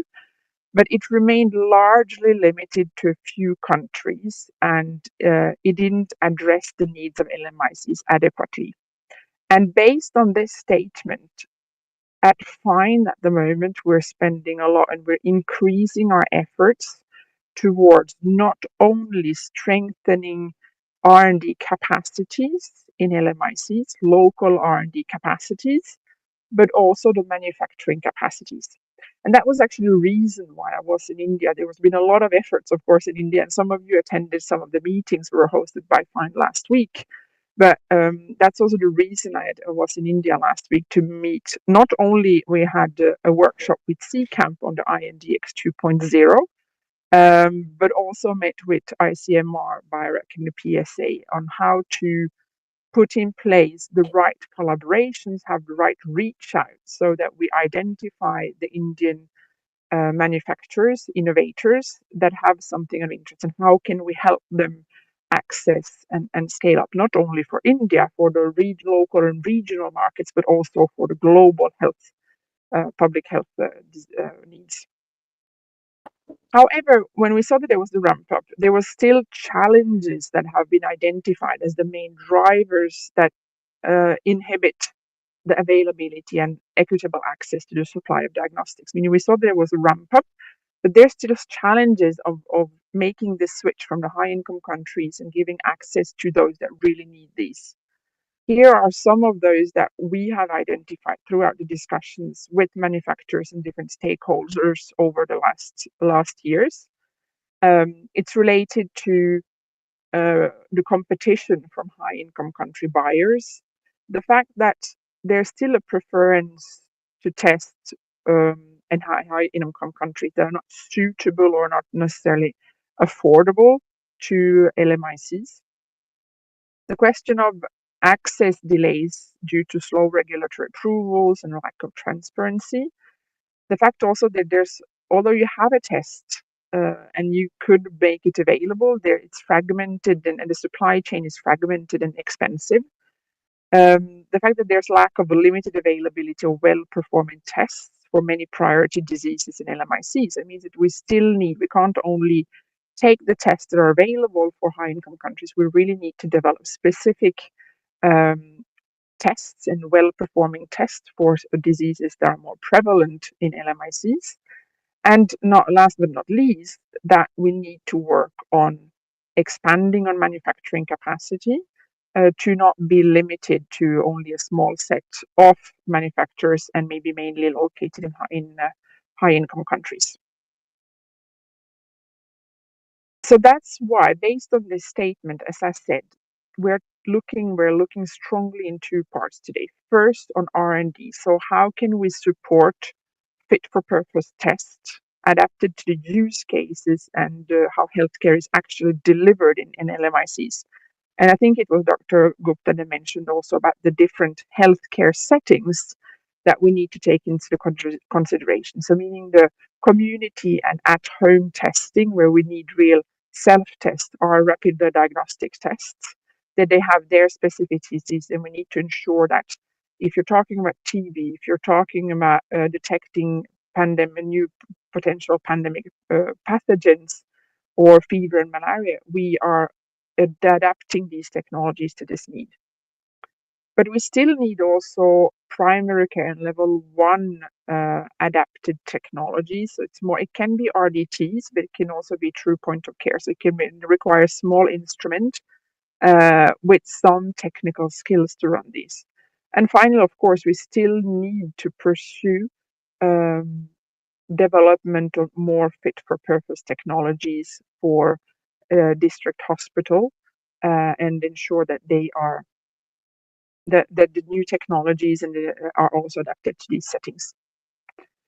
So the way we do that at FIND is, of course, we will go throughout the diagnostic value chain. I think once more, it's very aligned with I think Dr. Gupta's first slide about what is needed, meaning how do we support and connect the manufacturers and the innovators throughout the value chain, from research and development, how do we co-create fit-for-purpose diagnostic tools, provide TPPs, think about the use settings, allow that they have the right product profile in mind. Through regulation, manufacturing, once we have a product, we can't stop there. We need to support them and how we translate that into local manufacturing of quality products. I think that has also been mentioned, because without the assurance of this quality, there will still be some tendencies or preference to buy tests from high income countries. So through procurement awareness and advocacy, and also working on scale up and sustainability to ensure that these manufacturers can also continue to deliver throughout the years. And once we looked at the R&D, the other part that we're strongly looking at the moment is securing the reliable supply of diagnostics by producing and supporting the production of tests closer to the people that need them. As we saw, the ramp up of production was not equitable, and the way that these tests were distributed in the world was not equitable. So what we are strongly working on at the moment is really to reinforce the local manufacturing capacities. And that can go through different models and different ways. But we are not saying that everything needs to be translated from the global manufacturers to the local manufacturers. It's more how do we work in partnerships, because these two models need to coexist. The global manufacturers, they have realized the benefits of the economies of scale, of how they, by working in LMICs and working on increasing the local manufacturing LMICs, they do have a benefit of that as well. And the fact that including the global manufacturers, it benefits the LMICs because then access, the global manufacturers, they see the value because we can put in place access terms and volume commitments, and they can also benefit from skilled personnel access to capital through partnerships. Whilst when you look at the local manufacturers, the benefit here is that the reason we push for local manufacturers is that they can reduce the reliance on important finished products from a small number of suppliers, can reduce the transportation cost, we can have access to suitable products and supply channels that meet the priority health needs, and also reinforce the local ownership so that in the end, really the end users will have access to this fit for purpose and locally produced products timely without having shortages or supply shortages. And I need to compete with the markets in the high income countries, which we saw was the case for forward. So this is something that we're really reinforcing as of now, how to support and strengthen local production capacities.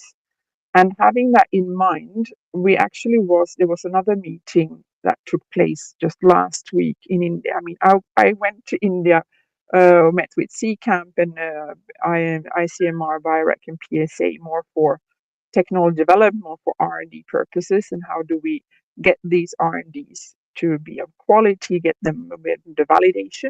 But there was another meeting also that took place, and I think some of you were there, on a convening on rapid diagnostic test manufacturers. So it's how to build and accelerate the sustainable manufacturing for diagnostics locally and regionally. So what was done, it was a event organized jointly being found in Unitaid, where there was a consultation of more than 20 small, medium, and large diagnostic manufacturers over all the globe that have taken place prior to the event. And you can see on the map some of the distribution. And then there was a 2-day workshop around what are the barriers, what is needed, and also establishment of recommendations about what is needed to make this sustainable. Because even though we spend a lot of money on building, and we've done that already, put in place, done tech transfer, supported in building local manufacturing capacities, the question is, how do you make this sustainable? How do you find the business model so that the companies that have these production capacities, they can address the needs and they can find a business model and get the revenue and be sustainable? So some of the thoughts, I can't share the outputs of this meeting yet. It was last week, and that will be communicated shortly through the ministry. And we're still building on that to continue to challenge the outcomes of this. But I think that what came out of this meeting is a lot about, we need to strengthen the research and development in manufacturing capacities in LMICs. And that's also completely aligned with all the discussions we've had in India and with all the different initiatives that is happening in India at the moment, but also in other countries. That we need to, for these local manufacturing capacities, put in place partnerships. So between, let's say, high-income countries, the global players, where they can provide, it can be tech transfer, it can be providing for training, mentorships, etc.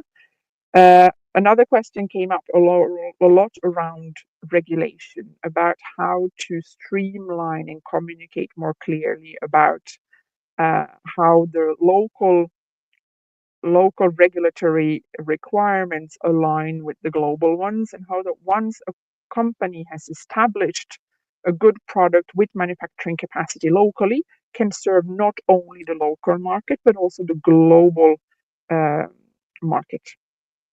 So I think we're gonna hear more from Find about this topic, but that's what I wanted. I think that is also important. The local manufacturing capacity and local R&D. That's something that is important for us also to take into consideration for future pandemics. Thank you. So thank you very much, Sarah, for taking us through the efforts made by Find in taking so many diagnostics from the laboratory to the patients.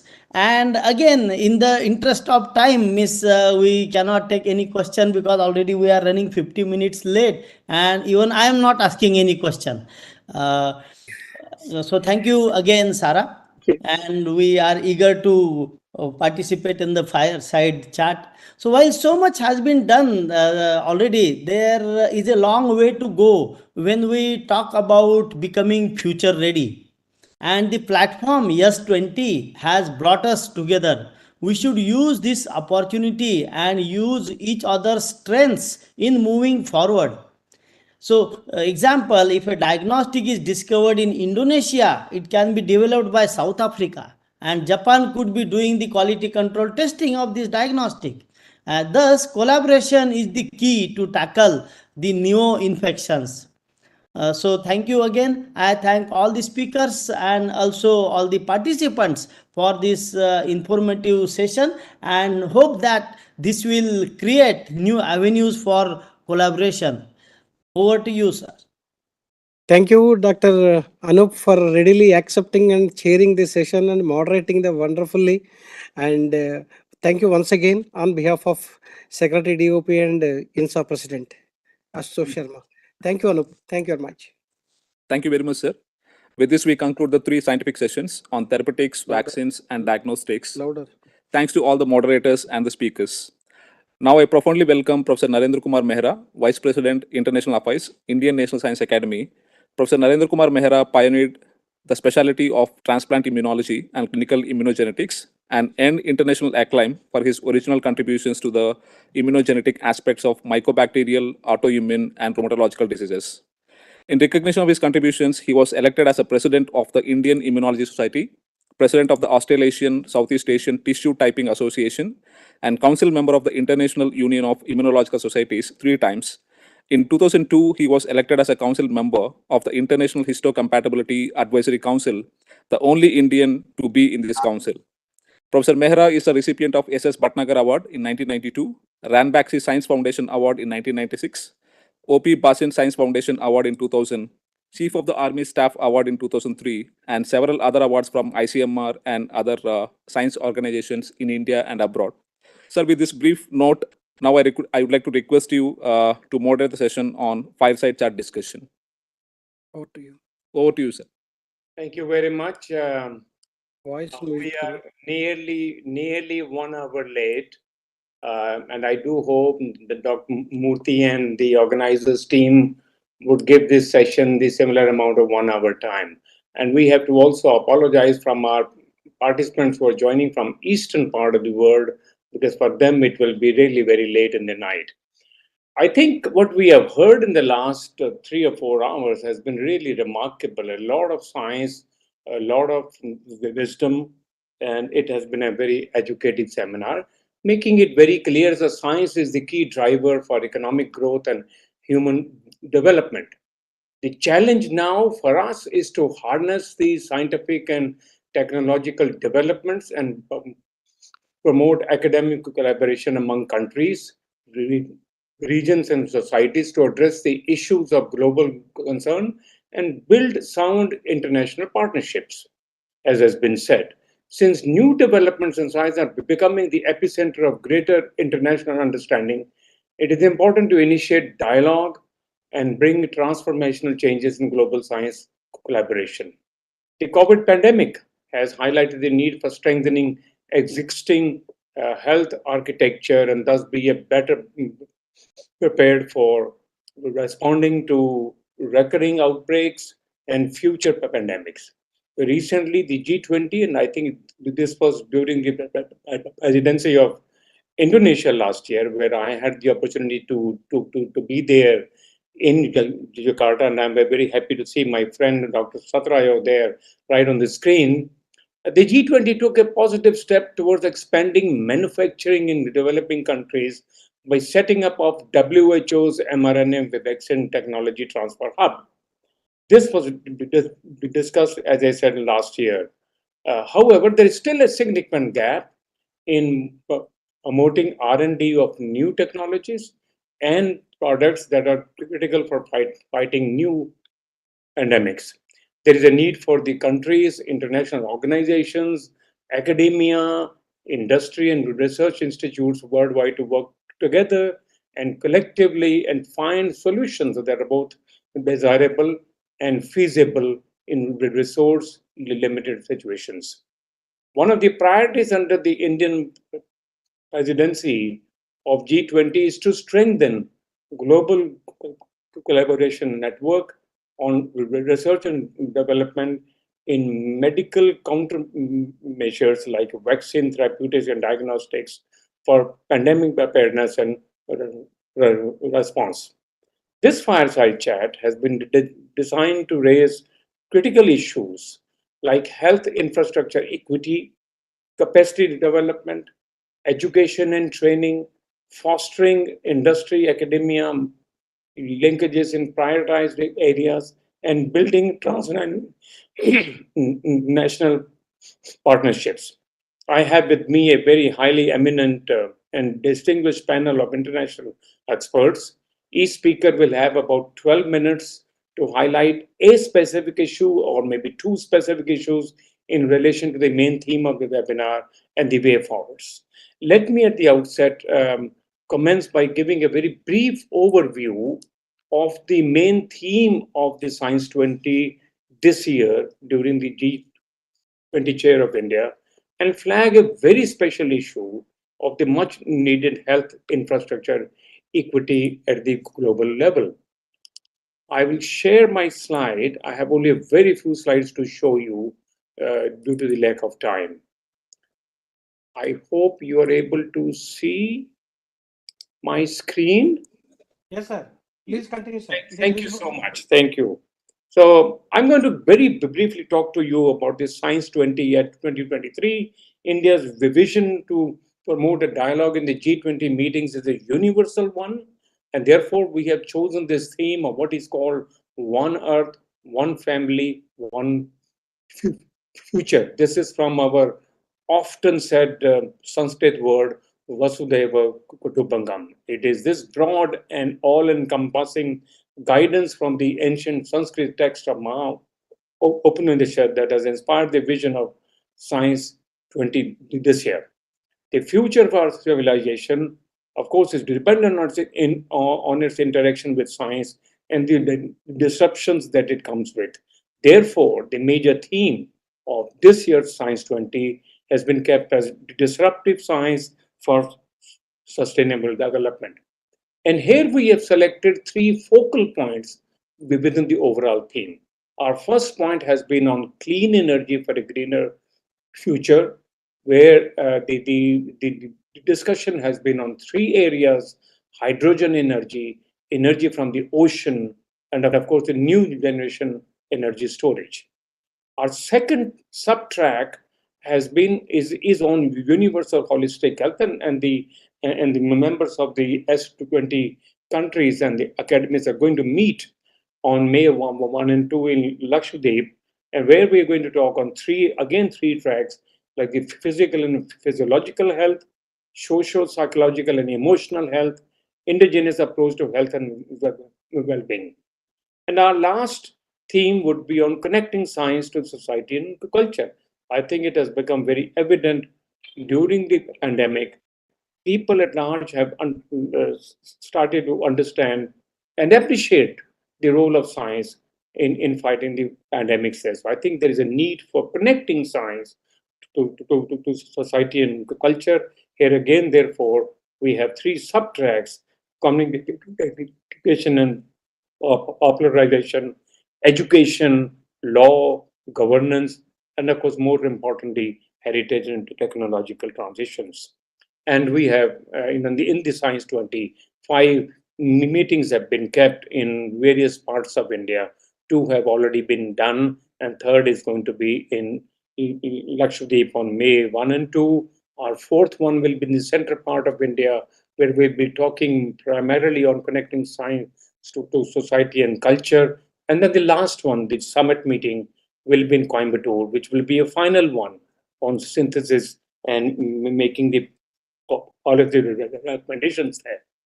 So the agenda for S20 is primarily on applying science for promoting holistic health at the global level. And here in the holistic health theme, there are issues like promoting the concept of One Health. AMR is a big issue now. It must be curbed to prevent water contamination from industry effluents, knowledge sharing of emerging drug resistance there. And the third issue is of mitigating the climate change through science-based approaches, development of strategies and technologies for adaptation to global warming. The fourth is a very important issue under the holistic health.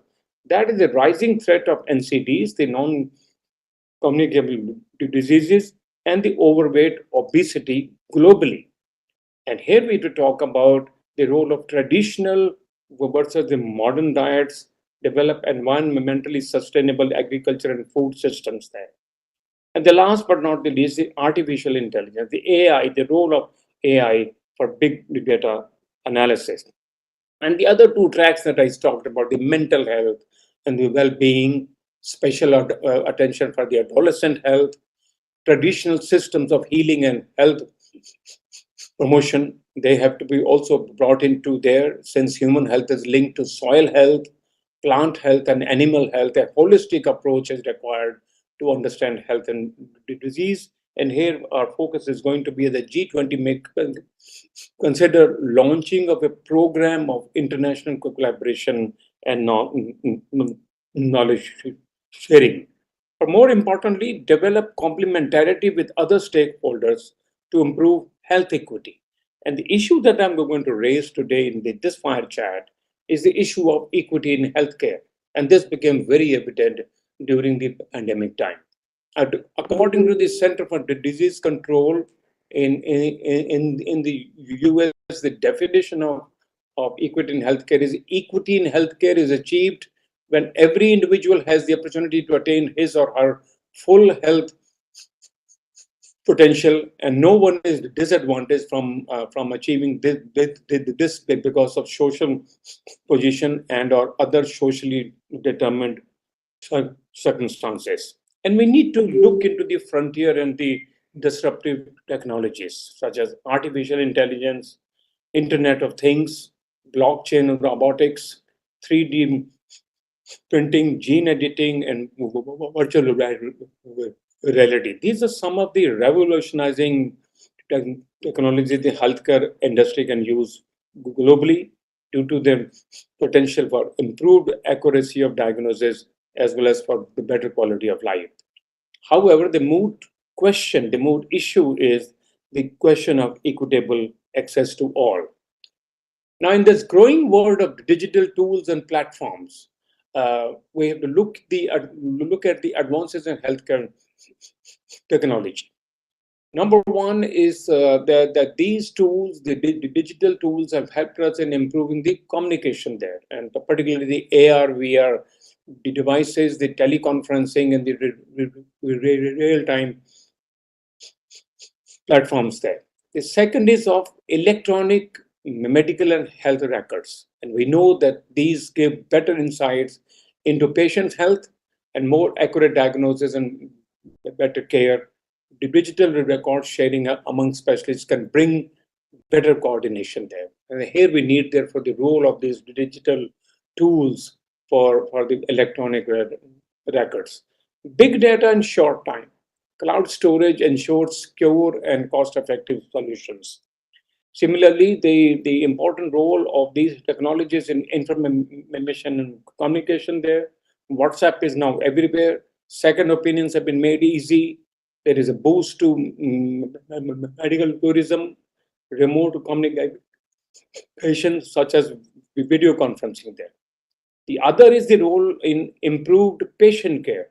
Now, these advanced tools and the AR/VR devices help ease symptoms of anxiety, depression, mental illness, and for ease in complex surgeries. The very good examples of are the robotic knee surgery and, of course, the gene editing there. But last but not the least, the important role of these technologies and tools in vaccines and diagnostics and therapeutics. The international consortia have been made to achieve self-sufficiency in VDT and medical devices. Collective R&D focus on the diseases that disproportionately affect the developing countries. And the last is the telemedicine. And this you all know that these are very important and towards improving the critical care in emergencies. Working together to achieve health for all. This is the goal of the WHO. Since the inception of WHO in 1948, 75 years have gone by. And what have we achieved? I think the three very important issues that have been highlighted. Our life expectancy has increased from 32 years to 70 years in the last 75 years. And this means a lot of children born today could live up to 100 years, and hence the need to work for longer. This will necessitate dramatic changes in our career structure. The second very important role that we have seen during the last 75 years is the infant mortality rate has reduced from whopping 146 in the early part of 50s to only 27 now per 1,000 live births in 2022. Similarly, there's a dramatic improvement and decline in the maternal mortality rate. However, the journey towards ensuring health for all will remain inadequate and unsustainable if we do not together commit to achieve health equity. Collective ownership, community participation, working together towards shared goals is critical for improving the health and well-being of the communities. A case in point is the collective fight for equitable access to AIDS treatment. You know of this particular case which pushed the US government to establish the Presidency Emergency Plan for AIDS relief, which was very popularly called as the PEPFAR. This permitted improved access to AIDS care to millions of those affected individuals. The other very good example is the COVID, where it has also highlighted neglect in several aspects of the urban health. We all keep talking about rural health, but I think COVID pandemic brought about issues that were very important that have to be addressed in the overall domain of the urban health. So when we're talking about health equity, special consideration will have to be given to the most vulnerable there. I think that these are the three issues that I feel are very important. Innovation mindset. We need to really improve the innovation mindset. We are generally afraid of innovations and failures. We believe that the disruptive science is needed to improve global health equity. Early and universal education system requires further improvement to make sure that there is a creativity and innovative thinking. The second very important issue is that of objective thinking. There's inadequate funding for addressing a global issue, and that was very clear during the pandemic. The S20 science academies worked together, could together help to redefine the funding structure. We need to enhance public science communication to dispel misinformation and disinformation. And last but not the least, very important role, thinking big in terms of societal participation. We need to address historical and contemporary injustices, overcome economic, social, and other obstacles to health and healthcare, and eliminate preventable health disparities.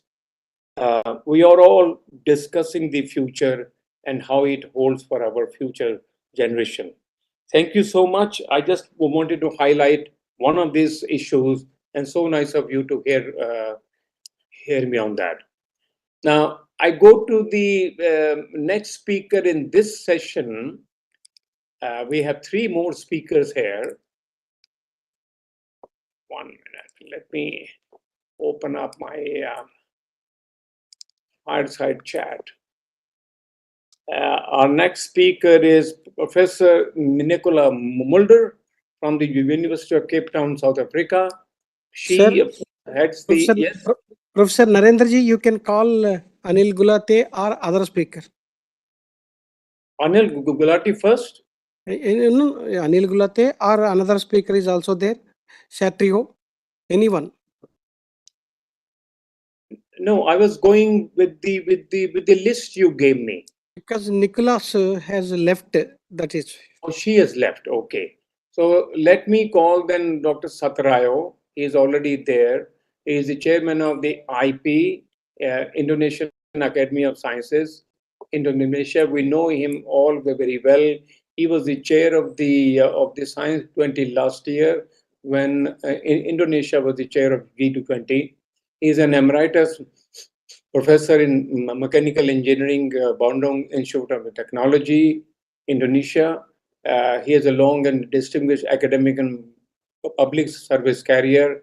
He was a faculty member of mechanical engineering department, Bandung Institute of Technology for more than 30 years, since 1980. He obtained his doctorate from the University of California, Berkeley in 1985, and his research areas are really vast in the whole field of mechanical engineering. I don't want to stand between you and Dr. Satrayo. Satrayo, please go ahead and make your point.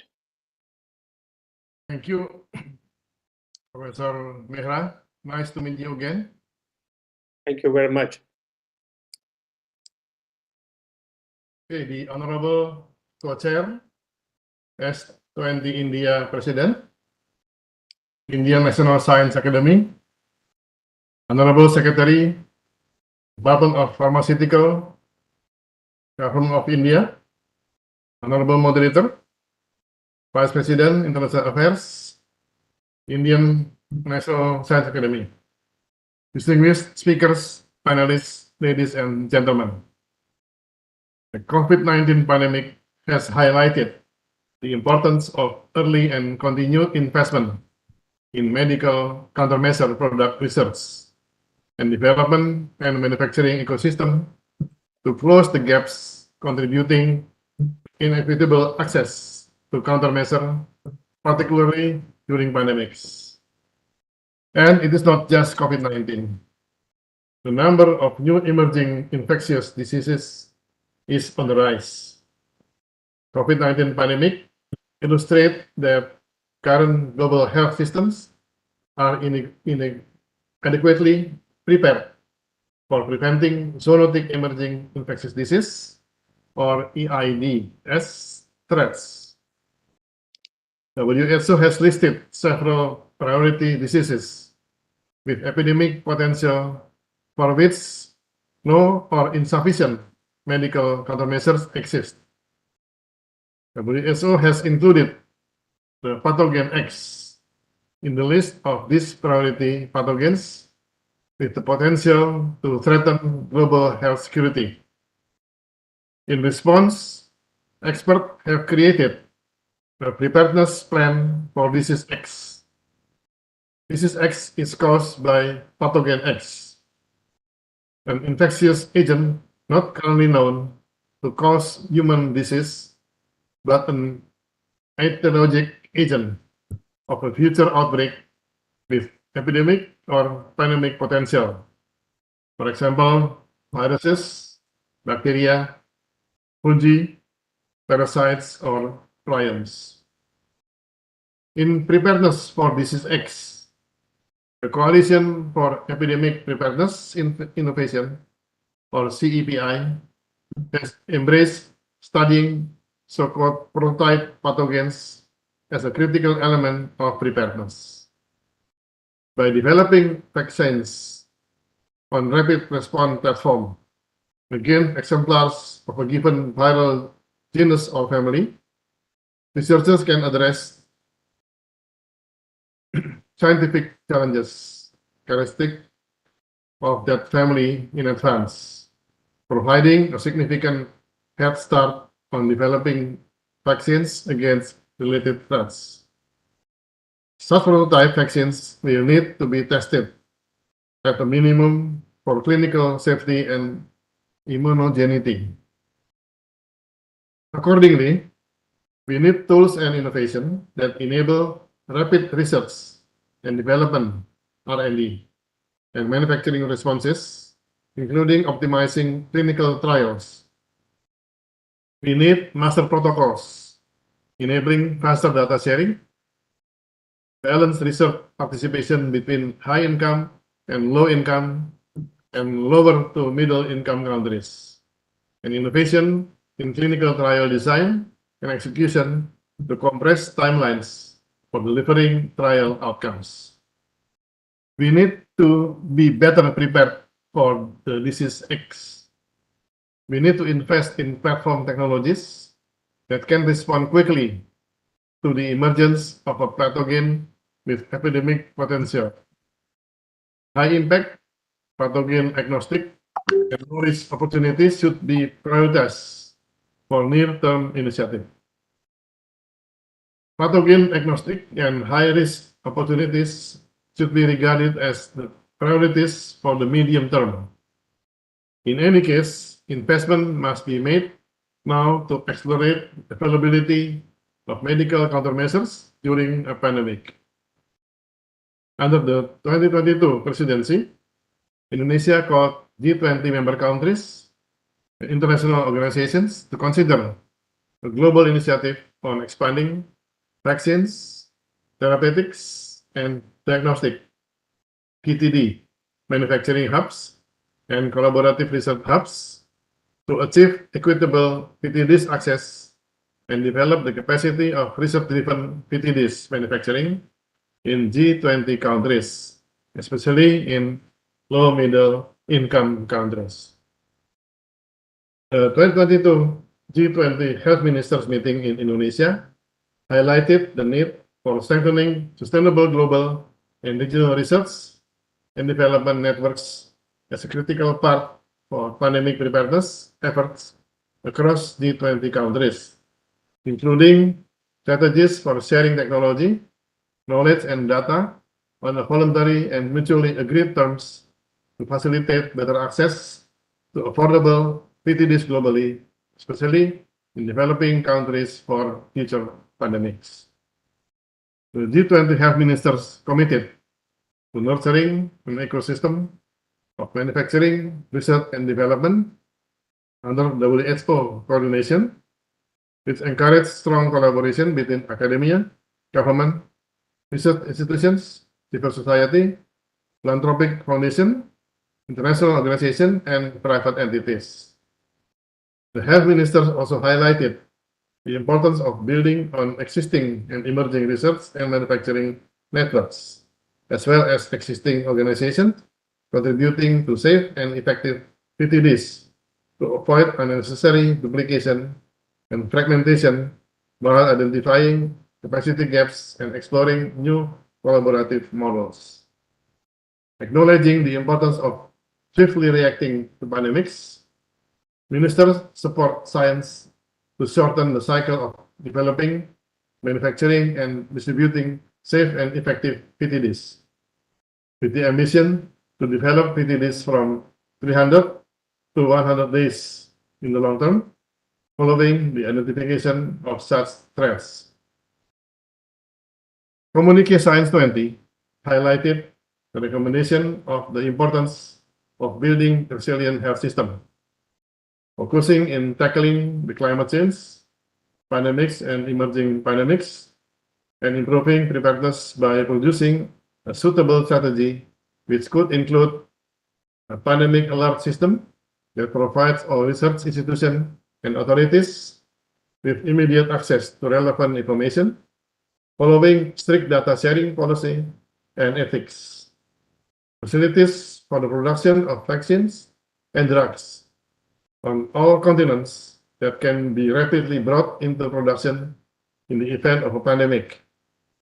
Secure supply chain for medicine-relevant materials and production at multiple locations worldwide.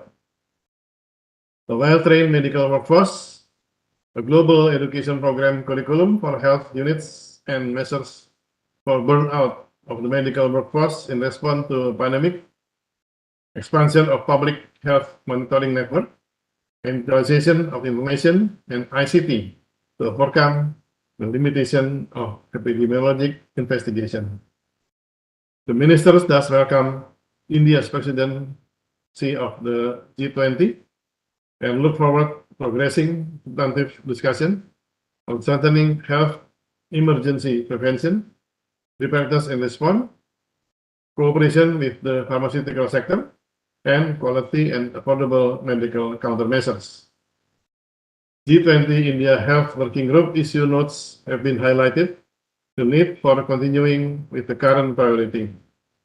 The Indian presidency proposed to take it a step forward by encouraging G20 countries to deliberate upon sustainable mechanisms and effective partnership to address gaps in availability, accessibility, and affordability of quality and effective medical countermeasures.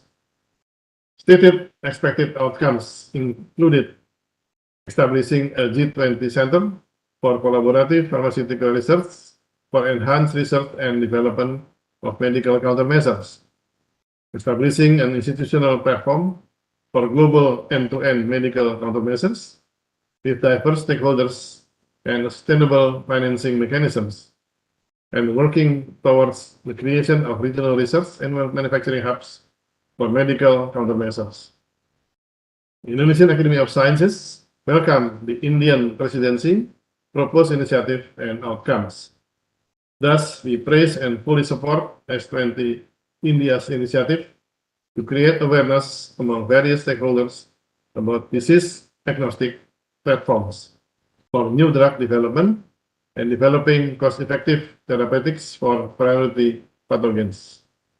We look forward to working with S20 India to initiate a network of R&D institutions across G20 countries that would function sustainably and contribute to collective preparedness for dealing with future pandemics. Thank you for your kind attention.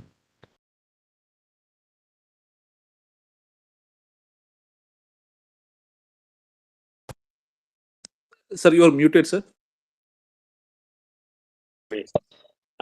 Thank you very much, Dr. Satrayo. We look forward to our continued collaboration between the Indian National Science Academy and the IP. And I know of your several colleagues that I met last year, and there is a thinking on both sides that the two academies could work on several issues. Thank you so much for actually coming to this webinar. Our last speaker today, I'm so sorry, Dr. Gugulati, you have to be last, but we will normally keep the best speaker in the last. Dr. Anil Gugulati is the chairman and CEO of Pharmaz in Illinois. In addition, he is a professor emeritus at the Midwestern University, the University of Illinois at Chicago. By the way, Dr. Gugulati, I go to Chicago very often. My daughter lives over there. Dr. He is an inventor with over 50 patents that have been granted, focused on first-class drug candidates for preventing cerebral stroke. His other discovery has led to the development and launching of a novel resuscitative agent for hemorrhagic shock. In addition, the development work that he did in India has been recognized by the US FDA and granted 2 of his drug products approval for the late-stage phase 3 trial in the US. He has been the scientific reviewer, United States Defense Medical Research and Development. He is a United States Fulbright Scholar and the International Rand Research Award winner. He is also the recipient of Outstanding Faculty Award of 2017, Paul Dawson Biotechnology Award of 2014, Little John Award of 2014 as well. He has more than 300 peer-reviewed publications, H-index of over 45, and I-10 index of 173 with more than 6,700 citations. Dr. Gulati, over to you. Thank you, Dr. Mehra. Delighted to meet you. And next time, hopefully, we'll see you in Chicago. Please do drop us the line and we'll coordinate. And it's a pleasure to be here at the G20 S20 meeting. And I mean, India's presidency is being recognized all over the world. And in US also, we chat a lot about it. So that is a great thing. And I'm thankful to Professor Dulal Panda and Dr. Murthy and Shashiwala, all the NIPERS directors who have contributed immensely in moving the science forward, particularly in the pharma space.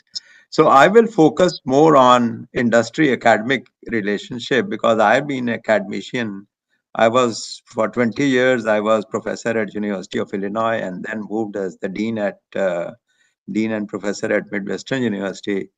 So my interaction with industry and getting the grants from NIH has been quite intense in University of Illinois.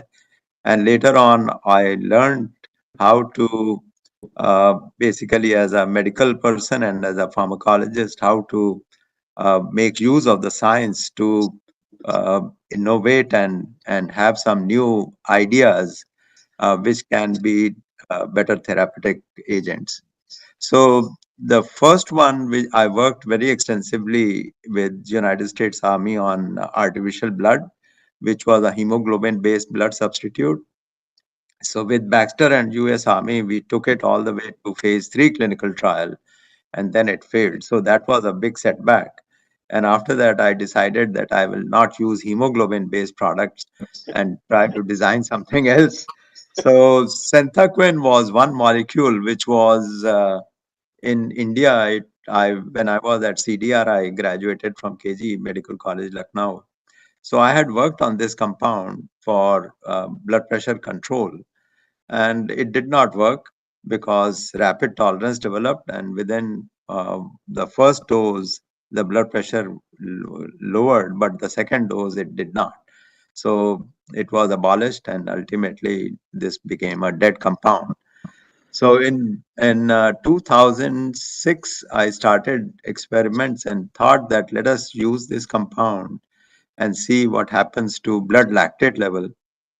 And we found that blood lactate level dropped, and that is how we started the story of resuscitation for hypovolemic shock. And ultimately, we found that this has become a very, very promising agent. It has been launched in India now. It is available almost throughout the country. And recently, we are also continuing to do phase 4 trials, a 400 patient study in India, out of which 66 patients have been enrolled across the country. So that is a very, and we took all that data which we produced in India. Now, this is an example of how from academic we moved into industry. So to take it forward, we had to raise funds and have an infrastructure to handle the regulatory aspects of developing a drug. So we formed this company, Pharmas, in 2010, and ultimately raised some funds and started the studies in India, particularly the toxicology studies, then the manufacturing studies, and all that we did in India. And once this product came to a stage where we got excellent results in phase 3 clinical trial, where this compound produced almost 8.8% absolute reduction in mortality, 28-day all-cause mortality. We took all the data from India, basically all the manufacturing data, all the toxicology data, and all the clinical trial data to US FDA. And US FDA rapidly agreed to give us straight phase 3 clinical trial permission. So now we are engaged in forming an advisory board for the US trial. Basically, it will be a worldwide trial, US, Europe, and UK, Australia, and Canada.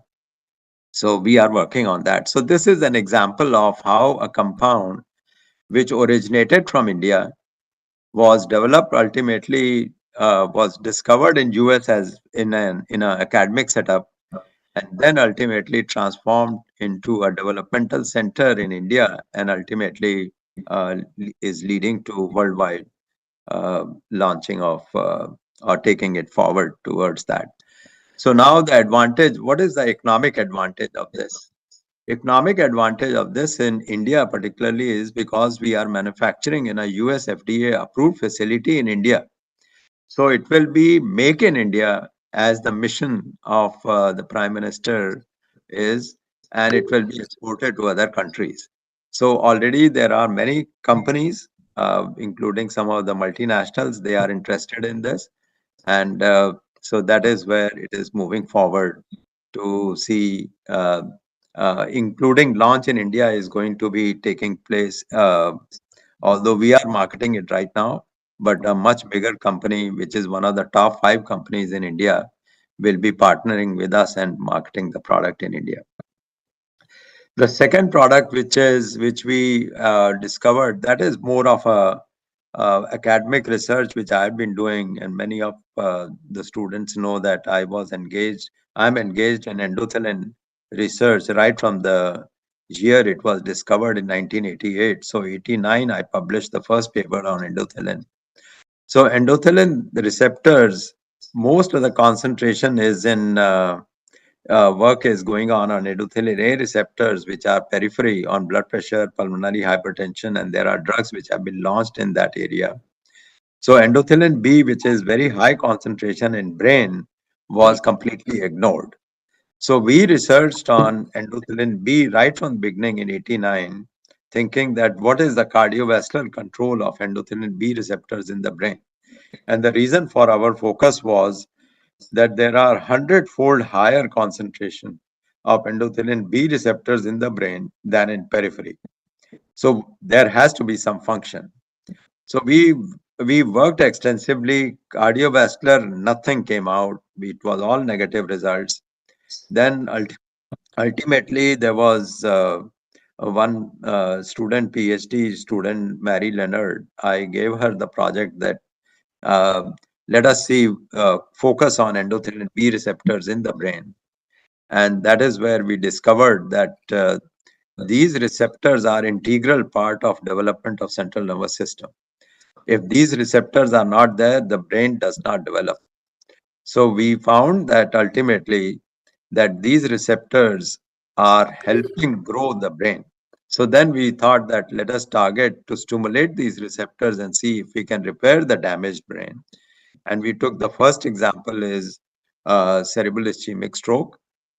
And we found excellent results in animal models, indicating that stroke could be reversed in animal model by close to 90% reduction in infarct volume. So that was very promising. Then we took this into the company, Pharmas, and ultimately started developing it as a drug. Simultaneously, we also kept on doing research and ultimately found that it is the neural, there are hidden stem cells in the brain and it is the neural progenitor cells which are stimulated by endothelin B receptor agonist to form mature neurons. So that finding came out to be promising. Those results were published in scientific reports and neuroscience and many journals. There are about 20 publications on this. And ultimately, we developed the compound and all the manufacturing, toxicology, everything was done, and we applied for marketing authorization in India. And the subject expert committee gave positive recommendation, and now final stages of manufacturing testing in IPC labs and all that is going on, and we expect that within a month or two we should be launching this product in India. In the meantime, we did the same thing which we did for Santacman and took all the data from India to US FDA, and US FDA last month granted us straight once again phase 3 permission. And just to emphasize that this is the first time that that from India the data came out and US FDA has granted for a new molecule, new chemical entity, straight phase 3 permission. So we have set not only one example, but two examples of that. And this was noticed by the Commerce Department in India and the Secretary of Commerce when she visited Chicago. We met and we are trying to promote that how we can have economic development, basically make in India and export everywhere else. So I'll just give you some example why it is so important, because TPA is the only drug which is used for stroke, and there are some other drugs which are used, but they are not proven clinically. So this is the summary of the slide. And when you see this slide, any scale you can take, modified ranking scale, NIHSS, Barthel index, any scale we take, this compound has come out to be statistically significant in patients with stroke. And it is a 158 patient trial and very, very promising results. So a mechanism of action, as I told you, is from neural stem cells. Neural progenitor cells are formed in mature neurons. It is the neural progenitor cells which are stimulated by sovateltide, which is an endothelin B agonist. So the trial, I won't go in detail of the trial which was done. It was at 18 centers and very comparable. This slide is important because here we are comparing with TPA, which is the only approved drug for stroke. And when we compare the shift in modified ranking scale, which is the most important scale, which is recognized by neurologists all over the world and including regulatory agencies, the shift which took place is close to 25% with modified ranking scale 2. So that was very, very promising. And when we compared with TPA, because TPA publications bulked 0 to 1, 2 to 3. So even at 3, with TPA, it is 9% improvement, absolute favorable outcome. And with the sovateltide, it is coming to be 12%. And number needed to treat with sovateltide is 5. That means one patient, the best outcome in one patient, we need 5 patients. And in TPA, it is 10, so almost twice.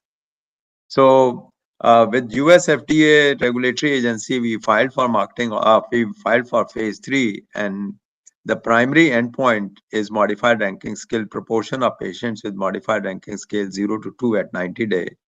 And with the trial in India, it is coming out to be p-value of 0.002.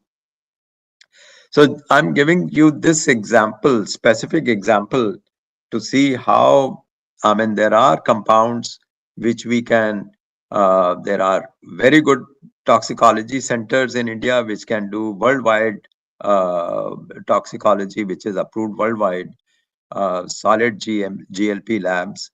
There are very good manufacturing facilities in India which can be utilized, and we have utilized all that and kept the science moving forward.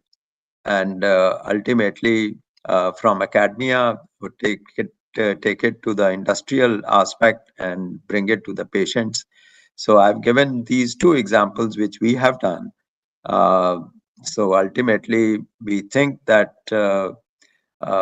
these are some of the examples which can be taken forward and come. There are millions of compounds which can be tapped, and ultimately at a low cost, we can do the drug development. Instead of spending $200 million, we can do it in $20-30 million and have a better priced products for the benefit of patients worldwide.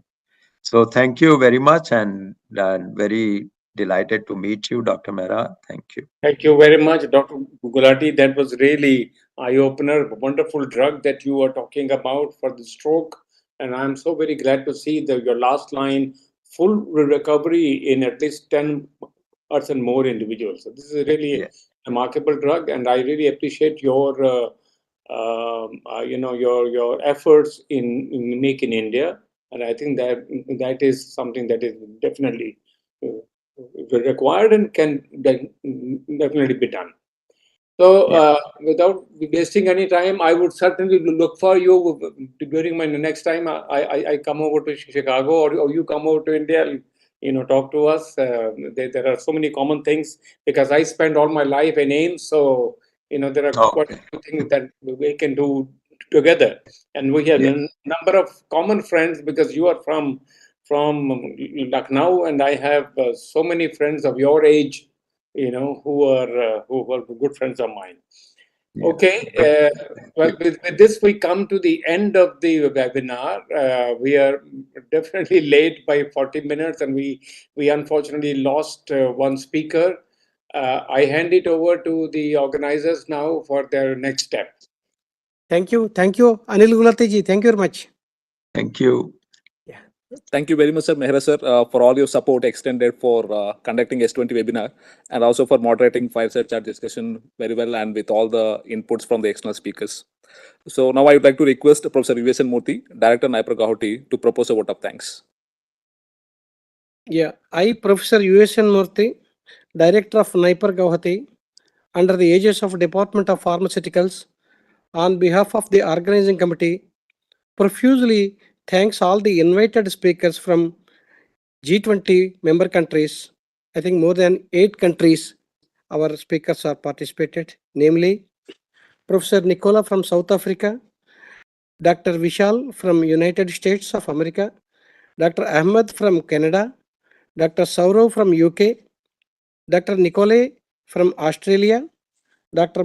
Marco from Brazil, Dr. Nivedita from ICMR New Delhi, India, Dr. Vinay Nandakuri, Director CCMB Hyderabad, India, Dr. Sara from Geneva, Switzerland, for kindly accepting our invitation and delivering the talks on global health architecture with an integrated approach to combat neo-infections through vaccines, diagnostics, and therapeutics.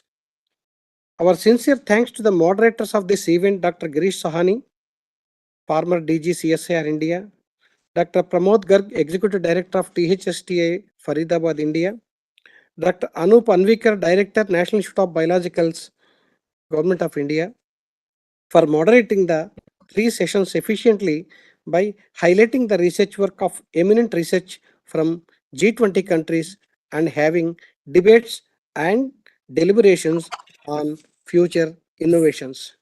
I take this opportunity to thank all the fireside chat panelists from 3 countries, Professor Narendra Mehra ji, International Affairs Vice President INSA, who is the excellently conducted and moderated the session, and Professor Nicola, who could not join in this but who delivered earlier in the first session, Professor Satrio from Indonesia, Professor Anil Gulati from USA, for discussing various multilateral fora engaged in health cooperation and health working groups towards an integrated approach. Many thanks to the organizing committee members, our Secretary Aparna ji, and Professor Ashok Sharma, President INSA, and Professor Narendra Mehra ji, International Affairs Vice President INSA, for their tireless efforts in making their webinar successful and fruitful. Our sincere thanks to our Joint Secretary, Department of Pharmaceuticals, Rajneesh Tingal ji, and another Joint Secretary, Sri N. Yuvraj ji, for their prompt advice from time to time to make the program a grand success. I'm happy to share that more than 1,550 participants from 8 different countries registered for this S20 webinar virtually, and I thank all of them who attended this S20 webinar virtually. Last but not least, I thank all supporting staff and print and electronic media for their support in making this event a grand success. Thank you one and all. Jai Hind. Namaskar. Over to you. Over to you, Mehra sir. Concluding remarks. Well, I don't think I have much to say now. I think it has been a great experience for us in the Indian National Science Academy to work in collaboration with NIPER Guwahati. I do remember that the phone call came from the Secretary, the Department of Pharmaceuticals, Madam Aparna, asking the President of INSAR, Dr. Ashutosh Sharma, can we do a seminar, a webinar together under the aegis of Science 20, and we were very delighted to do that. This has been a great working experience with the guys in NIPER. We have had several online consultations done in which even Madam Aparna joined and everybody else joined, and we sort of developed this whole plan, the theme, the title of the webinar, and the 3 themes. Fantastically done with vaccines, diagnostics, and therapeutics. Dr. Murthy came up with this idea of this fireside chat towards the end, and that has been really very remarkable. I was very happy to meet Dr. Gulati and my friend Satarayo from Indonesia. And of course, I think throughout the day, everybody knows that this has been a great learning experience from us all. Fantastic talks everybody gave, and it really highlights the role that the science can play to bring the nation together, all in the name of health for all. And as I highlighted, that there's a need for equity, health equity, because this became very clear during the pandemic that if we want to stop the emergence of new strains and all, we need to make sure that there's a health equity all over the world. The last man on the planet will have to be vaccinated as well if we really want to control the pandemics. So I think the plan that the NIPER Guwahati had made, I'm so very delighted to have met Dr. Murthy and his team. They have been working really overnight. I have been only giving them tips from here and there, but I think all of the background work has been done by them, and I salute their whole team for their excellent efforts. Thank you so much. Thank you, sir. Thank you. With this, we have come to a logical conclusion, and thanks for all the support, and thank you one and all for being with us. Thank you, sir. Thank you, everyone. Thank you. Thank you.